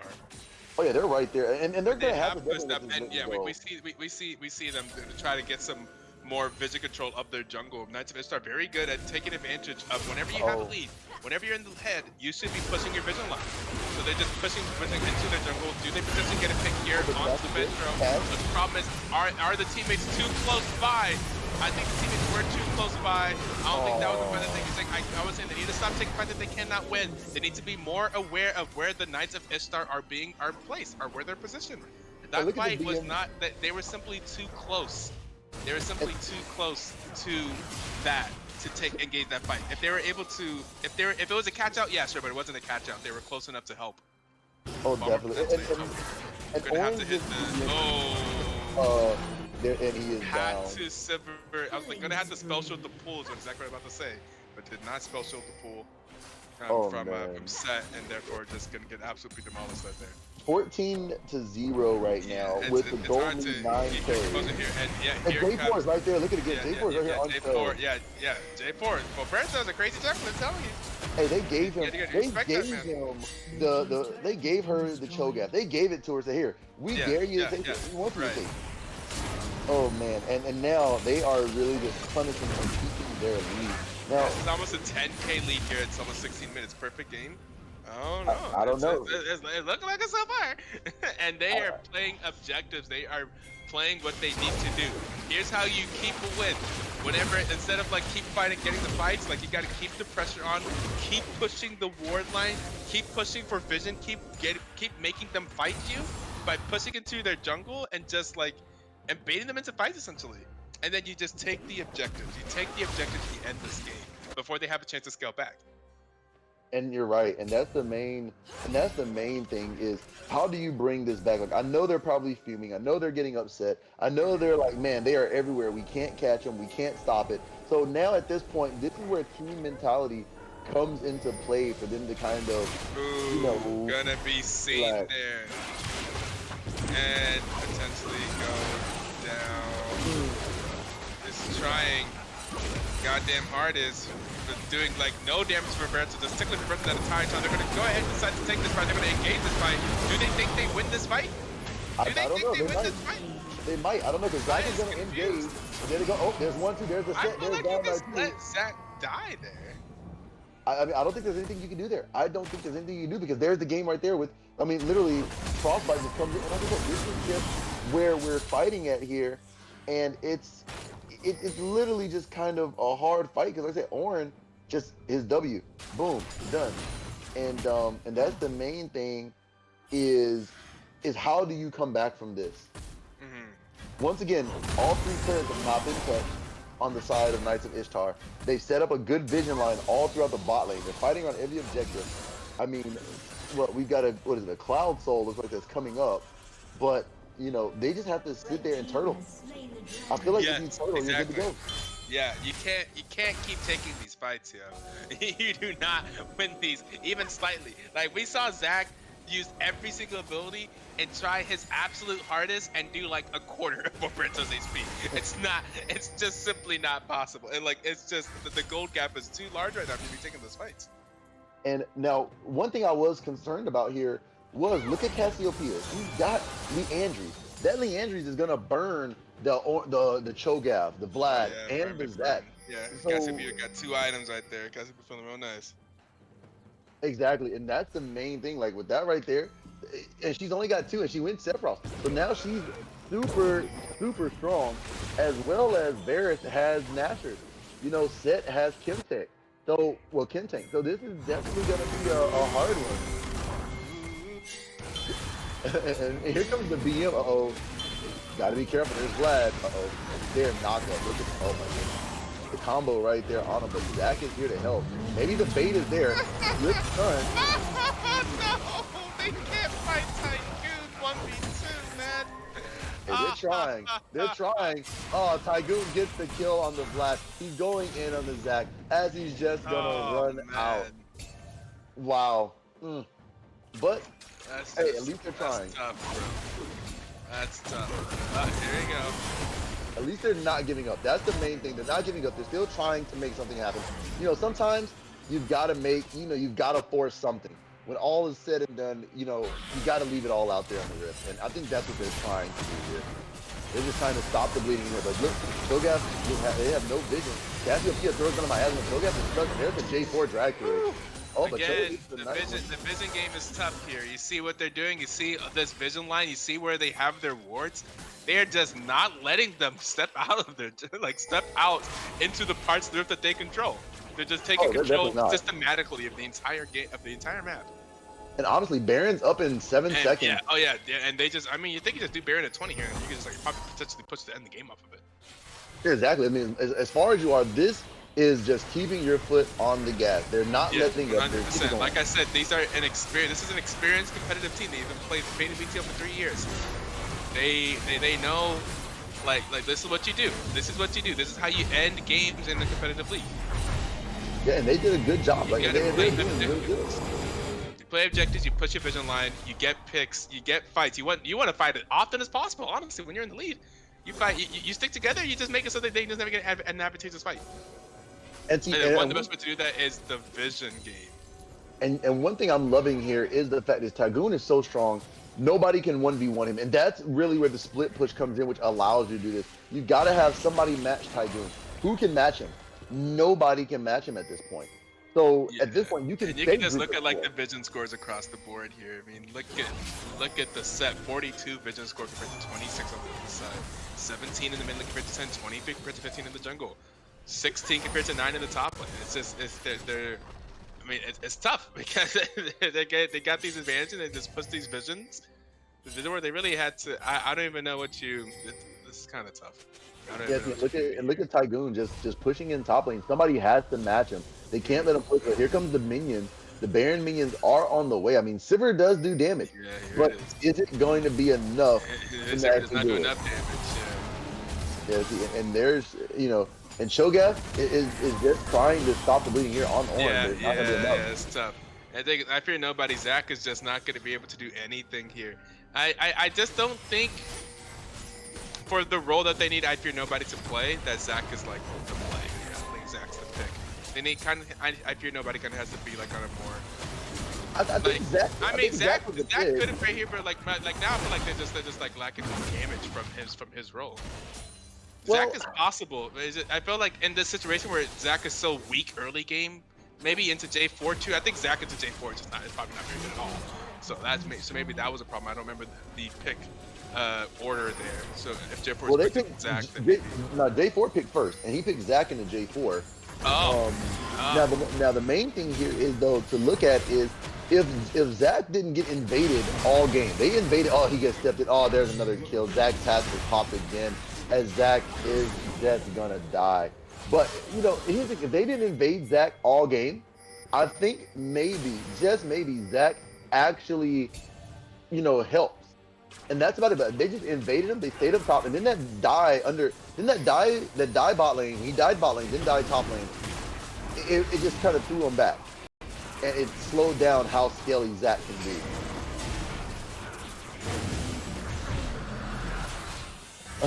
Has Space Groove Ornn in his shop is such an upgrade. Why does he not have it right now? I mean, I'm gonna be honest. Elderwood Ornn, you gotta love it. You gotta love the classics, man. I love the Elderwood. It looks amazing. Space, I mean, Space Groove looks okay, but but definitely 20-0, and the gold lead is at a 13K lead right now on the side of Knights of Ishtar. I don't know. This is a hard one.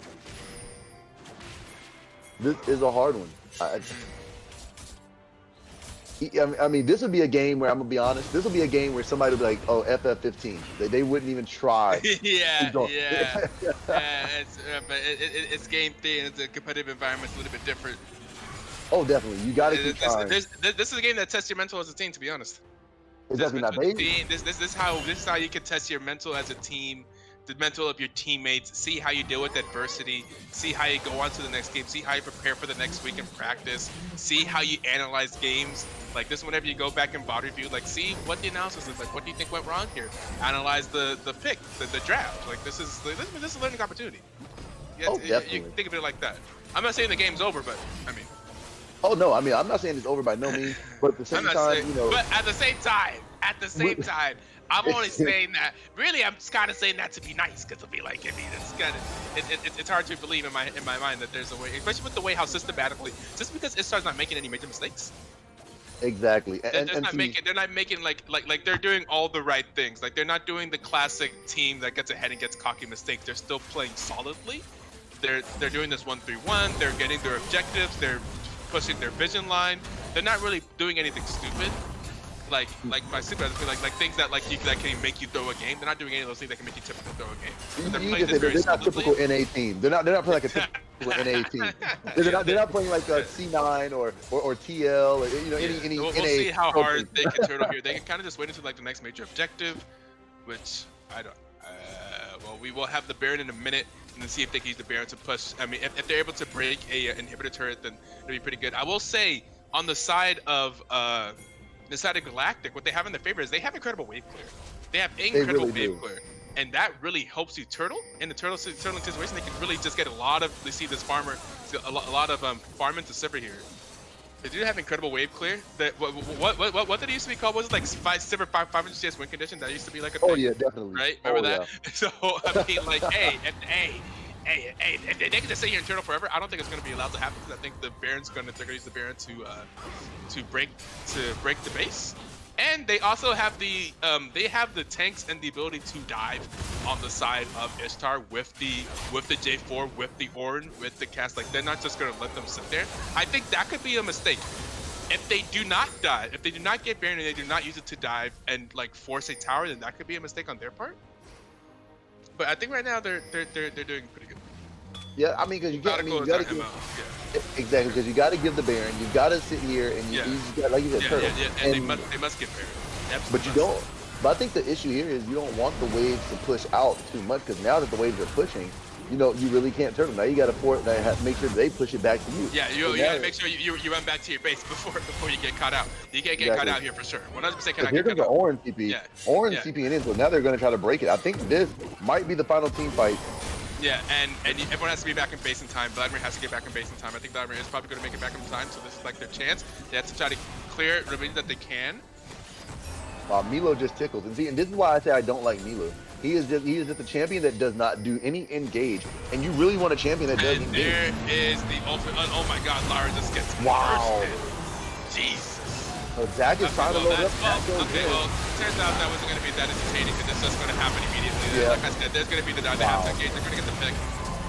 Yeah. And this is just and like I said, Milu once again he's an underwhelming pick from what I don't like. I just don't think that Milu here was the way to go. As Cassiopeia just look at Cassio. He's just gonna just destroy. But GG looks like this will be the game as Cass and the boys of Knights of Ishtar get the perfect game.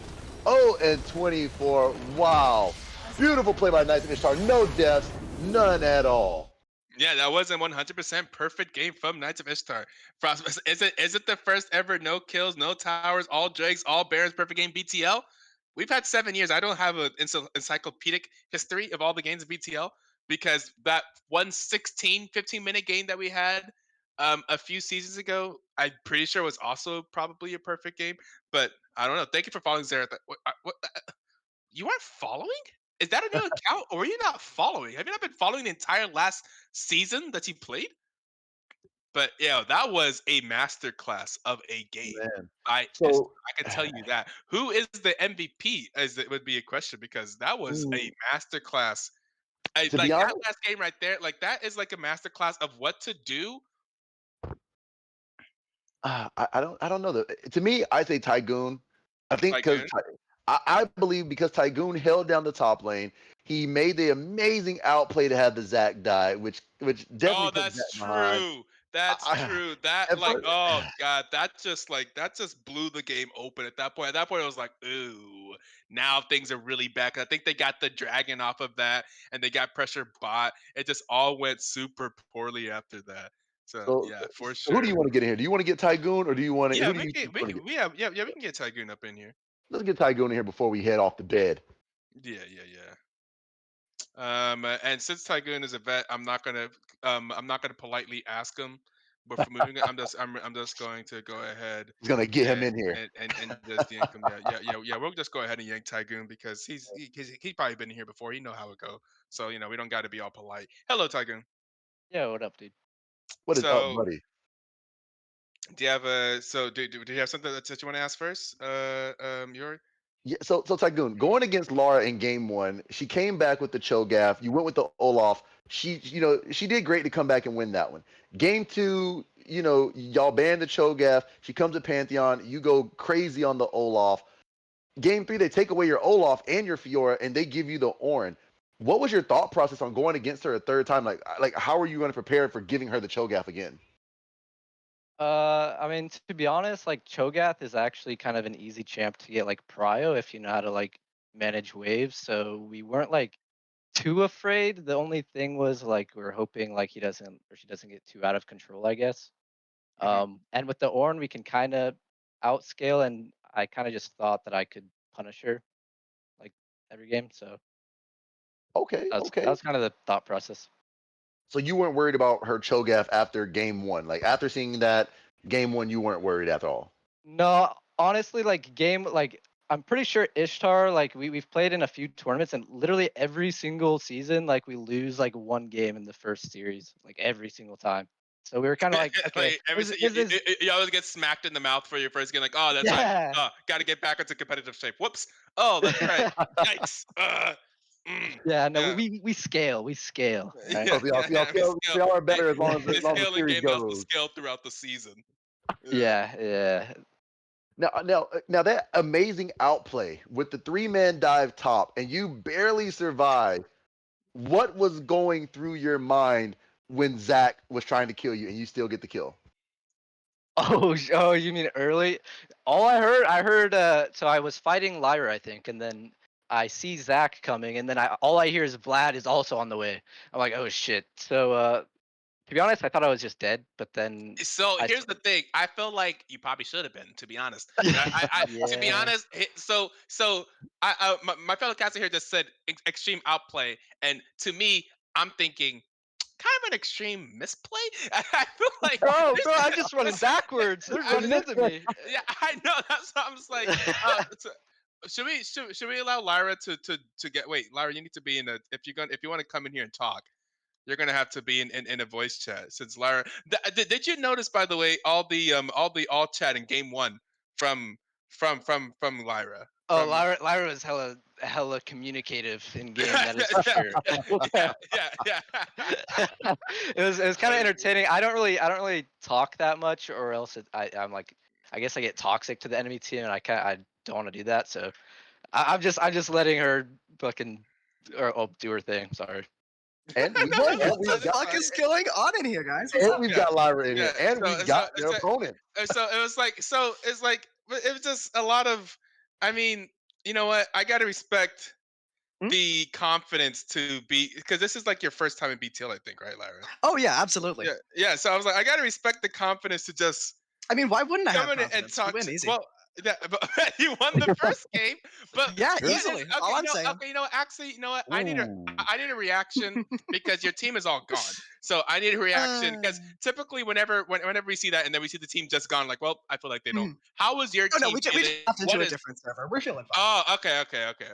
So I was like, where is the mentality of Galactic Outlaws after the game 3 specifically? I mean, Because okay, game 1 and 2 were back and what forth. we know, we have to break this down into what we know and what we think, like what we think about this league. Because what we know is that Okay. we are the best and we can never lose. And what we think about this league is that we're better than them.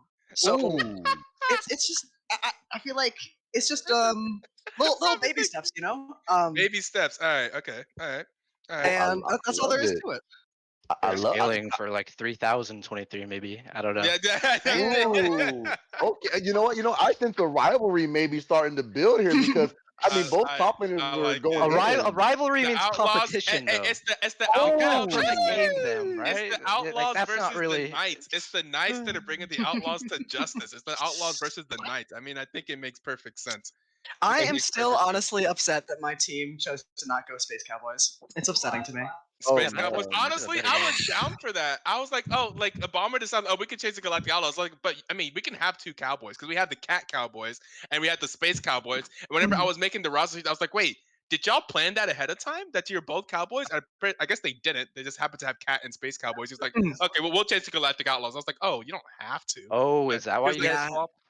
yeah, it was like It's probably to avoid confusion, bombers like we can switch to Galactic Outlaws. I was like, oh, it's probably okay. fear. You know that guy. He has the problems with being cool. I actually do not know Balmer that well at all. But from my interaction from Balmer does seem pretty serious from interacting with Balmer so far. It's So I mean, unfortunate. so what you would have preferred to stay as the Space Cowboys? It sounds like. Listen, I suggested lots of names that I would have preferred. I suggested. Let's see. Let me actually check Name Ideas channel in our Discord server. Oh my goodness. And let me look. Let's see. Mine was Friendship Gang. Okay. I mean that's not a winner to me. But go ahead, continue. Let's see. I believe Happy Unicorns was another one that I suggested. Oh, okay. I don't Um, even understand why. Sunshine Army. I don't Sunshine understand Army. why. Sunshine Army and Pink Happy Elephants was my last one. Pink Happy Yeah. And I Elephant. feel You like know what? You any know of those what? would have been the superior, like objectively. But You know what? they just decided to fuck Space me. Cowboys You know what you maybe can do would have about it. been. Yeah, Space Cowboys probably would have been. You know, Galactic Outlaws don't sound too bad, to be honest. Galactic Outlaws, but the Space Cowboys I think would have been pretty Uh, entertaining. I don't know, I But kind of like but Pink Happy Elephants. I don't yeah, know. no, Pink they're Happy goated. Elephants wouldn't be bad. Yeah, that's true. That's true. Pink Happy Elephants not bad. So let me ask Nah, you a these names question. are goaded. What's that? So between you and Tygon, like I Mhm. said, game one. Tygoon. I'm sorry, Or Tygoon. I'm sorry. Wow. Game. That Tygon is a classic. Don't worry, you got it. Okay, but between you guys were fighting a lot in game one. Game two, it Mhm. became more of a stalemate, and it was more of a hey, poke and run, poke and run. Game three, I didn't see as much fighting.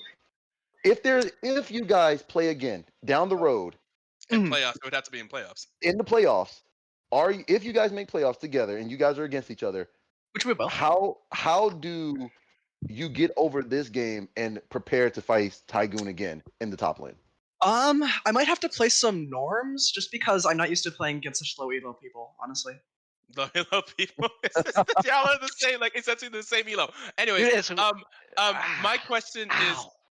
yeah, like I was like, that's a jab. That's hilarious. You guys are the same elo. But okay, my question is, if you guys are going to actually critically analyze that game three, what do Mhm. you think went so wrong to make that game three to give Ishtar, they would in my DMs pretty much like a perfect no tower. You got no towers, you got no kills. They got like a perfect like 20 something minute game. What do you think went so wrong in that Honestly, game? Like, if I you could gotta agree point to with like Tygoon one here. thing, I'm gonna be real. Yeah, Tygoon got it right. Dude, which it's was the Boppercito, bro. Boppercito gap is too insane. The Mm-hmm. Boppercito gap. The Fabricito gap. What is oh that? the jungle. Oh, Roberto, or like just keeps winning. That's all there is to it. We kind of have like Yeah. our roles. It's like Frost is like kind of just aggro hella. We call it the Frost factor. And then Venture is That's like good. hella good. He's actually really good like scaling mid. So if we play around Mhm. him like mid to late, that's kind of the thing. Mhm. And Tatum's Bimstat, he's actually new, but Okay. Yeah. like he's actually a sub. But so he plugged in for us last few days. He got way better really fast, and it actually Okay. synergized pretty well with the Yeah, team. we had a little bit of an unfortunate happenstance where our support was supposed to show up and then messaged when we sent out a little 1 hour previous reminder. Mhm. Just said, hey, I'm actually not in town, and didn't tell us about it. So we had to Hilarious. figure something out real Hilarious. fast. Happened. That is actually the classic, by the way. Yeah, which by the way, I was like, hilarious. By the way, happens so often in BTL. Like, oh my god, have I dealt with that same with similar stories so often? I mean, whenever I had a team, I dealt with stuff like that so often. It's just ridiculous how often that happens, which is why I encourage teams to please have subs on your roster so we don't have to e-sub. Please have people on your roster for when these situations happen, because you may think that you're starting five. You may think that these are your homies and they're going to show up for you every single time. I can almost guarantee you throughout the course of 10 weeks, it's not going to happen. Someone at some point is not going to be able to show up, or is like going to forget about something, or not going to communicate well. So it just definitely helps to have these subs. And I think Selexa, is that who came in? Selexa at the very least, Yeah. pulled a thrush ban every single game. That was really, really funny, to be So honest. I thought that I was wondering, why do they keep banning Thresh? I was like looking. Honestly, I I couldn't went tell back you. and I Why looked did through. you ban Fresh, actually? That doesn't make any sense to me. Selexa is a Yeah. Thresh like one trick, like with like over 100 games of just Thresh. Yeah, are they not? That's kind of Yeah, what we saw, and that's what like I saw. I don't know. I don't know. I Okay. wasn't like too scared of it, but like I think it also like adds like we were already giving you guys like a bunch of comfort, and if like you guys are all on comfort, it's gonna be kind of difficult. Kind of Of like 200 ranked games played, 150 of them are on Thresh. So yeah. Like so I was so like, like Damn, what the hell? yeah, yeah. I just looked that up. I looked that up I mean, whenever I was like, oh, that's yeah, why. but he's smart. I mean, he's There smart must though. be. I was like, I know, I know Ishtar's not just randomly banning this. So I Mhm. had to look it up. I was like, okay, what did they see? Because I didn't do like extensive research. But I oh know we before actually we, I'm sorry. Go ahead, if, Tygoon. sorry if you guys remember, I think his previous IGN was Alex ICH. I think he Yeah, played on yep, Maria's Dungeon yep, for a second. yeah. He's Yep. actually our Oh, coach. Yes, And I'm aware. he wants so he's like kind of like this. He wanted to do it just for experience.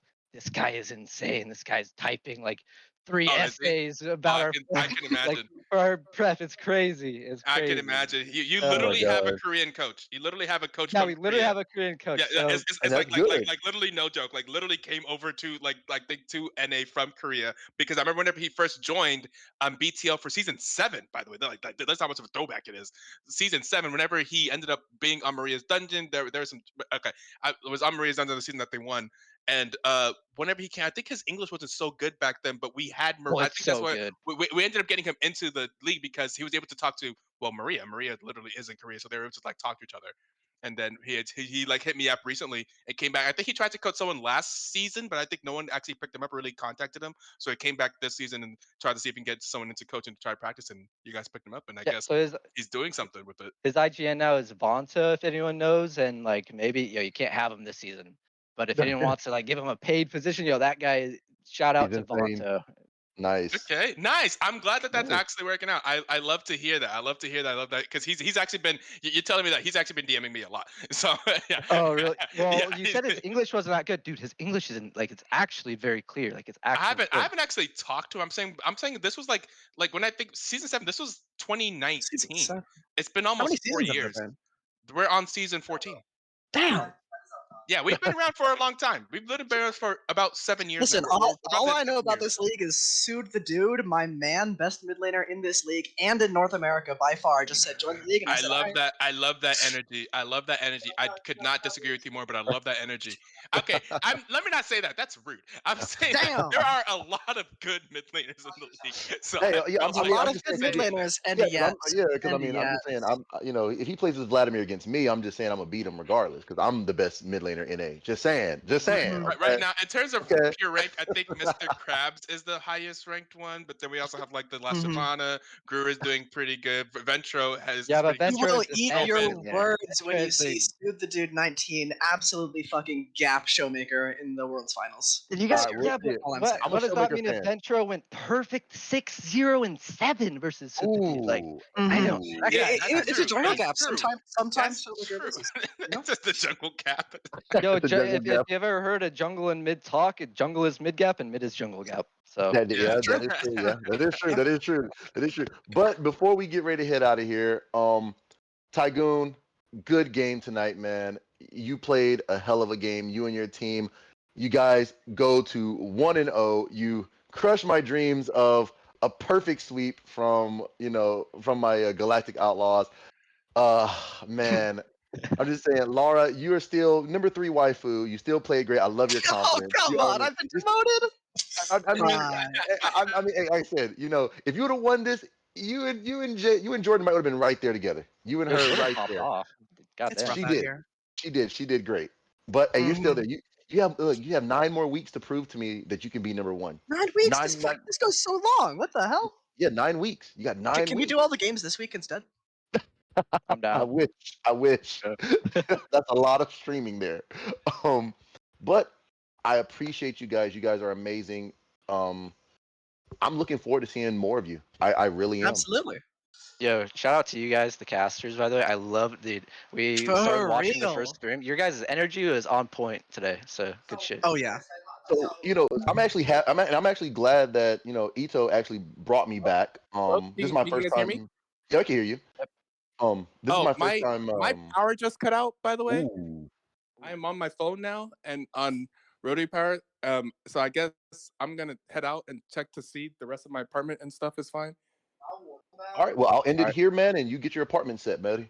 Yeah. I'll get everything set up. So yeah, good luck to all the players and stuff like that. I'll update the stuff whenever I can get back on my laptop in terms of like, the standings and stuff, and I will see you guys hopefully tomorrow. I'm gonna check some stuff. So All right. out. Good night. I guess the thunderstorm is real. All right, I'll see y'all. But everybody, that is going to be our ending night for Black Twitch League. And like I was saying before I ended, I thank this league for allowing me to come in and cast. I haven't casted in 2 years. I came out of retirement to cast for just this league. And I'm loving the teams here. Shout out to Mason, our producer for tonight. Amazing job, Mason. Great job, great production. Like I said, we have Tygoon and we have Laura here. Thank you guys as well. So to everybody in the chat, thanks for chilling. Thanks for hanging out with us. And we will catch you tomorrow for some more Black Twitch League. Mason, send us out.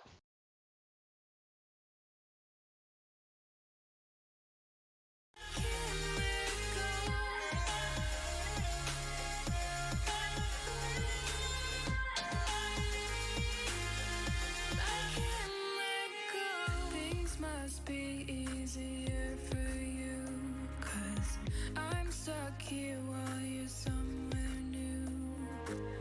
I think of you less and less now, but I still can't figure out how. All this time has passed since you left, but somehow I struggle to forget all the places we were happy. Now they only make me empty. All the memories come and go, 'cause you're everything I know. And I'm trying so hard, but so far I can't let go.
Beginning phase 3 shutdown.